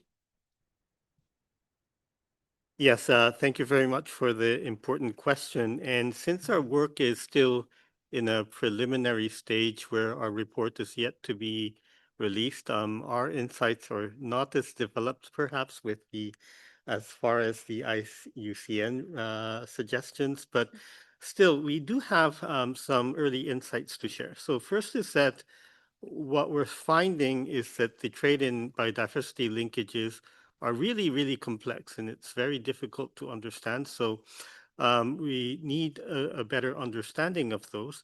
But and we do know that there are synergies as well as trade-offs, but there can be important opportunities to look into more about these synergies between trade and biodiversity, or win-win opportunities, if you like. So some of those could be such as looking further into biodiversity underpinning trade, looking at bio-based products that are sustainably harvested, or a trade in biodiversity-friendly products and services, for example.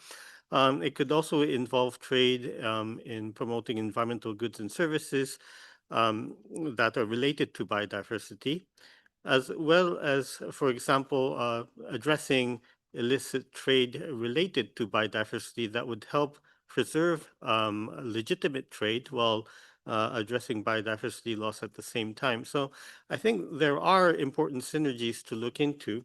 Now, when there are trade-offs that are involved, this is highly contentious.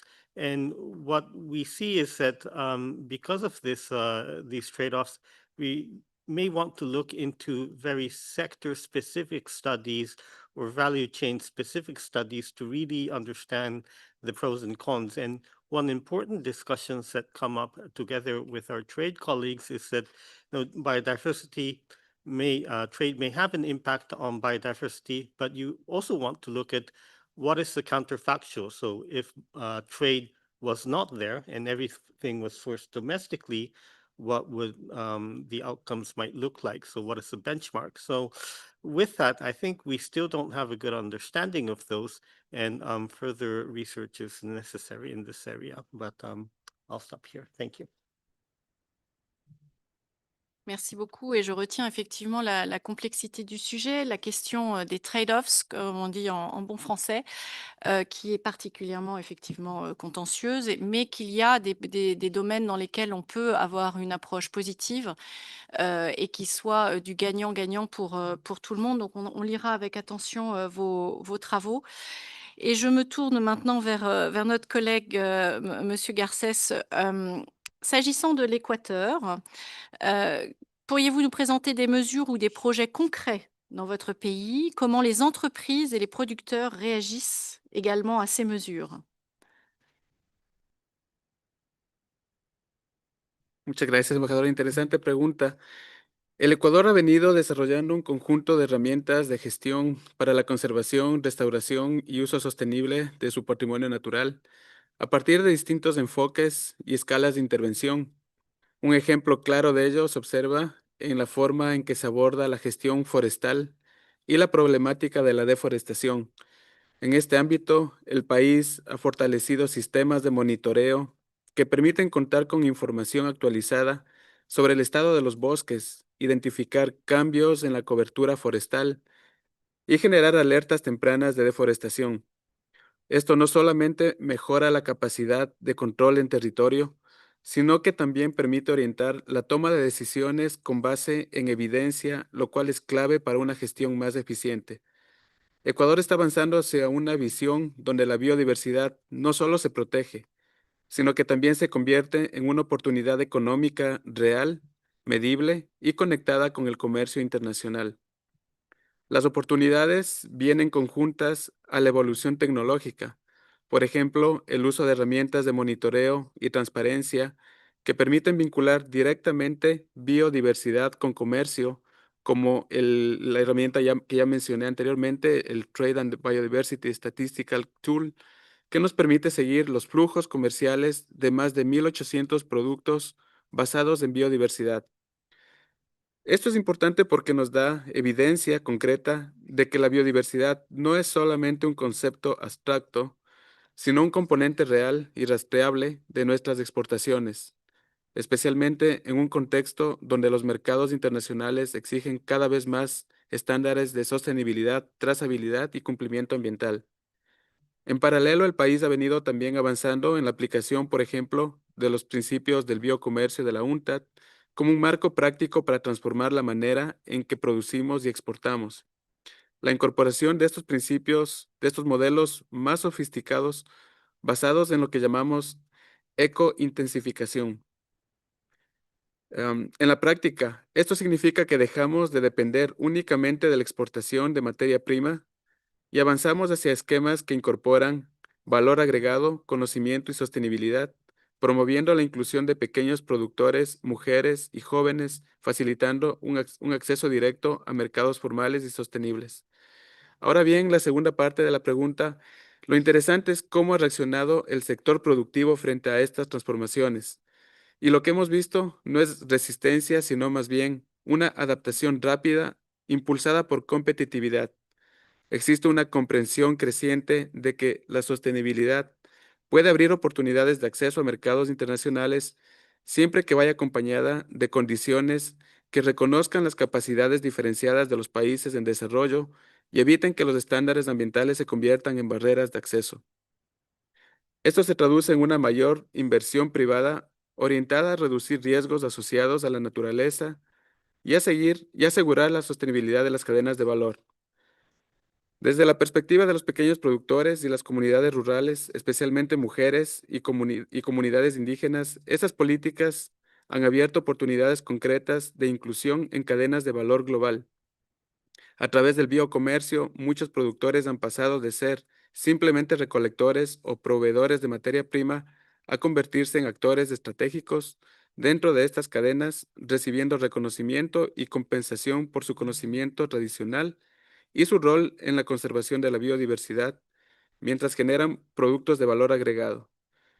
En ese sentido, ya existen experiencias documentadas en el marco del biocomercio andino que muestran que es posible mejorar ingresos, reducir pobreza y al mismo tiempo restaurar ecosistemas, lo que en la práctica alinea estas políticas con los objetivos de desarrollo sostenible y también con acuerdos multilaterales sobre el medio ambiente, como aquellos relativos a la biodiversidad y cambio climático. Finalmente, es importante tener en cuenta que una transición en curso donde biodiversidad, comercio y desarrollo no se perciban como agendas separadas, que sean vistos como trade-off, que compitan o que sean contradictorios entre sí, sino como partes de un mismo sistema que puede generar oportunidades económicas reales si se gestiona de manera adecuada y equilibrada. Para concluir, nada más, vale recordar que la pérdida de la biodiversidad forma parte de la triple crisis planetaria, junto con el cambio climático y la contaminación. Por ello requiere respuestas integradas y coherentes que reconozcan la interdependencia de estos desafíos. Muchas gracias. Merci infiniment pour cette réponse particulièrement complète et puis aussi pleine d'espoir, puisque on voit que la durabilité peut ouvrir des opportunités et puis peut être facteur de compétitivité. Et ça m'amène à la dernière question à Monsieur Sautenay, parce que vous êtes également président de la commission énergie et environnement d'ICC France, donc du chapitre français de la Chambre de commerce internationale. Pouvez-vous nous indiquer dans votre rôle si ce thème du commerce et de la biodiversité est également débattu, comment il est débattu et comment il est traité au sein des entreprises françaises, membres de ce chapitre, et comment elles réagissent à toutes ces questions? Merci beaucoup, Emmanuel, pour cette question. Et effectivement, les entreprises françaises sont au fond très engagées sur la biodiversité. Ce n'est pas du tout l'apanage de Michelin, mais c'est vraiment un mouvement plus global. Et on peut constater que une grande partie des entreprises françaises sont plutôt en avance de phase sur les questions de préservation et de restauration de la biodiversité. Je vais peut-être prendre 3 exemples très concrets sur lesquels, enfin, qui montrent en tout cas l'engagement des entreprises françaises. Le premier élément, c'est, je me suis essayé à faire un exercice de comparabilité des rapports de durabilité des groupes du CAC 40, entreprises françaises. Et ce dont on se rend compte, c'est que plus de 60% des entreprises françaises eh bien, publient, dans le cadre de la nouvelle directive européenne sur le reporting extra-financier, ils publient ce qu'on appelle le E4, le chapitre sur la biodiversité, des actions extrêmement concrètes sur ce sujet, avec à la fois des indicateurs, mais aussi l'utilisation je dirais, de méthodologies que nous avons évoquées, notamment de l'UICN, mais également du WRI, des méthodologies notamment de SBTN, donc l'équivalent nature ou l'équivalent biodiversité des engagements des entreprises pour le climat, SBTI. Un peu plus de 30% des entreprises françaises ont des objectifs SBTN, donc avec vraiment des choses extrêmement concrètes sur la biodiversité. Et pour prendre un exemple qui est relié à l'UICN, si on prend l'exemple de LVMH, par exemple, LVMH, dans son rapport de durabilité, met en exergue l'exposition du groupe aux espèces animales et végétales en danger de l'UICN. Cet indicateur, d'ailleurs, de l'UICN est celui qui est le plus publié par les entreprises françaises dans leur rapport de durabilité. Et assez naturellement, comme nous d'ailleurs au sein de Michelin, tout le volet chaîne de valeur, donc nous, notre dépendance que j'ai décrite au caoutchouc naturel, cette matérialité de la chaîne de valeur, elle est évidemment aussi présente pour l'ensemble des entreprises françaises. Donc on voit que c'est un sujet qui est pris au bon niveau. Et le deuxième point qui vraiment fait le lien, Emmanuel, vous l'avez évoqué en tout début dans votre introduction, le gouvernement français a publié une stratégie nationale de la biodiversité en 2024, donc une stratégie pour 2030. Cette stratégie, elle a fait l'objet d'une mobilisation assez unique des entreprises françaises, et ce à tout niveau. Des PME, des ETI, des grands groupes ont contribué à ce que nous avons appelé le rock-lore de la biodiversité. C'est un processus qui a duré plus d'un an, de 2024 à fin 2025, et qui décrit des recommandations d'un point de vue sectoriel et des recommandations horizontales. Donc 6 groupes de travail ont été mobilisés sur le plan sectoriel, sur le bâtiment, sur l'alimentation, sur le luxe, sur les matériaux. Et j'ai eu la chance avec Eramet, avec le groupe Eramet, de présider le groupe de travail sectoriel sur les matériaux. Et peut-être vous donner un exemple concret. Un des points de recommandation, c'est précisément le souhait d'intégrer davantage de matériaux recyclés dans les produits finaux, de sorte d'éviter l'érosion de la biodiversité. Et pour ce faire, créer des filières stratégiques pour innover en matière de recyclabilité, pour créer vraiment des écosystèmes d'innovation dans ce domaine-là, ce que nous faisons, nous, pour le groupe Michelin, sur énormément de matériaux recyclés. L'autre point clé que je souhaitais signaler ici, c'est le volet biosourcé. Naturellement, nous serons face à un paradigme très important, un changement de paradigme avec un épuisement des ressources qui s'annonce, et donc une compétition d'usage sur les matériaux biosourcés qui va être absolument critique. Et là encore, nous avons besoin de règles nationales, européennes et multilatérales pour traiter de cet enjeu de compétition des usages pour les matériaux biosourcés aujourd'hui et demain. Et peut-être troisième exemple pour illustrer ces dynamiques françaises, précisément au travers de la Chambre de commerce internationale et du réseau France, nous travaillons à une autre thématique, y compris en préparation de la COP17, qui est au fond la question du financement de la biodiversité. Et nous travaillons à l'établissement d'un guide pratique pour mieux comprendre, pour mieux appréhender le sujet des crédits nature, un peu dans la continuité de la réflexion autour des crédits carbone, qui manque de maturité, qui est encore un marché fragmenté, mais sur lequel nous avons besoin collectivement de nous positionner pour véritablement avoir des projets transformatifs de préservation de la biodiversité. Voilà en quelques mots. Merci infiniment à vous quatre. Je propose désormais que nous ouvrions les questions à la salle. Est-ce que certains d'entre vous souhaiteraient poser des questions à nos panélistes ou simplement faire des commentaires et apporter votre expérience? Et je me tourne vers vous pour savoir s'il y a des questions éventuellement de la salle. Oui, je vous en prie. Est-ce que vous pouvez vous présenter? Bonjour, je suis l'ambassadeur du Gabon. Ce ne sera pas une question, ce sera plus un partage d'expérience. Le Gabon est engagé dans la protection de la biodiversité. Nous avons 13 parcs nationaux qui couvrent environ 11% de notre territoire national. Nous avons 20 aires marines protégées, dont 9 parcs marins et 11 réserves aquatiques qui ont été créées en 2017. Ils couvrent 26% des eaux marines sous juridiction gabonaise. Nous avons plusieurs lois contre le braconnage et l'exploitation illicite des ressources naturelles, des programmes de protection des espèces menacées.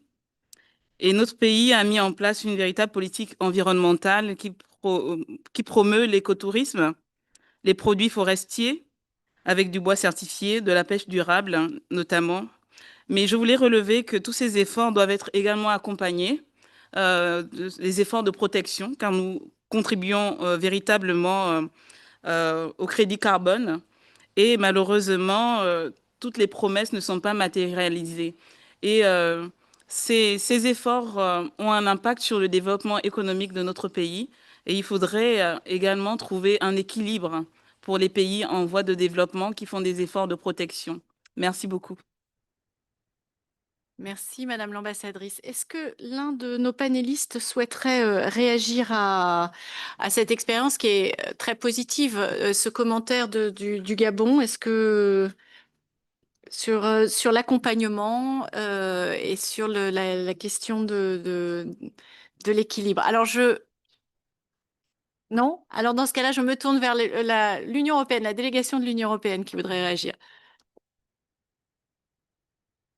Okay, no, more than react on Gabon, but we have a number of comments that perhaps is also in a way in a path to what also Gabon said. The first one is about scale. When we are discussing about trade-off in relations to trade and biodiversity, it came to my mind in particular the European experience, that indeed we tend at the beginning to have some national ideas, then we immediately realized that this has to be implemented at the European level in order to manage the trade-off. So not only the advantages, but also the costs that certain policies have. So we need cooperation, certainly at the European level.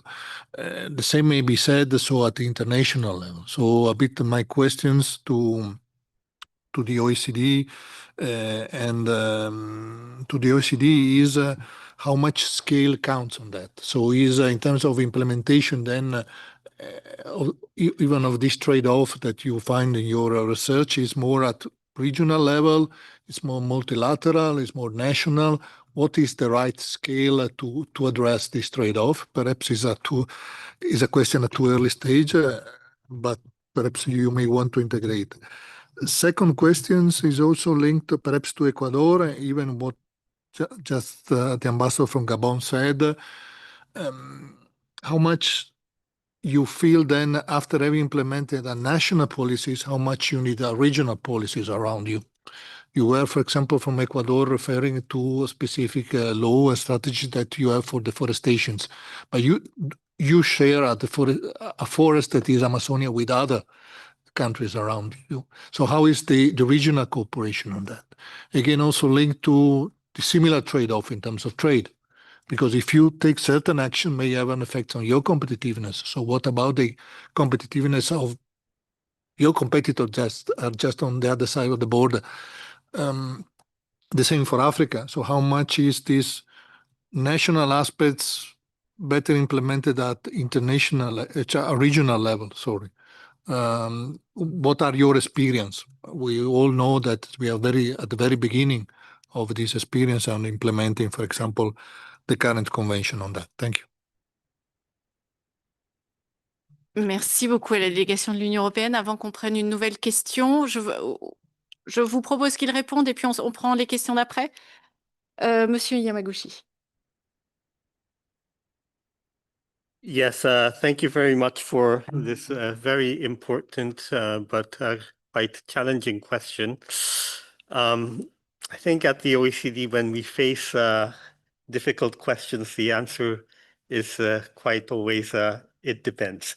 And I think it really is a mix of efforts at the international level, regional level, and domestic level. But because the Trade and Biodiversity Nexus has so many interfaces that it's very difficult to generalize. But that said, we did organize a workshop on trade and biodiversity back in September last year, and we had gathered a lot of stakeholders from businesses, from IGOs, and experts to have a discussion on this. And what was quite interesting, at least to me, is that one business representative who was doing a lot of sustainable product development, I think in the cosmetics sector, was sourcing a lot of ingredients from the Amazon. And this representative was also saying that they are extremely interested in making the sourcing sustainable, but sometimes the regulatory fragmentation, such as how the Nagoya Protocol is implemented on the ground, is different from country to country. And therefore, when it comes to business expectations, it is quite challenging for this business. And it was quite eye-opening to me to see that there is a role for regional cooperation or international cooperation, as when you leave it to domestic efforts, there can be some fragmentation. So I think we do not want to focus on just one outlet, but keep different policy channels open to address these relevant issues. Yeah, thank you very much.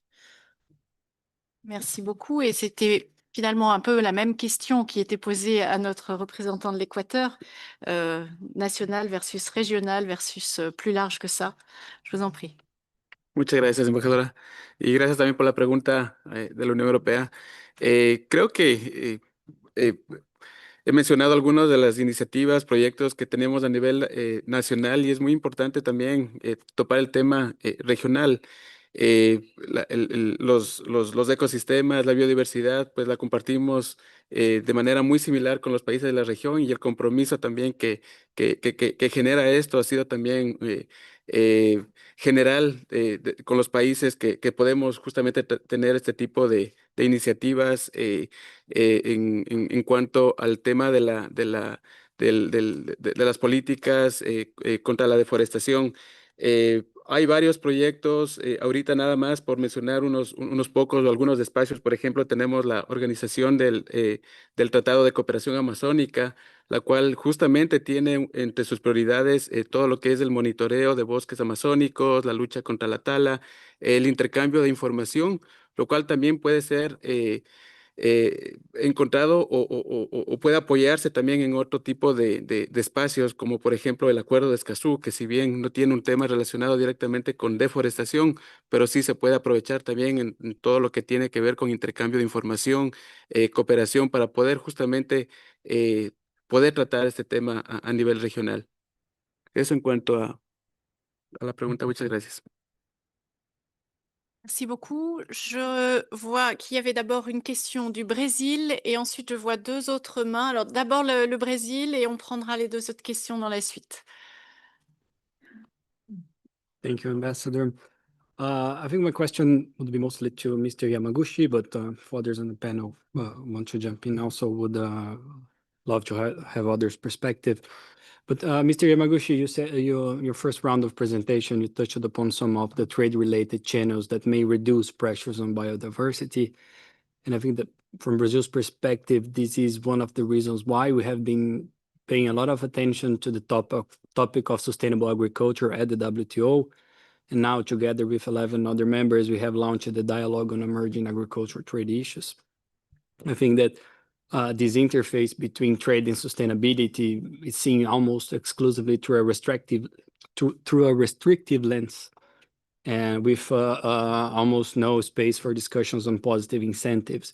So my question is, if in this OECD research that you referenced, if you try to provide more details into which goods and service could be deemed environmental or deemed this biodiversity good, as well on the issue of efficiency. How is the OECD trying to look into these topics that are related to channels that may reduce pressure on biodiversity? Thank you. Merci beaucoup. Avant de vous passer la parole, je vais prendre peut-être les deux autres questions. Madame, au fond, je vous en prie.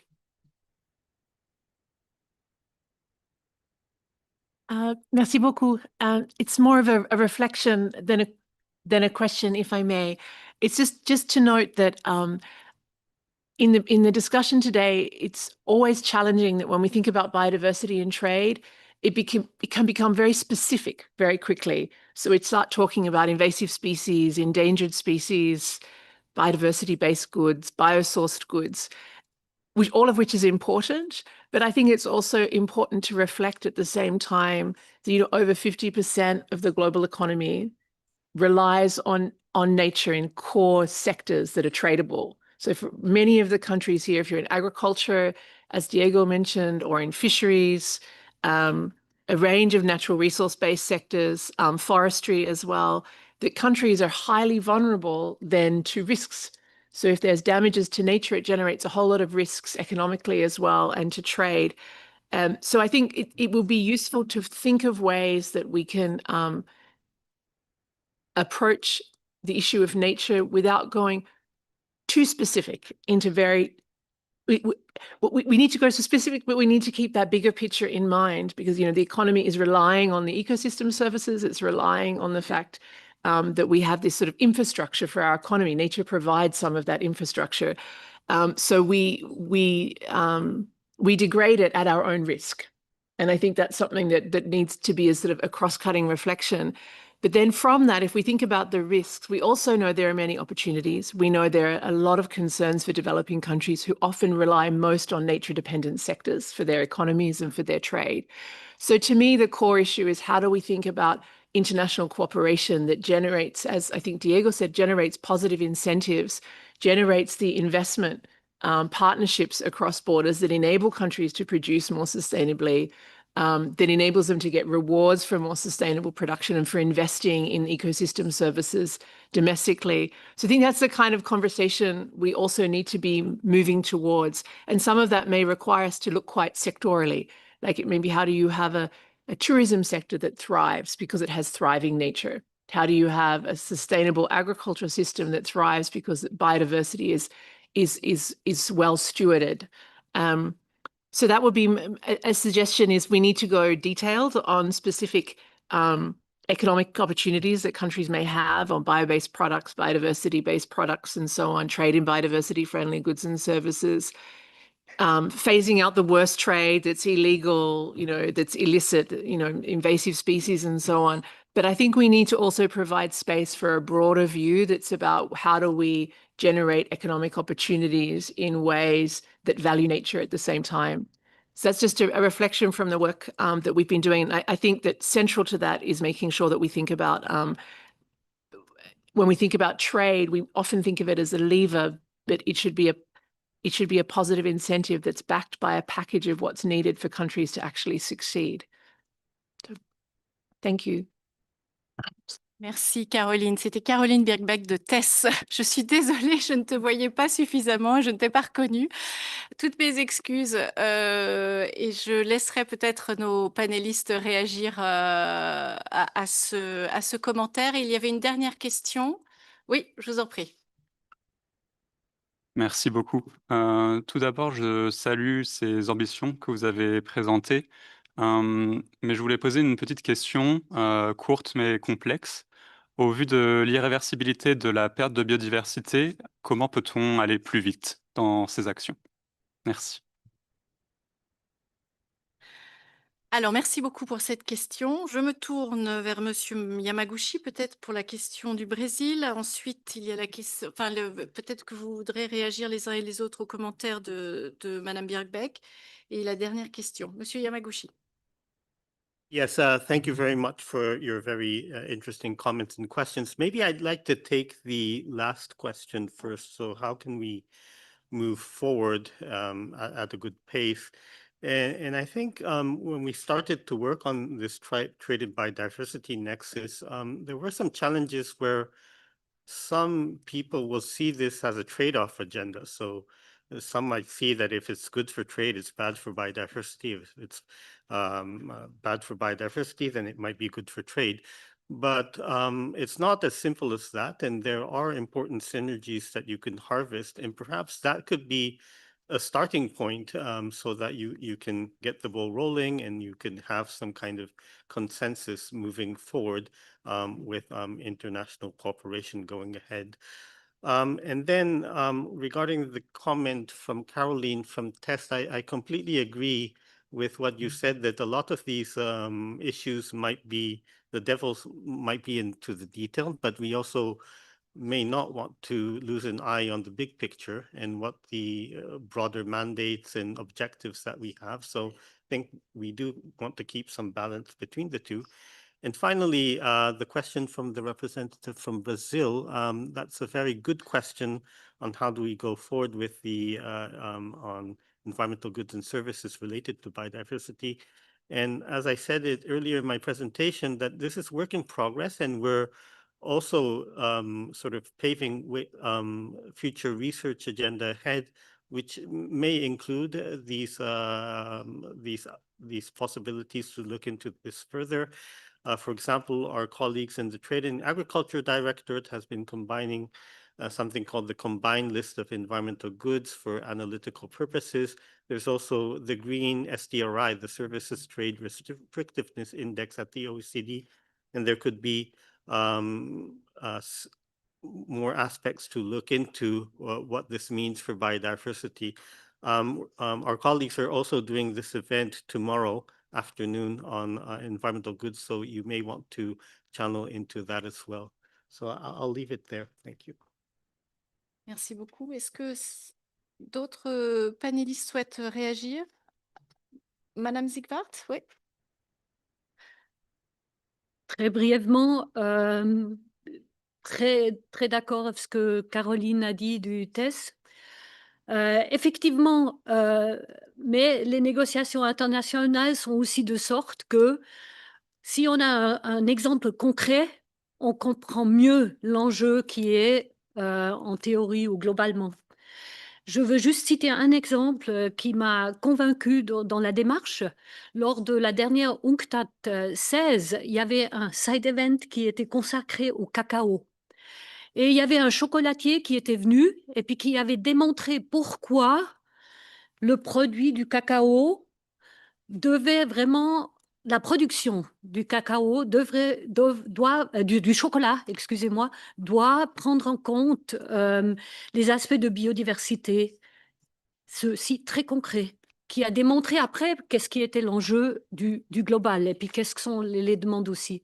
Et là, je voudrais juste dire, le Brésil, la question dans le Comité on Trade and Environment Goods and Services, négociation, alors ben justement, le cacao pourrait être un produit où on devrait regarder quels sont les aspects biodiversité et climat qui entrent dans ceci-là. Mais il ne faut pas oublier le big picture, like Caroline mentioned it.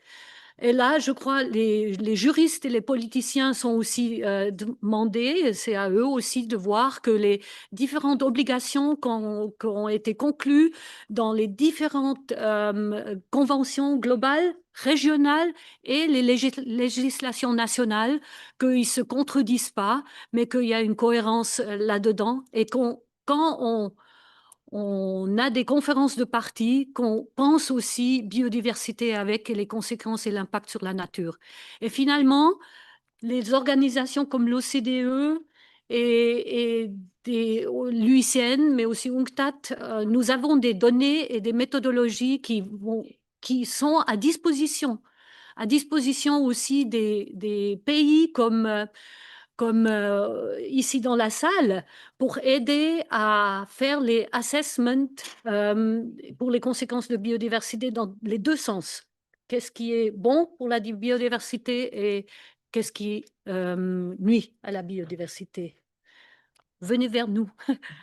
Merci beaucoup. Et je crois que Monsieur Sautenay, vous vouliez intervenir. Oui, peut-être d'abord sur la question plus macro, entre guillemets, sur la question de la biodiversité, vous dire peut-être deux points. Le premier, si on prend la perspective de l'entreprise, hein, la question de la dépendance aux services écosystémiques, c'est avant tout une question de résilience, au fond. C'est une question de résilience de l'entreprise et c'est une question de réflexion à long terme autour de notre dépendance aux matériaux biosourcés, aux matériaux recyclés. Et là, nous avons des enjeux, encore une fois, on va dire, de compétition d'usage et de réflexion collective à avoir autour de cet équilibre pour lutter contre l'épuisement des ressources. Donc, c'est d'abord une question de résilience.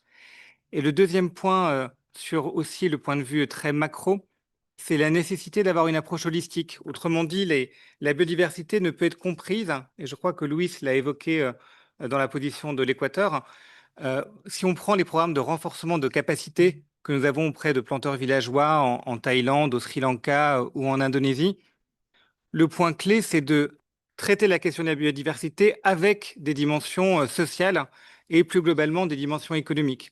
Autrement dit, le renforcement des capacités, ça passe par un travail multipartie prenante avec le secteur privé, le secteur public, pour améliorer les bonnes pratiques agricoles, pour renforcer les plantations intercalaires entre du caoutchouc naturel et d'autres plantations, pour renforcer les bonnes pratiques agricoles, donc la résilience, encore une fois, économique des acteurs, des planteurs villageois, pour, in fine, améliorer les conditions de vie des planteurs villageois.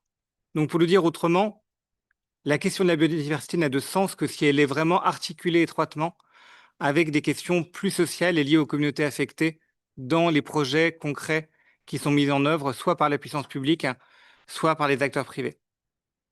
Et je voudrais réagir à la question de comment agir ou comment accélérer sur la question de la biodiversité. Je crois qu'il y a deux niveaux. Le premier niveau, c'est vraiment conserver la biodiversité quand on peut encore le faire, et donc mobiliser la finance nature pour conserver là où on a encore une biodiversité qui est préservée.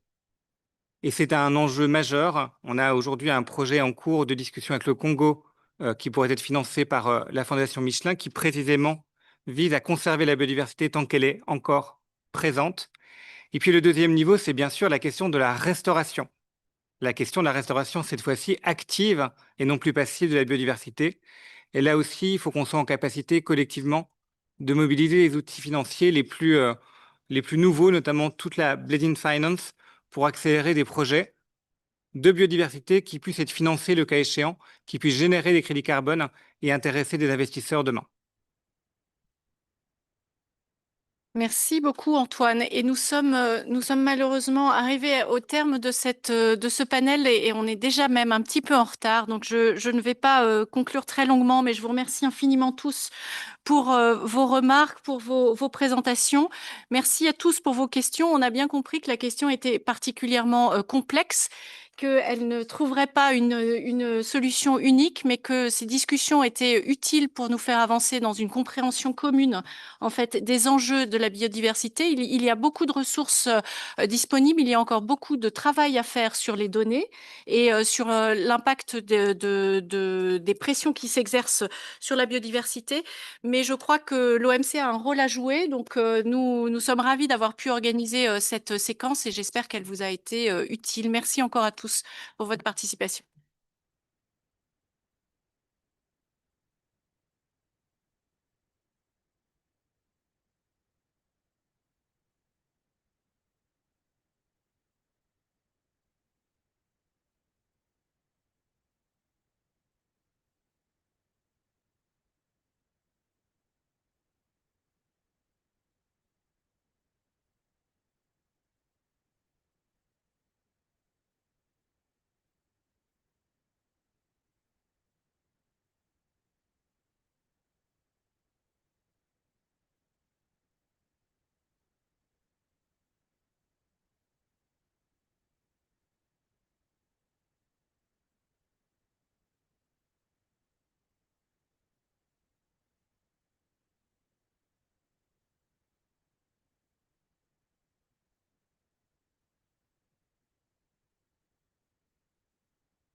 Good afternoon, James. Can you hear me? Let's do an audio and video check. Yes, hi, I can hear you. Can you hear me? Yes, perfect. Can you speak a bit louder, please? Sure. Can you hear me? Yes. Do you have a Yeah. presentation that you'd like to share? Nope, no presentation, just purely auditory. Can you repeat? No, I don't. Are you having problems with the volume or? Yes. If you can speak louder or connect to a device, I can't, that would be sorry. I've fantastic. only got, yeah, I'm away at the moment and I don't have great devices here. So hopefully this will work. Okay. Hopefully, yes. Thank you very much. Yeah, no problem.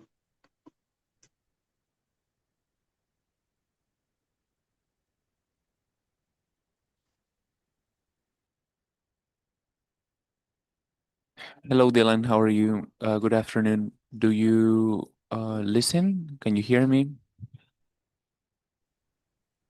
Hello. Yes, I can hear you perfectly. Can you hear me? Fantastic. The audio is great. Do you have a presentation that you would like to share?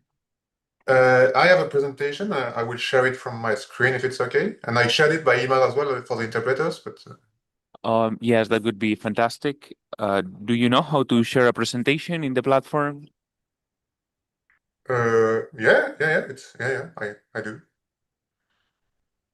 That's fantastic. Great. We will resume in 7 minutes. Thank you, Okay, Dylan. thanks.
Oh, yes, I want some.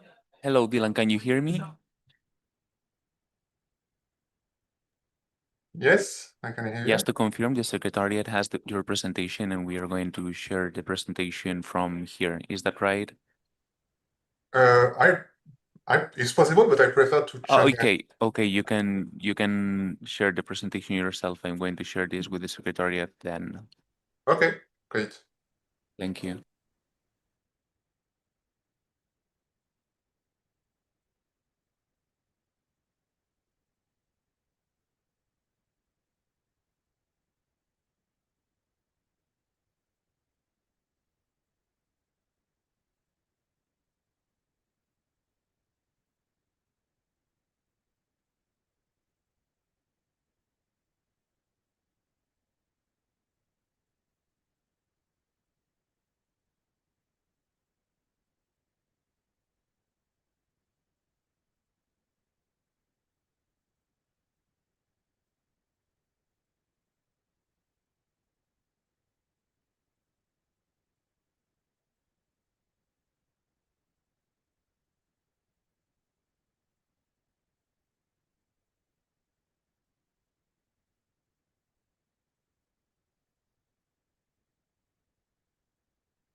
Hello, Finn. Good afternoon. Can you hear me? I do, yes. Good afternoon. We are going to do an audio and video check. Can you speak louder, please? Yes, please. So my name is Finne Hearn. I'm a policy advisor from the Ministry of Climate and Green Growth. Do you hear me correctly? Could you speak a bit louder, or do you have any device that you could connect? No, I do not have a device which I can connect with. Do I have to speak louder than this? A bit so. That would be very mindful for the interpreters to do their work, but it's good. Thank you. Let's do a presentation check. Do you have a presentation that you would like to share? Um, no, so together with Gustavo, I prepared a script, and I believe he has one slide which he will show on the screen. Okay, fantastic. Thank you. The audio and video check has been done. We are going to resume in a couple of minutes.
So good afternoon, everyone, and welcome to this event on transitioning away from fossil fuels and updates from the Fossil Fuel Subsidy Reform Initiative.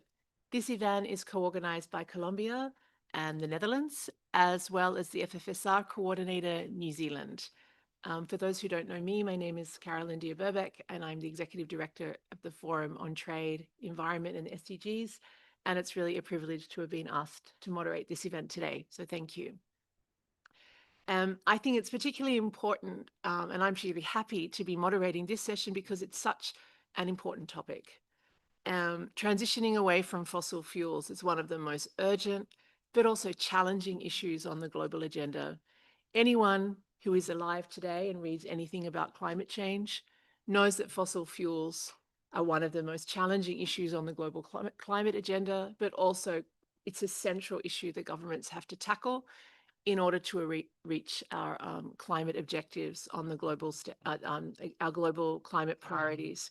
I'm sure what we'll also hear today is, of course, that fossil fuels need to be approached not just as a climate issue, but as a development issue and an issue that has a range of different social dimensions. So I'm really looking forward to today's discussion because it will address two complementary dimensions of international cooperation on the transition away from fossil fuels. First, it's going to provide an opportunity for Colombia and the Netherlands to share some reflections on the first conference on transitioning away from fossil fuels, which was held in Santa Marta just a few weeks ago, and also on the broader international conversation about a just, orderly, and development-sensitive transition.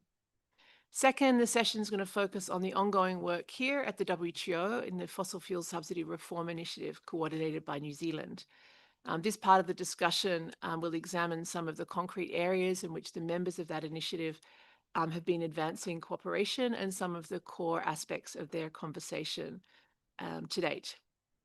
So hopefully in this session today, we'll be able to identify and draw out some of the practical pathways for WTO members to strengthen transparency, peer learning, and inclusive cooperation, recognizing the importance and importance of these issues for vulnerable groups, for economic diversification, and for resilient clean energy chains. We also hope to have a little bit of space to discuss how this transition away from fossil fuels will require some broader trade-related cooperation beyond FFSR, including through trade and investment energies that support efforts that support clean energy. So we have a fantastic set of speakers.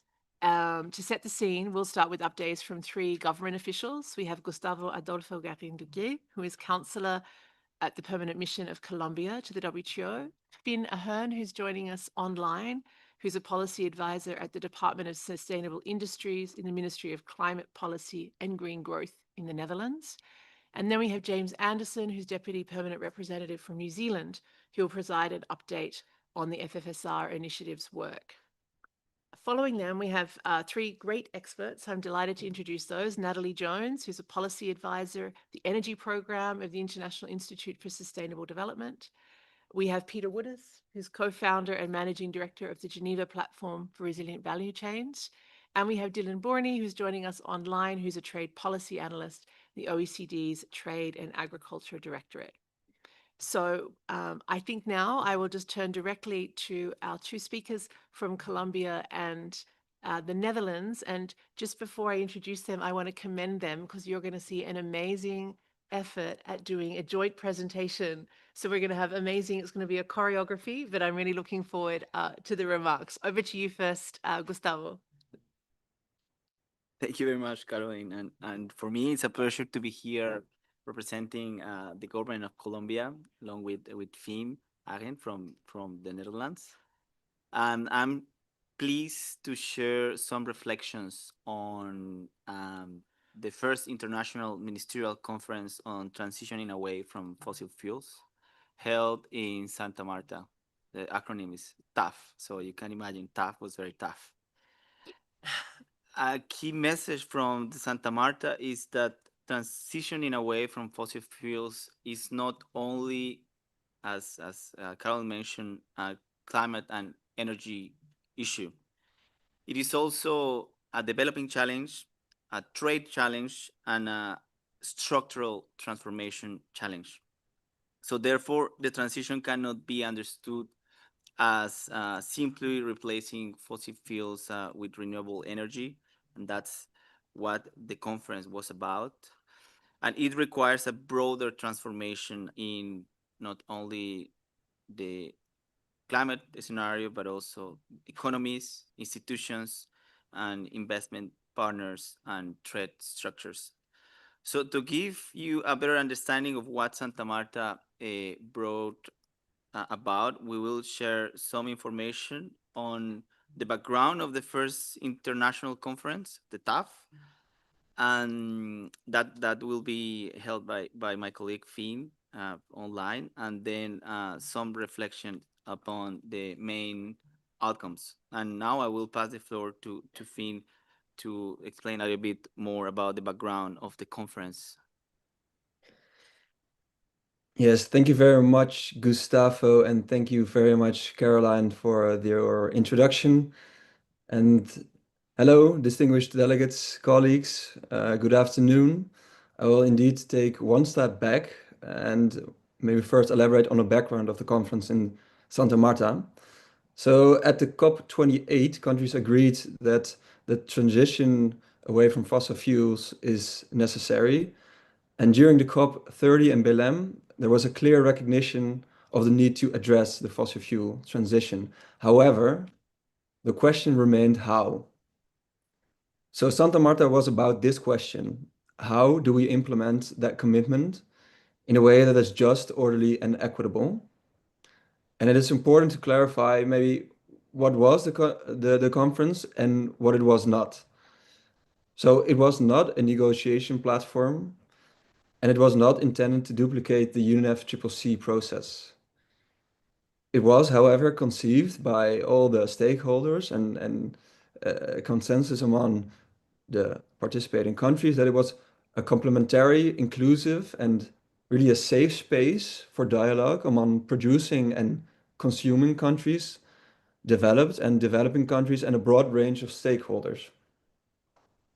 Over the course of 5 days, the conference brought together 75 countries, with around half of these countries represented at the political level, and these countries represented around 1/3 of the global GDP.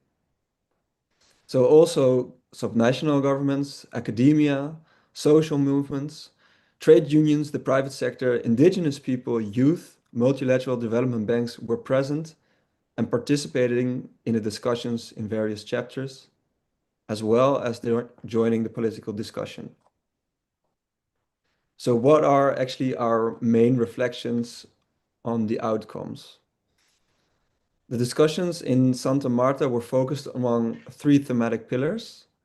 First, reducing economic dependence on fossil fuels. Secondly, transforming supply and demand. And third, advancing international cooperation and climate diplomacy. So first, reducing economic dependence on fossil fuels requires diversification and policy space. The Santa Marta discussions recognize that fossil fuel dependence is often structural. In many countries, fossil fuels are linked to fiscal revenues, foreign exchange, industrial activity, and local employment. If this dependence is not addressed carefully, the transition may create social, fiscal, and economic instability.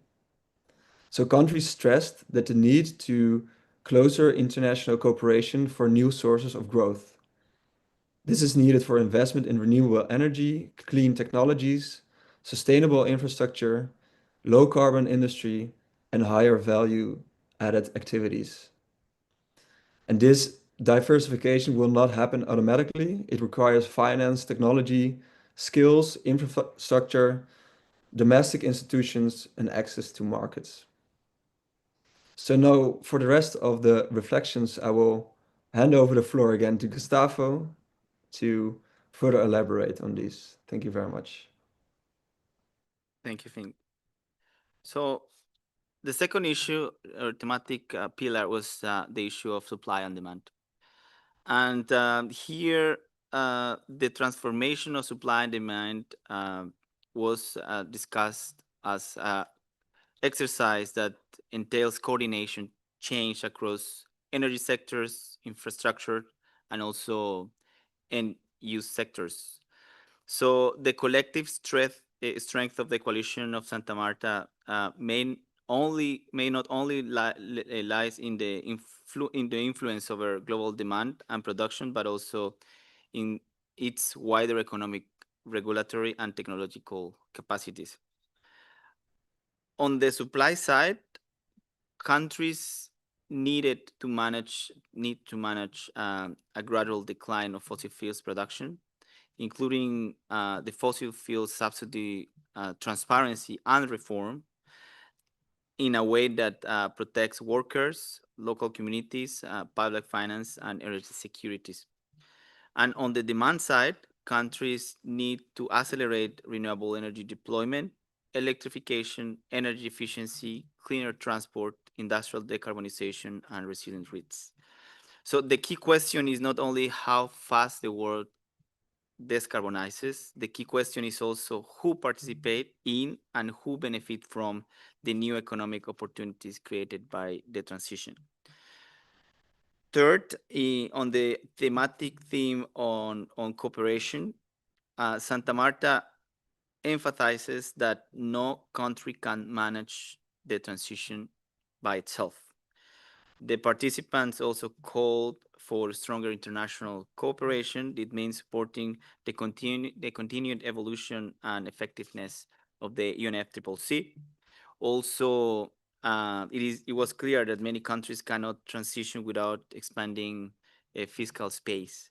And the implementation of the instruments, all the multilateral developing banks and the overall financing architecture are essential. And participants also highlighted the openness and depth, as well as the participation of societal stakeholders as key of the value of the Santa Marta Conference to global governance. So in the follow-up process, other front-runner countries may be invited.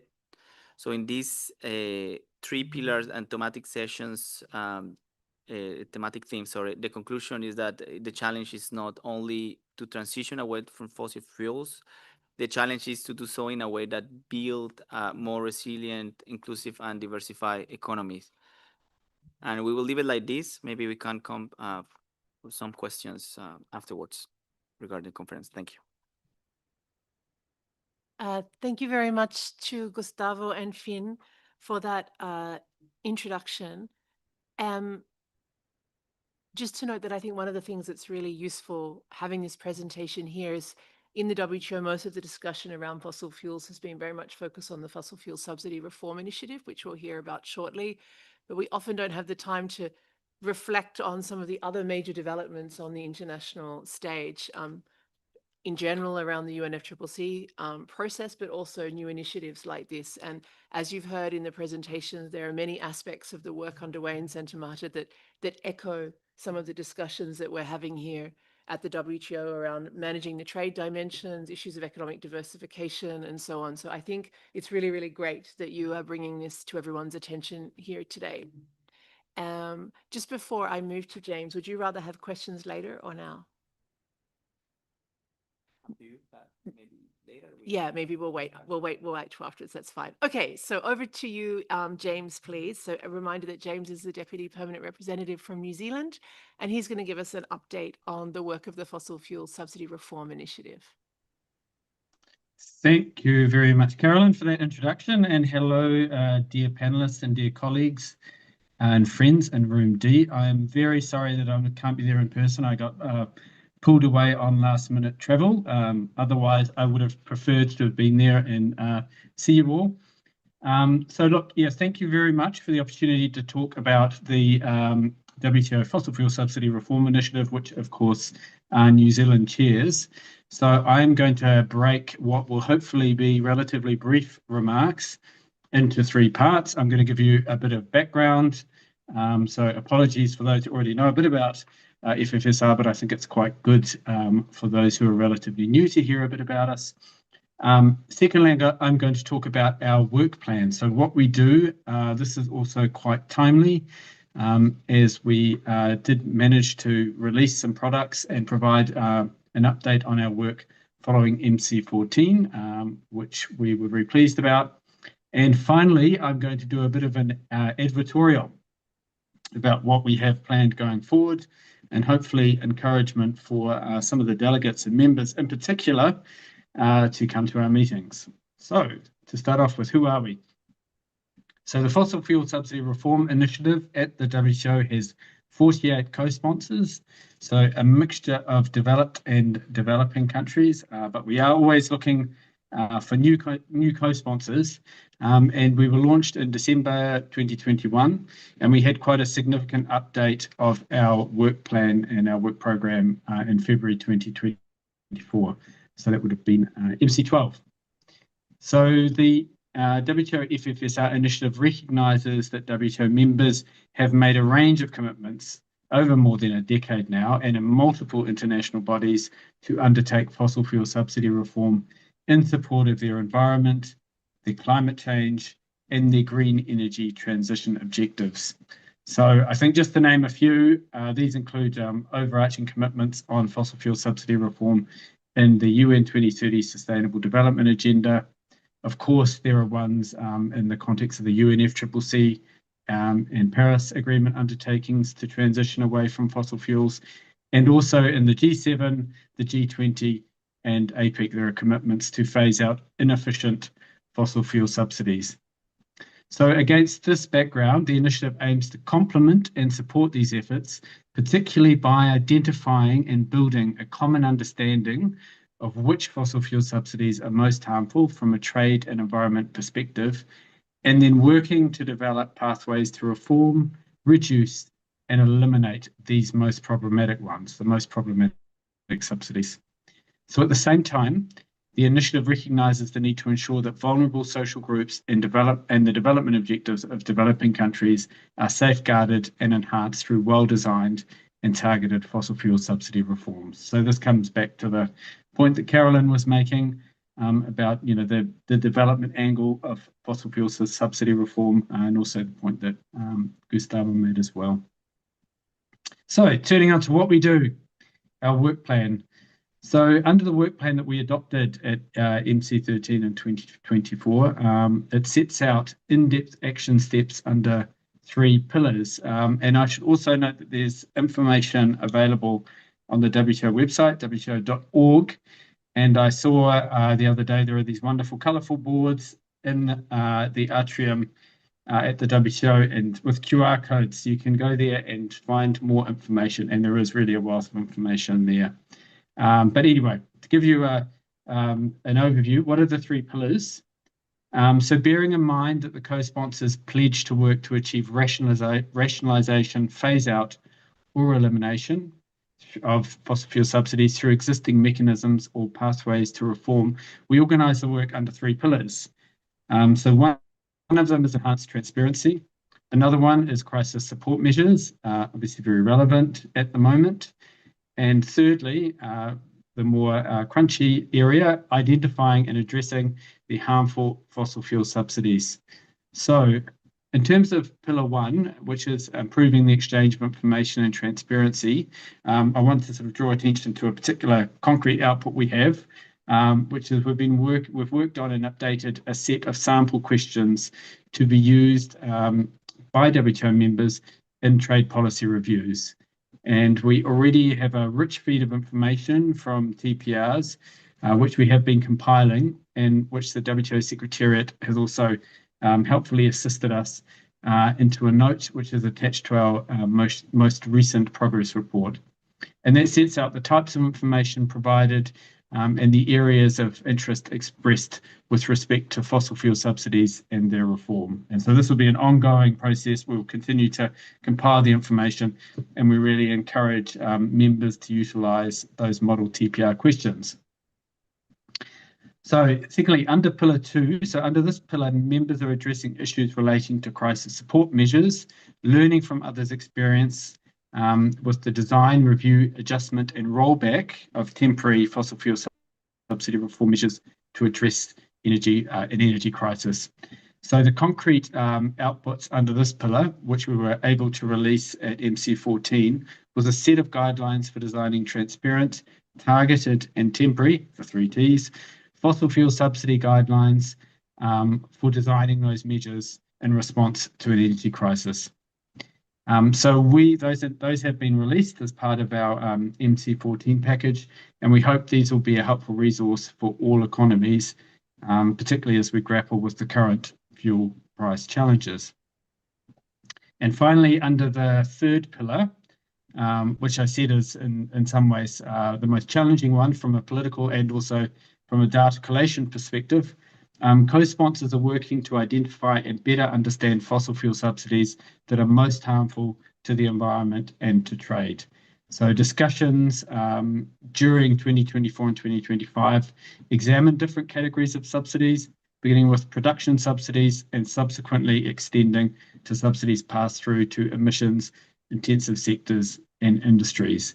So the way we do this is through gathering member experience, sharing experience, and this is important to identify the most harmful fossil fuel subsidies. And this is, of course, supplemented by factual briefings, including from the WTO Secretariat on fossil fuel production subsidies, and also drawing on data such as the OECD's inventory of support measures from fossil fuels. So the product of this work is what we call the grid. And this is a living document, and you can all go and review it, but as you'll see, it sets out the high emitting sectors, gives a global estimate of the level of subsidization, the stage at the value chain where subsidies are applied, and also sets out possible trade exposure, trade impacts, and environment impacts. So essentially what work will continue to fill out this grid, and in particular, some of the situation and sectors in which fossil fuel subsidies are used, as well as the criteria by which they rank in terms of harm to the environment and trade. So there's still quite a lot of work to be done on that. And we'll be working as co-sponsors to try and develop and enrich the information that we have. So finally, what do we have going forward? So we have regular formal meetings, and these formal meetings are open to all WTO members and observers, and they are an opportunity to share information and experience from across the membership. So the beauty of them is the fact that we often have non-co-sponsors who come and present, and we've had very, very good presentations from both co-sponsors and non-co-sponsors alike.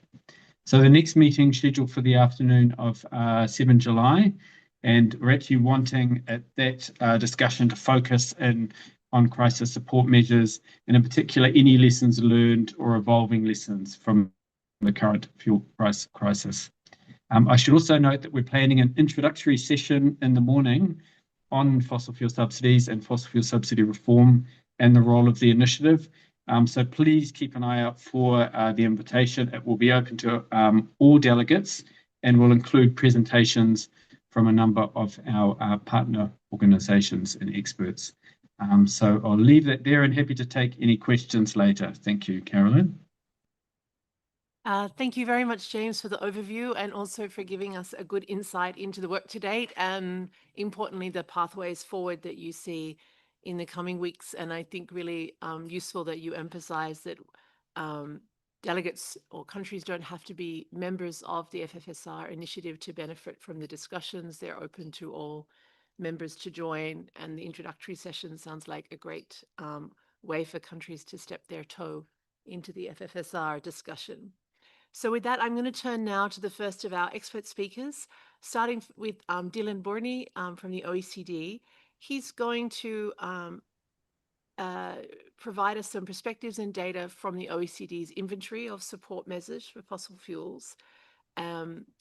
James just mentioned that in his presentation, that's something that the initiative has been relying on for data. But also we're hoping, Dylan, you can provide some reflections from that data that are relevant to different country contexts and transition challenges. But over to you. So we have about 7 minutes, just a reminder. So I will not intervene unless you go over the 7 minutes. I know it's always difficult moderating someone online when you're not online. But over to you, please. Thank you. Thanks a lot. Thank you as well for organizing this discussion, which is very interesting. And for inviting me to participate and to contribute to this. So indeed, I am going to present a bit the work of the OECD on data on fossil fuel subsidies. So what do we have? So yeah, thanks. So why do we keep an eye on it? So government support measures for fossil fuels can have different implications. It can encourage the production and the use of fossil fuels, which in turn would increase emissions and make climate change mitigation more costly. This is and on the environmental side, and on the trade side, it can distort costs and prices, which can generate inefficiencies in the production and in the use of energy, so in the energy market in general, and it can as well undermine the level playing field in a rule-based trading system in this market, but also in all the markets downstream. So the OECD is doing some work on measuring what is the level of fossil fuel support, but there is considerable debate on how best to measure this support, as support can be understood both in terms of fiscal cost of support measures, which is the way that the OECD inventory of support measures for fossil fuels is taking.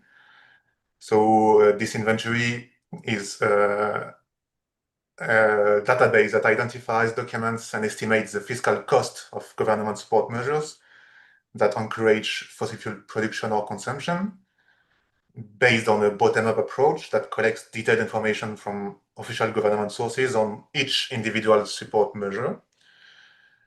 And on the other side, we can also understand support for fossil fuels through broader decarbonization incentives, which is the way that the OECD net effective carbon rates indicators are taking.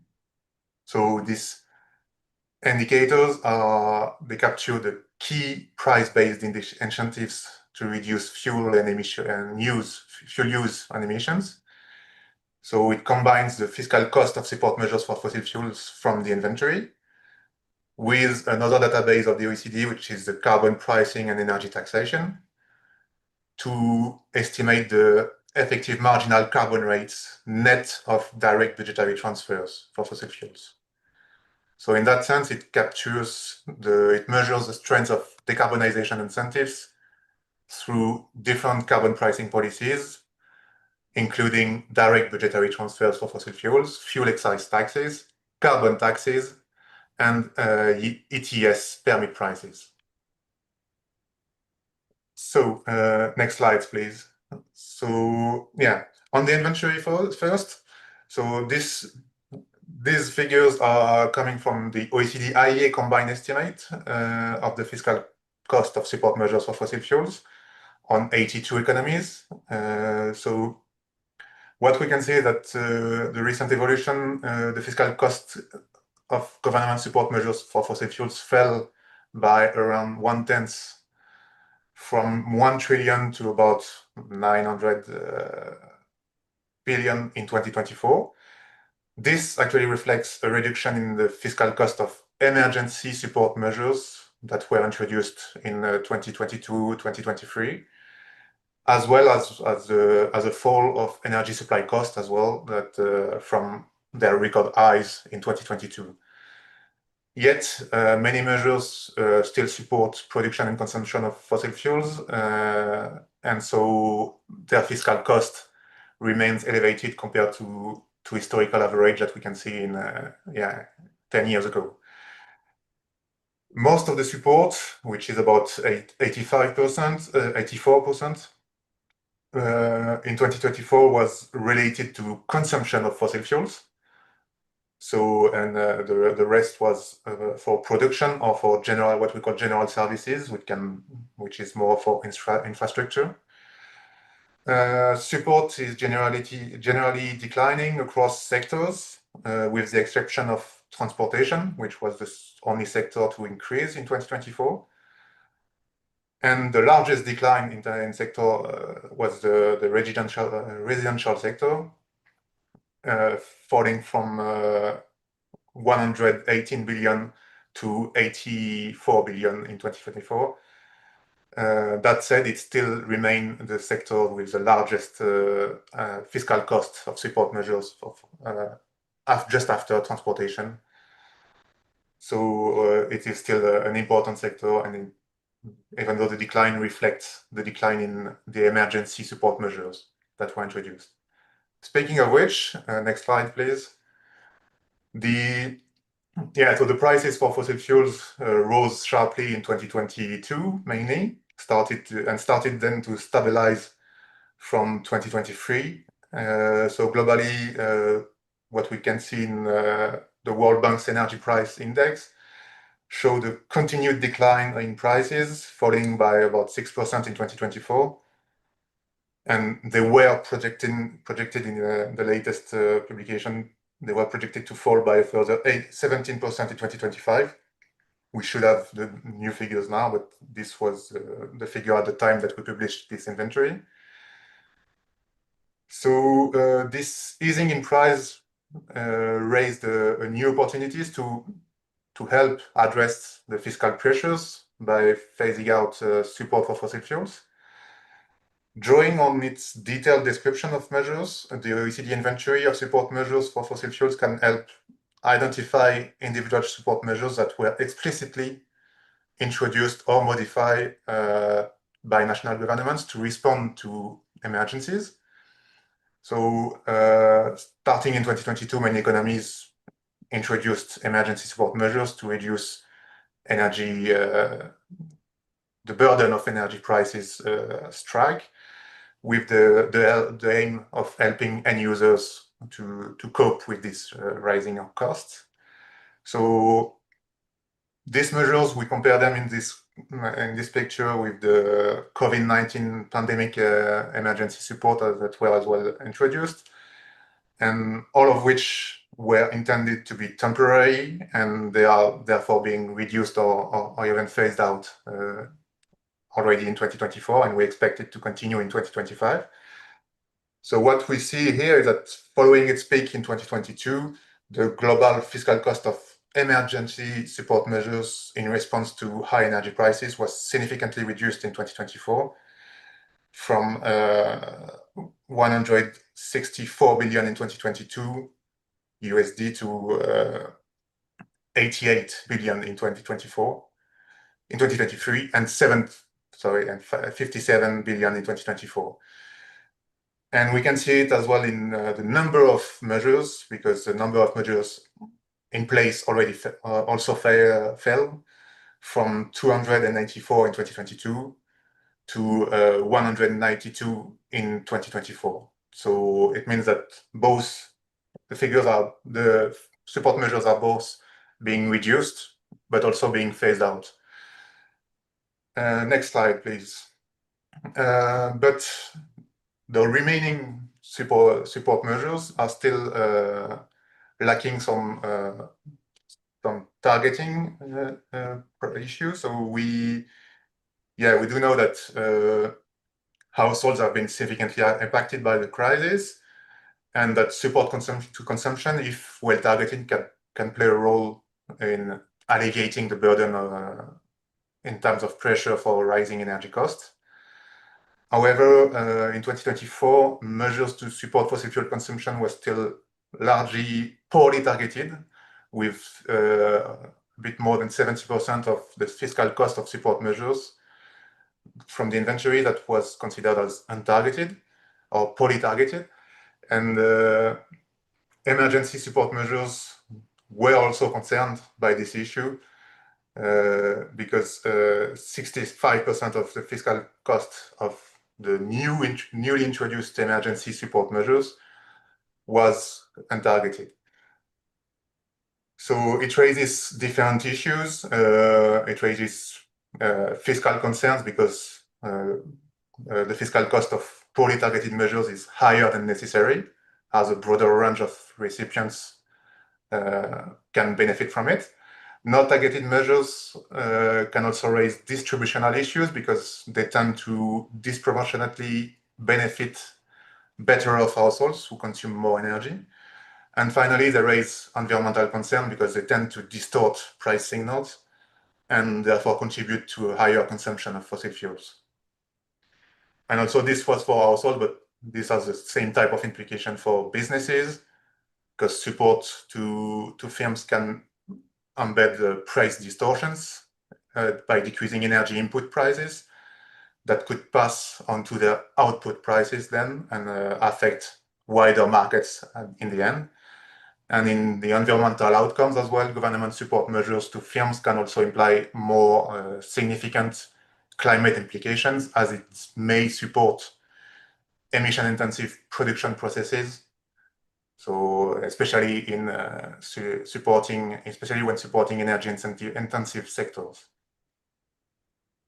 Next slide, please. Just to conclude with the second interpretation, the second way of seeing fossil fuel support, which is the OECD net effective carbon rate. So as I was mentioning, this is a global indicator concerning 4 types of carbon pricing policies. So budgetary transfers for fossil fuels, fuel excise taxes, carbon taxes, and ETS permit prices. This was updated up to 2023 data, but we will have a new update at the end of the year.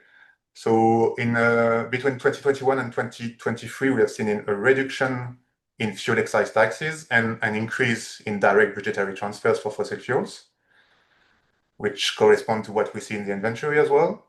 And this has led to an average decrease in the incentives to decarbonize as measured by this indicator. So what we can see in 2023 is that, as in previous years, implicit carbon prices in the form of fuel excise taxes represented the strongest price signal, with the 12.95 euro per ton of CO2 that you see, that is the highest one, despite still decreasing by 1.5 euro per ton of CO2 from Excuse me, 2021. Dylan. I just have my eye on the Yeah. time. I'm just wondering if Sorry. you could go a little bit faster through the final slides. Thank you so Yes, much. sure.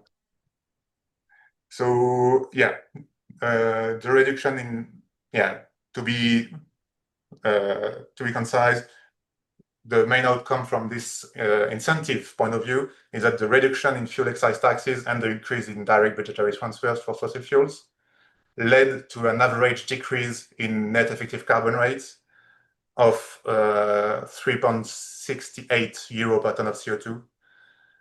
So from 2021 to 2023. So yeah, this type of support can have an impact on the incentives to decarbonize in general. And final slide, please. Yes, so in conclusion, while support measures can reduce the burden of high energy bills on consumers, it can have a sizable fiscal cost. It can also increase emissions and undermine incentives to decarbonize and to lead the energy transition. So unfortunately, the new energy context that we all know makes reforms challenging, but governments can still reform existing support to better target those the most in need, implement more ambitious actions to phase out inefficient fossil fuel support and potentially the most harmful that Peter will talk about in the next presentation, and ensure that existing support for fossil fuels is only temporary. So all this would help to accelerate innovation in energy efficiency and better align fiscal policy with public policy and climate goals. So thank you very much. I'm happy to discuss later. Thank you very much, Dylan, and for such detailed data. I mean, we need that kind of data to inform understanding of what's going on, what the opportunities are, where countries have been able to make progress. So thank you very much for running us through that. I'm going to turn just swiftly to Peter Wooders, to just take up a particular point that arose when James was speaking. He mentioned that some of the upcoming work of the FFSR initiative will focus on the most harmful fossil fuel subsidies. And we've heard a good overview from Dylan on the diversity of subsidies and the different forms they take. But it would be great, Peter, if you could just provide us your insights on how you think about the most environmentally harmful subsidies and how and what lessons you may have about how we can deal with those. Sure. Thanks very much, Carolyn. And thank you to Colombia, to Netherlands and to New Zealand for the invitation today. It's great to be here talking about fossil fuels, as they are so central, of course, both to our climate challenge and also to our economies. On Dylan's final slide there, he had a final point that said governments can. And I would argue that we already know enough about fossil fuel subsidies and which are the most harmful to be able to be getting on with the reform of them to at least some extent. I think firstly, a couple of general comments on the trade side. Energy markets are globally connected. All fossil fuel subsidies will have trade impact. Measuring those is more difficult, but they will all have an impact on trade.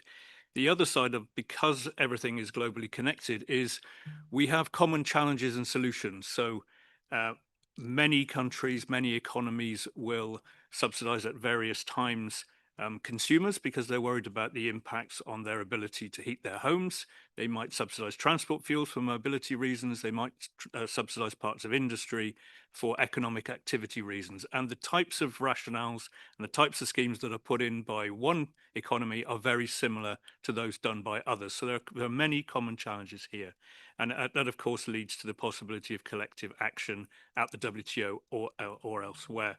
Now, if you look at, there are a lot of different fossil fuel subsidy types for consumers, for producers, and we can look at those and say, well, what sort of impacts do they have?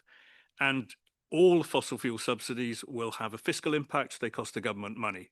They will all have an impact on increasing consumption in some way, which leads to higher greenhouse gas emissions, higher local air pollution. So the kind of adverse impact side, if you like, is fairly well understood.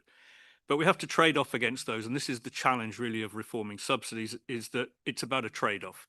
You understand as a government that there are fiscal impacts, there are greenhouse gas impacts, there are local air pollution impacts, but you also want the expected benefits from that, be that in terms of increased income or mobility or economic activity or whatever it might be.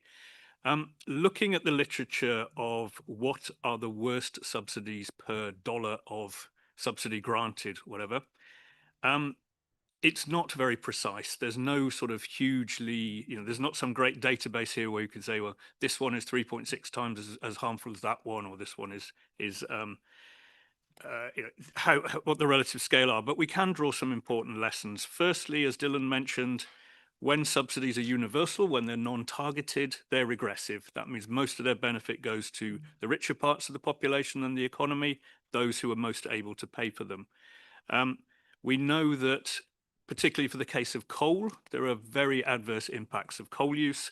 That should be high on our list of the most environmentally harmful ones to be getting rid of first. We understand that the higher up the supply chain you are, so the further you get into exploration and production, the further away from final consumption, the worse the impacts per dollar of subsidies tend to be. And then there's a very local effect. So a litre of gasoline burnt in a city centre has much higher impacts than a litre of gasoline burnt in the countryside, where there's less people and less buildings and less livestock and so on to do. So there are some general lessons we can see, but not a huge amount specific. So you then say, well, what can we do then? Well, firstly, from the work that Dylan had presented and New Zealand and others have built on, we know that the main amounts of fossil fuel subsidies occur to a relatively small number of subsidy types. So 70% of global fossil fuels come from three main types of subsidies. 25% go to transport fuels, 30% to residential fuels, particularly heating in the colder countries, and 15% go to fossil fuel production in some way. So 70% of those to three main categories. So if we don't do anything about reforming those, we won't have a huge impact on getting the benefits of fossil fuel subsidy reform. They might not be the most important trade-wise or per environmental damage per unit of subsidy, but unless we do those, we're not going to get the fiscal benefit of reforming subsidies, which can then go, of course, to all the other government priorities there may be around health or pensions or green economy or whatever we might want to do. So we have to look at those. The other side you see from the 70% is that there's a lot of subsidies I didn't mention there.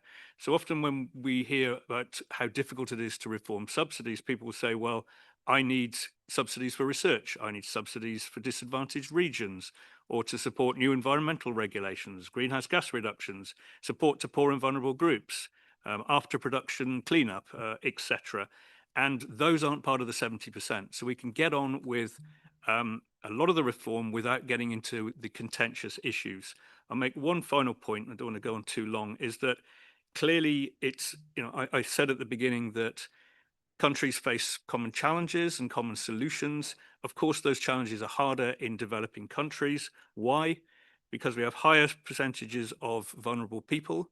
We have lower public resources to deal with fuel price changes. We have lower private resources, both at consumer level and at industry level. So that implies that you've got to go slower, more carefully, and take more time to build up the welfare systems that are needed. Because one of the lessons of subsidy reform is that without adequate welfare systems, it's very hard to do. I think the other lesson I would make, and particularly in another time of high energy prices, is that in order to reform subsidies, we need to build the alternatives at the same time. An economy that has a large share of electric vehicles is much less worried about fuel price rises than an economy that still relies on gasoline. So there are some common lessons here, and I think a way that we can go forward together. Super. Thank you very much, Peter, for those insights and for giving us a little bit, stepping back to think about some of the priorities and also the politics of achieving that. I'm now going to turn swiftly to Natalie Jones, who's Policy Advisor in ISD's Energy Program.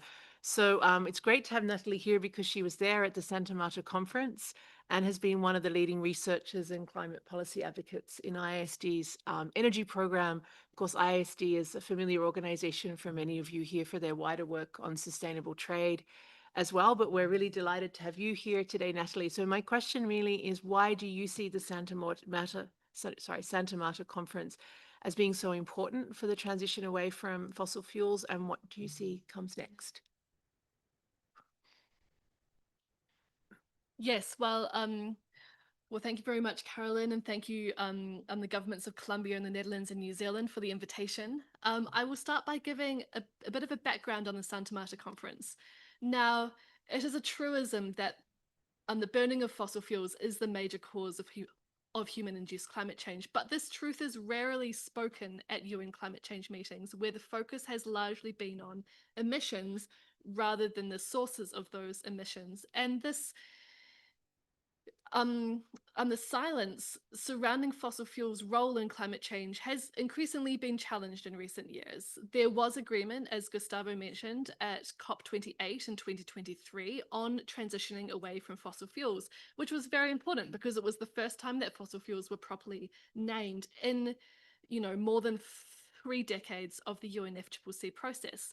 Nonetheless, in recent years, there has been a sense in many quarters that that is the limit of ambition that can be reached within the UNFCCC process, and the conversation is now not about ambition anymore, but about implementation.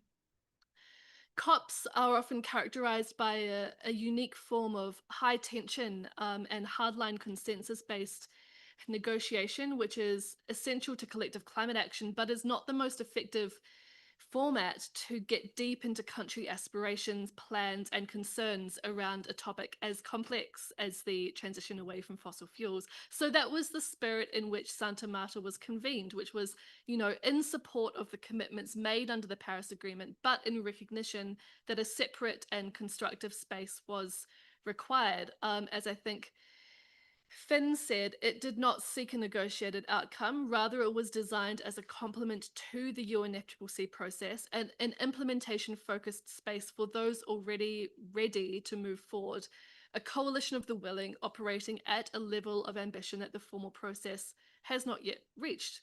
So there's 57 governments representing 1/3 of global fossil fuel consumption and 1/5 of global fossil fuel production convened to discuss the practical how of moving away from coal, oil, and gas. And these conversations were open, they were frank, they were candid, and they were highly refreshing, I would say. Countries showed what a new model for cooperation on the energy transition could look like, one that is focused on really getting down into the brass tacks of how to accelerate the shift and on how to do it together. And that is why Santa Marta was so important for the transition, in my view. So what comes next? Well, a few things. Firstly, there will be a follow-up conference next year, co-hosted by Tuvalu and Ireland. There will be a coordination group that will ensure continuity towards this next conference, led by governments and advised by country-led energy transition alliances and initiatives. So this is a definite signal that these 57 countries support continued collaboration on actively managing the transition away from fossil fuels.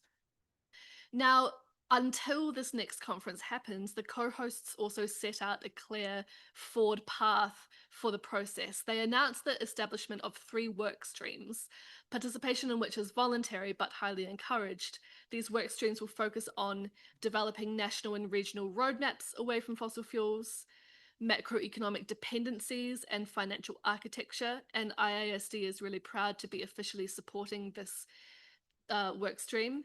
And then the final work stream will focus on producer-consumer alignment for fossil fuel transition, including looking at ways to connect fossil fuel producers and consumers in order to support the decarbonization of trade balances, so advancing progress towards a fossil-free trade system.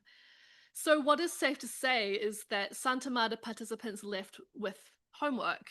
For the transition to be credible, countries need to act, whether this is on developing national transition roadmaps or inventories of their subsidies.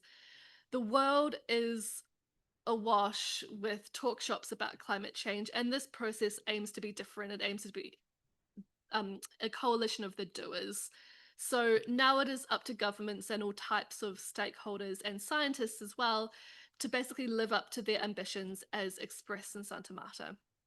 Finally, there is an open question about how all of this will affect conversations within the UNFCCC, including in Bonn next week at the intersessionals and at COP later in the year. The Santa Marta process was always designed to support, not undermine the UNFCCC, and the conference's final outcome document is explicit on this. So in my view, the Santa Marta process can provide the perfect external impetus to progress action on fossil fuel phase out within the COPs. I'll leave it there. Thank you very much. Thank you very much, Natalie.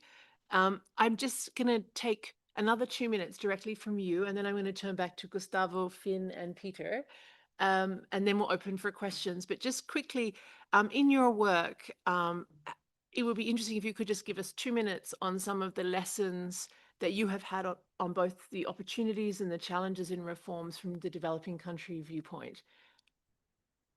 Sure. Well, I would say that when it comes to fossil fuel transition, not all developing countries face the same opportunities and challenges. There are some really important differences that we need to dig into, and I think there are 3 axes in particular that we need to look at. The first axis is whether a country is a producer, a consumer, an exporter, or an importer of fossil fuels. For example, if a country is a large producer and exporter of fossil fuels, they may be heavily dependent on the revenues that exporting those fossil fuels provides. Some countries can be dependent on this income for, 20 or 40 or even 80 or 90% of their overall state revenues. They are therefore extremely vulnerable to reduced oil and gas demand resulting from the energy transition. And let's not forget the International Energy Agency predicts that demand for oil, gas, and coal will all peak by the end of the decade. Importers, on the other hand, face different challenges, including challenges of energy security. At the moment, we're seeing when there is a supply shock or when oil prices are high as they are at present. So that's the first axis. The second axis is a level of debt that a developing country is in. So highly indebted producing countries in particular face the challenge of a severe lack of fiscal space, which limits their ability to invest in the transition and the economic diversification that is needed. Developing countries that are more economically dependent on oil and gas extraction often have more national debt and higher costs of capital as well. So their credit ratings and other important indicators of financial sustainability depend to a large extent on continued revenues from the fossil fuel sector. So it's sort of a vicious cycle.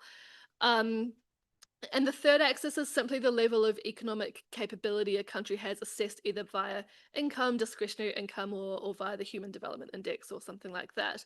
So there are these important differences that I think especially affect the challenges. But these differences notwithstanding, it is the case that, and I will finish on this remark, it is the case that all developing countries also face immense opportunities in the transition, opportunities like job creation in the clean energy sector, leapfrogging dirty energy sources and internal combustion engines in favor of clean energy and electrification, and in many cases, energy sovereignty, protecting their economies from price shocks and import reliance. Thank you. Super. Thank you very much, Natalie. That's a really interesting breakdown of the different sort of kinds of challenges the different kinds of countries face. I'm going to switch back to Gustavo because Natalie already did a bit of a sneak preview of what might be next. No, it's fine. What might be next in the process of the conference. But if you look at, and she mentioned some of the trade dimensions. So if you look at the conference in Santa Marta from a trade and development perspective, what would you see as some of the biggest insights from there?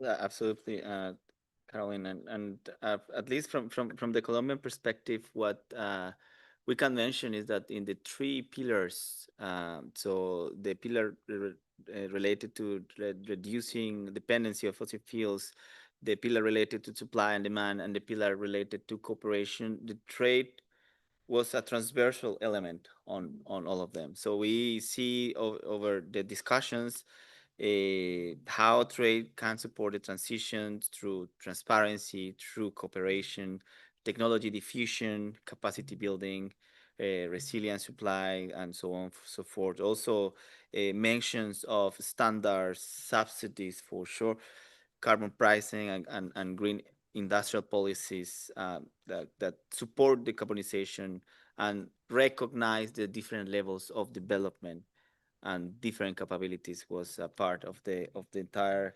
reflection and discussion there in Santa Marta. So for Colombia, the Santa Marta conference reflect a very broader conviction. So climate ambition and development must advance together, and this is the social aspect also. So a transition away from fossil fuels will only be politically viable and economically sustainable if it creates opportunities, strengthens local capabilities, support decent jobs, approves energy access, and enables country to diversify their economies. And I will, yeah. Thank you very much, Gustavo. I think the point that's really coming through today, and maybe that's one that is a useful one for the discussions here at the WTO, is the importance of coupling the climate ambition, which I think was really the initial driving force behind the FFSR initiative here with good reason, but to couple that with this wider sense of how you use that discussion also to have a positive impact on an economic diversification, opportunities and development discussion as well, which I think we hear that across this environment and trade week, really. The question is, how can we generate economic opportunity and prosperity for countries at the same time as doing the environmental work that we all need to see? So I'm going to just quickly turn over to you, Finn, for your perspective on, now the conference is over, the sort of follow-up process that you see. I know that you've mentioned a couple of it, but I think it's great to come from the Netherlands directly as one of the two co-hosts of the conference. Over to you. Yes, thank you. And I think one of the biggest outcomes of this conference was actually that the topic of transitioning away from fossil fuels really consolidated on the international agenda of climate policy. And also, as Natalie really eloquently mentioned, was that there was a big need of dialogue instead of negotiations. And in a way, you could see this conference as well as a sort of proof of concept, that there was a need of dialogue. And so also a second conference has been announced. Tuvalu and Ireland will co-host this. And so it's now the responsibility of these co-hosts, together with Colombia and the Netherlands, to form a coordination group and to really navigate in these work streams with the buy-in of the countries participating and participated in the conference, to work together collectively to forward these work streams. And I think in the following efforts, in complementarity with the UNFCCC, we will work together with existing institutes such as the ISD and the OECD to really forward these work streams. And I think this will take a lot of work, but we really look forward to work together with the coalition of the willing and also with other countries who may be interested to forward these work streams. And maybe to round it off, the final report of the conference will be presented at, we hope, we're still working hard on it, at the London Climate Action Week on the 23rd of June. So we hope you all look forward to that as well. Thank you very much, Finn. So just in about 2 minutes, I'm going to open the floor for any questions or reflections. So please do have them ready. And while you're doing that, I'm just going to ask Peter to come back to one final idea. So, the Santa Marta process, with its focus on transitioning away from fossil fuels, what's interesting to hear from you is what are some of the trends we need to prepare for in the energy sector at the moment? Super, thanks, Carolyn.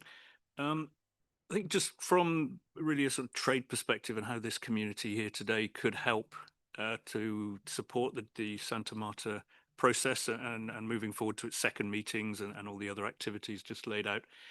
I think firstly, there's this issue of just transition, which is talked about a lot. How do we move away from one source of energy into other things, not, supporting the local community, not leaving people behind and so on. A lot of that is focused so far on the coal industry. We know a lot less about transition in oil or in gas, or indeed on issues such as the transport and trade of fossil fuels. So, various figures out there, but in general, 40% of volume of international trade is fossil fuels, 8% of value. That's a huge part, and that's going to affect a lot of jobs in ports and in infrastructure and in other communities which may not have access to other things. I think just transition is important. We're going to see, and we're already seeing, a great growth in the clean energy markets and those sectors, but there are already trade issues around those, and there's some I think we could do well to anticipate and plan for. We hear a lot about security at the moment. Is that economic security? Can you get hold of the critical minerals or other things you may need? Is it national security? Are we worried about certain offshore wind installations or other things that could be a cause for national security concerns? And then there's the whole energy security issue, and this has been brought to mind by the problems with the Strait of Hormuz and the war led by the US and Israel there. So security is a key issue, and countries are thinking now about how they're going to deal with that. Does that mean making deals with other partners? Does that mean manufacturing more at home? And I think that's one of the other sort of key trends we're going to see here is the huge rise we've seen in industrial policy and trade policy to support that. So many countries looking to boost their wind industries or their battery industries or their solar industries and thinking about how to do that. Will those measures be necessarily within the WTO rules? What sort of agreements do we have to make such that we can get the right balance between security and economic efficiency? And there's lots of differences there between the different supply chains. And some of the solutions there are, how can we work more collaboratively? Is it possible, if there are large Chinese companies that are dominating the solar industry, will we do well to help encourage them to set up manufacturing plants elsewhere? Is this about regional supply chains? Is this about more regional coordination? What's the balances there? And I think there's a huge role that can be played here by the trade community to help get answers to these questions that the Santa Marta process needs. Excellent. Thank you, Peter, for also setting out where some of the trade intersections are with the pathways forward for the transition away and then transition to something different. So the floor is open for any questions for the speakers for yes, please. And I'm just going to check if there's any. I'll start with you, please. Yes. Hello, Juanjo Vilarillo from EPFL. I wanted to understand the path to subsidy reform. So maybe for the representative of New Zealand, that would be. Let's imagine we have the most evil subsidy that we can think of. It's useless, it's evil, is really bad. And you have identified that one. I would like to see now what's the path to reform, subsidy reform. Who needs to get the message, or what conditions do we need to clear out? What kind of studies, research, what happens there? Is it within the initiative, or is it outside of the initiative, but it's like the theory of change to change? Yeah. Thank you. Thank you very much for the question. Any other reflections or questions from the room? I realize it's late in the afternoon. Ricardo, please. I'm preempting that you're about to. Yes, please go ahead. Yes, absolutely. Thank you. Yeah, so I'm for those of you who don't know me, I am Ricardo from the Vanuatu Mission. Thank you for the opportunity, and I'd like to thank Colombia, New Zealand, and TESS and the Geneva Platform for Resilient Value for convening this timely discussion. I fully agree with the speaker, Natalie, who mentioned that most of the multilateral fora, we tend to speak about the emissions instead of speaking directly to the cause of the emissions, which is, of course, it's fossil fuel. So for us, I'm speaking on behalf of small island developing states. It's a real issue for us, and some of our islands will be swept away soon by sea level rise, and it's climate induced, of course, and it's caused by, you know, FF. So yeah, that's how it is. So it's very, and we welcome the Santa Marta conference, and we hope for more accents on that. And I would like to put on the table for this room as well. Vanuatu is leading an initiative on what we call the Fossil Fuel Non-Proliferation Treaty. And at the moment, we have 18 members, and we're still calling for more members to support the initiative. That's a pathway to add to the, of course, to this important dialogue on the WTO fossil fuel initiative subsidies. And then further, in last month, we have a ICJ resolution, which is overwhelming support by 141 members. And most of the countries in this room are supporting that. And in the article of the resolution, it also includes fossil fuels. And it reemphasized that if countries do not act, it's considered an international wrongful act, which is, and it encourages multilateral cooperation to find a way forward. So this initiative, I believe it's a very useful one. And I believe that continue to strengthen it would lead us to some very good results for the good of the planet in the future. I thank you. Thank you very much, Ricardo, and thank you also for drawing our attention to these additional pathways, the Fossil Fuel Non-Proliferation Treaty, and also Vanuatu's pretty amazing leadership on the ICJ advisory opinion, and more recently, the UN General Resolution on that topic. We are lucky to have countries who are willing to take the leadership that you are taking, and I know it's because you face an extraordinary threat. So it's worth bearing that in mind in these discussions to there's the urgency side of the climate crisis. It's a crisis that will be with us for decades, but it also is an urgency to act, which I think is something that sometimes in the rooms of places like this, it's hard to keep in mind. Is there any other questions? Yes, please. Yes, I have a question since we are referencing COP conference coming up. So I have a real important question, actually. In terms of energy shortage and meeting, like having contingency plan that will be in parallel of the Paris Agreement, since we have a methane pledge and we have a non-fossil fuel proliferation. The problem is, you know, as you have mentioned, is meeting energy shortage and having people being able to afford their energy and power and continue to supply power to government buildings and hospitals. And so it's imminent that we're going to have to use some fossil fuel because there's just not enough renewable energy to supply for the world. So like with what are some, I guess my question is, I know you know this about moving away from fossil fuel and subsidizing. So the factual reality of everything is that we have to pollute at some point, which we don't want to. So do we have some strategies in place or some preparation to face this harsh reality about that we have to kind of break the Paris Agreement just a bit so that we can save communities, but then at the same time, do we have like a robust nature-based solution that goes along with any potential contingency plan when we have to use natural gas and fossil fuel in the coming weeks or months?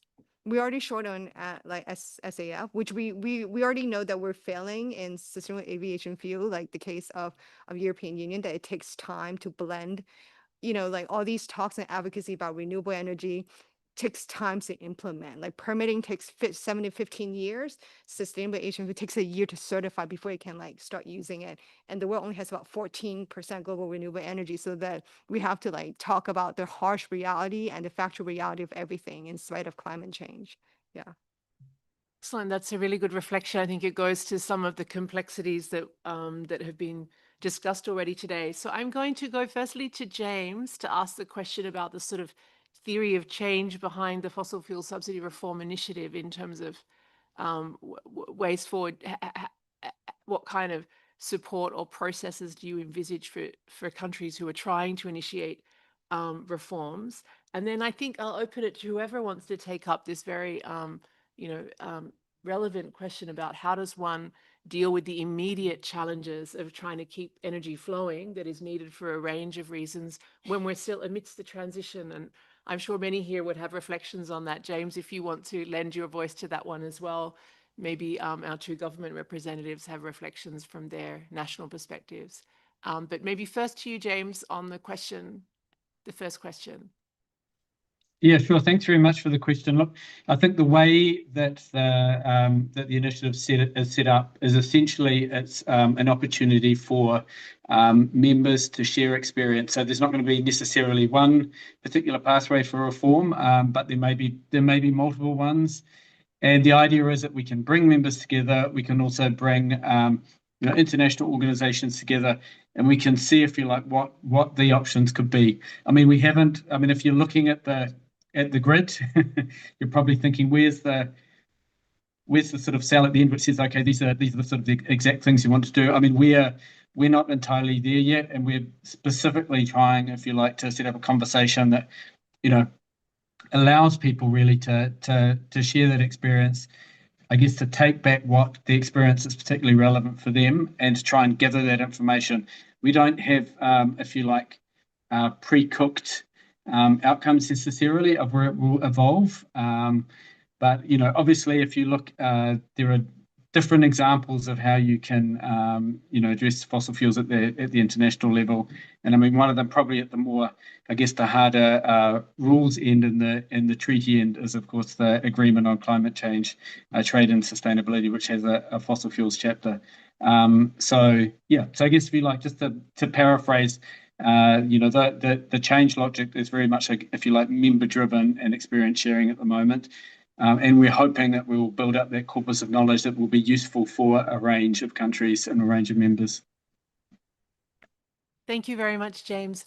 Can I just ask if you are interested in reflecting upon New Zealand's, at least how you think about the challenge that the lady who intervened mentioned around sort of the immediate economic realities of trying to address energy needs whilst trying to advance a sort of transition away? I think in terms of the way,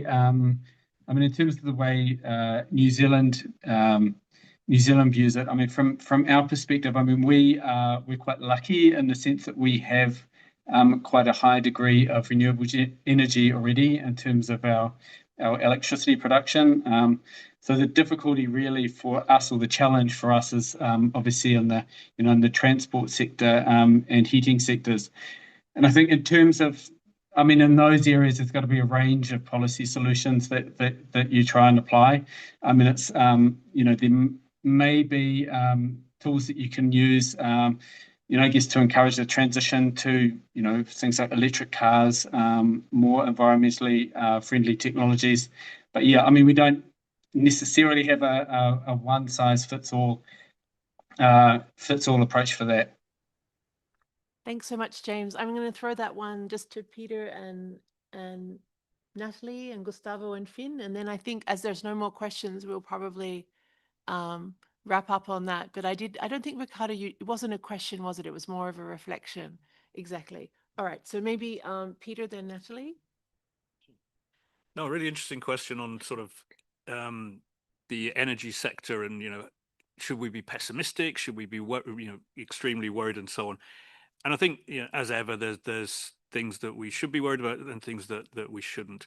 Firstly, when we think about the 1.5 degree target within the Paris Agreement, the aim to get there, it's not an absolute target. It's not kind of if we do less than 1.5 degrees, everything is fine, and if we do more than 1.5 degrees, everything's terrible. It's not like that. It's very gradual, and the lower we can keep the temperature rise, the better. 1.52 degrees is better than 1.53, etc. So I think we're at a stage at the moment where we realize there's going to be overshoot of 1.5 very soon, but it's worth fighting for every sort of bit going forward. In terms of the sort of the future and the speed of change, we can't change our energy systems overnight. That's clear.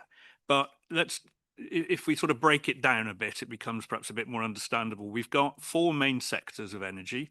We use energy for power.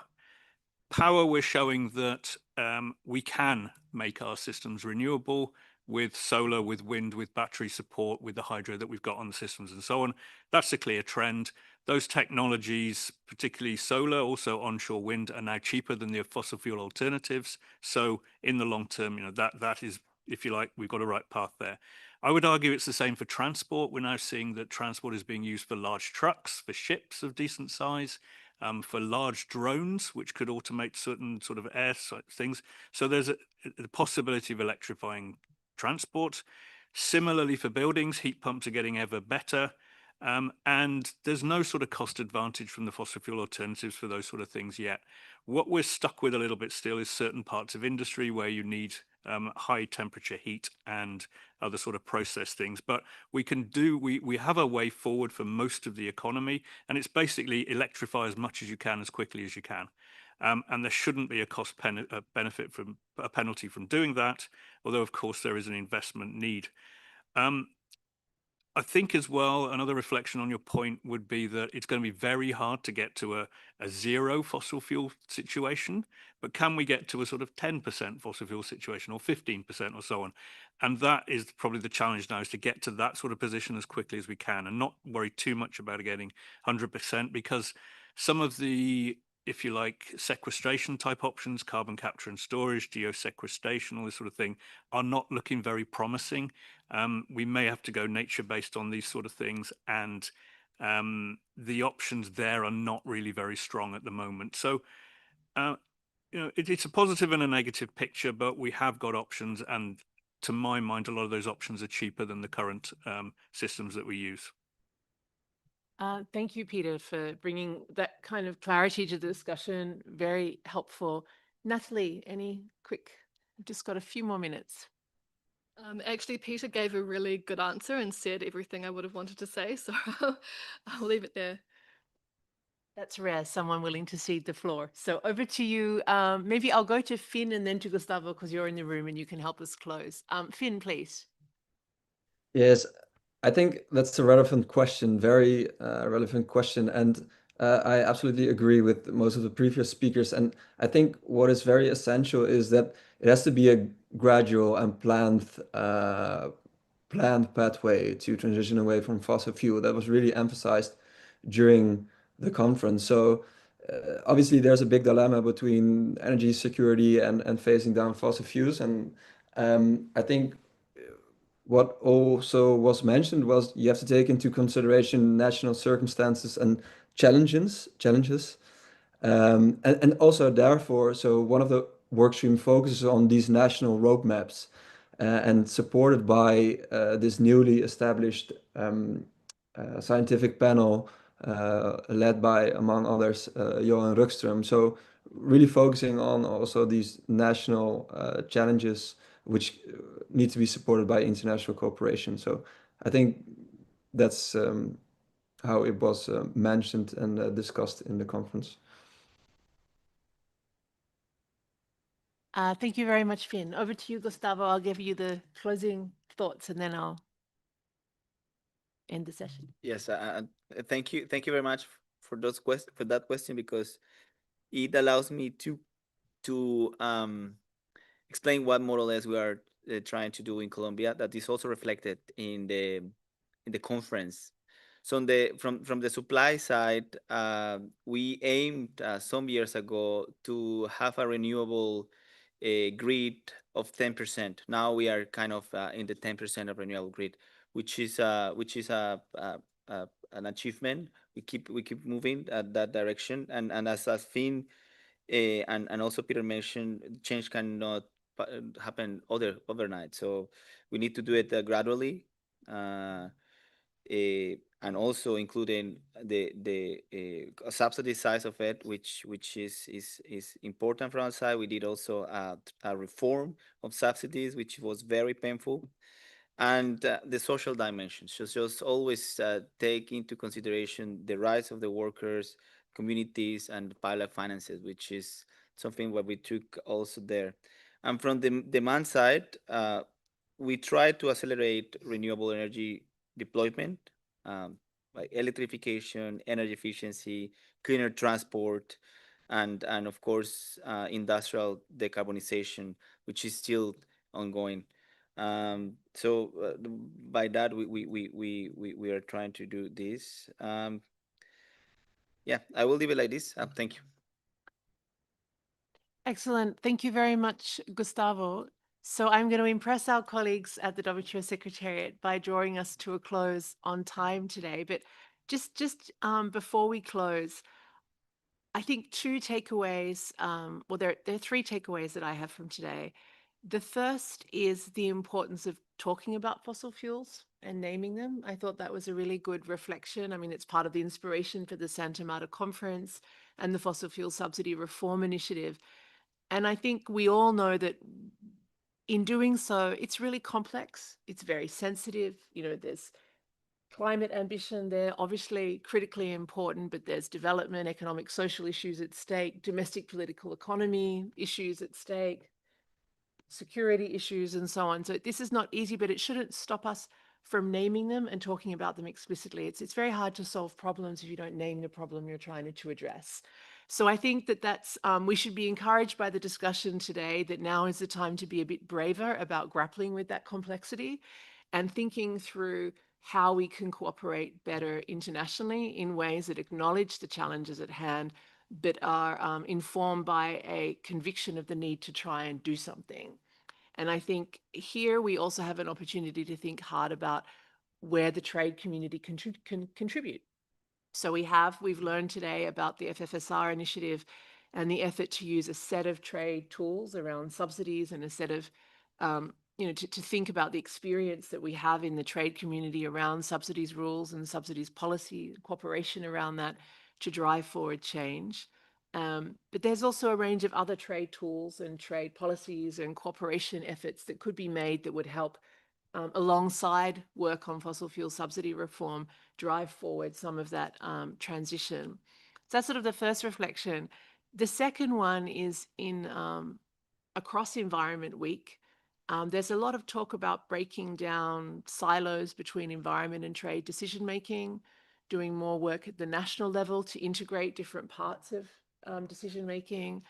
And I think in the wider sense, we also have heard a lot about the need to break down silos between the climate regime and the trade regime, which have operated very much in parallel to date.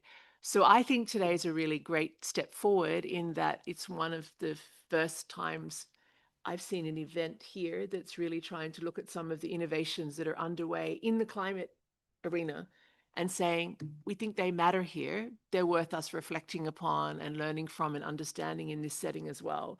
So I think that's quite exciting. And also for you, Ricardo, your reference to the work that Vanuatu and a lot of other countries, well, the majority of the General Assembly supported in recent weeks around the new resolution. It's important for us to be aware of that here as a motivation for the work, and also to learn how it's been framed. And I think that's something that both Finn and Gustavo have been at pains to point out, is how careful the framing of the issue and the discussion was in Colombia to make sure there's an emphasis on the transitioning in a way, but in a way that that acknowledges and tries to address the economic transformation challenges. So that's something I think we can learn from the climate community in that respect, that there's been a lot of hard discussions around those issues, but that is a sort of direction of travel there. And I think the importance that you mentioned, Natalie, of dialogue over negotiations sometimes is a way of unlocking the cooperative potential. And I think we have fora here at the WTO that can help with that as well. The FFSR is one of those places that you have a scope for dialogue. So in closing, I leave this actually quite optimistic, that there's a range of countries that are very interested in grappling with these issues, in finding ways to cooperate concretely, looking for, sort of concrete ways of driving forward some practical outcomes, doing so within a cooperative spirit, informed by science, informed by stakeholders, some of we've had today who can bring the expertise to the table. So I will leave it at that and say I think we achieved our mission today, which was to get an update on the Santa Marta conference, understand its relevance, to get an update on the FFSR initiative, which we've had as well. So I mostly just want to thank you all again for joining us. Thank you for waiting until almost 6 p.m. on a Wednesday evening, and to encourage you all to go along to the meeting next of the FFSR initiative in early July, I think it was. Thank you again, James, and for the invitation, and to Colombia and the Netherlands as well. And thank you all. Yeah.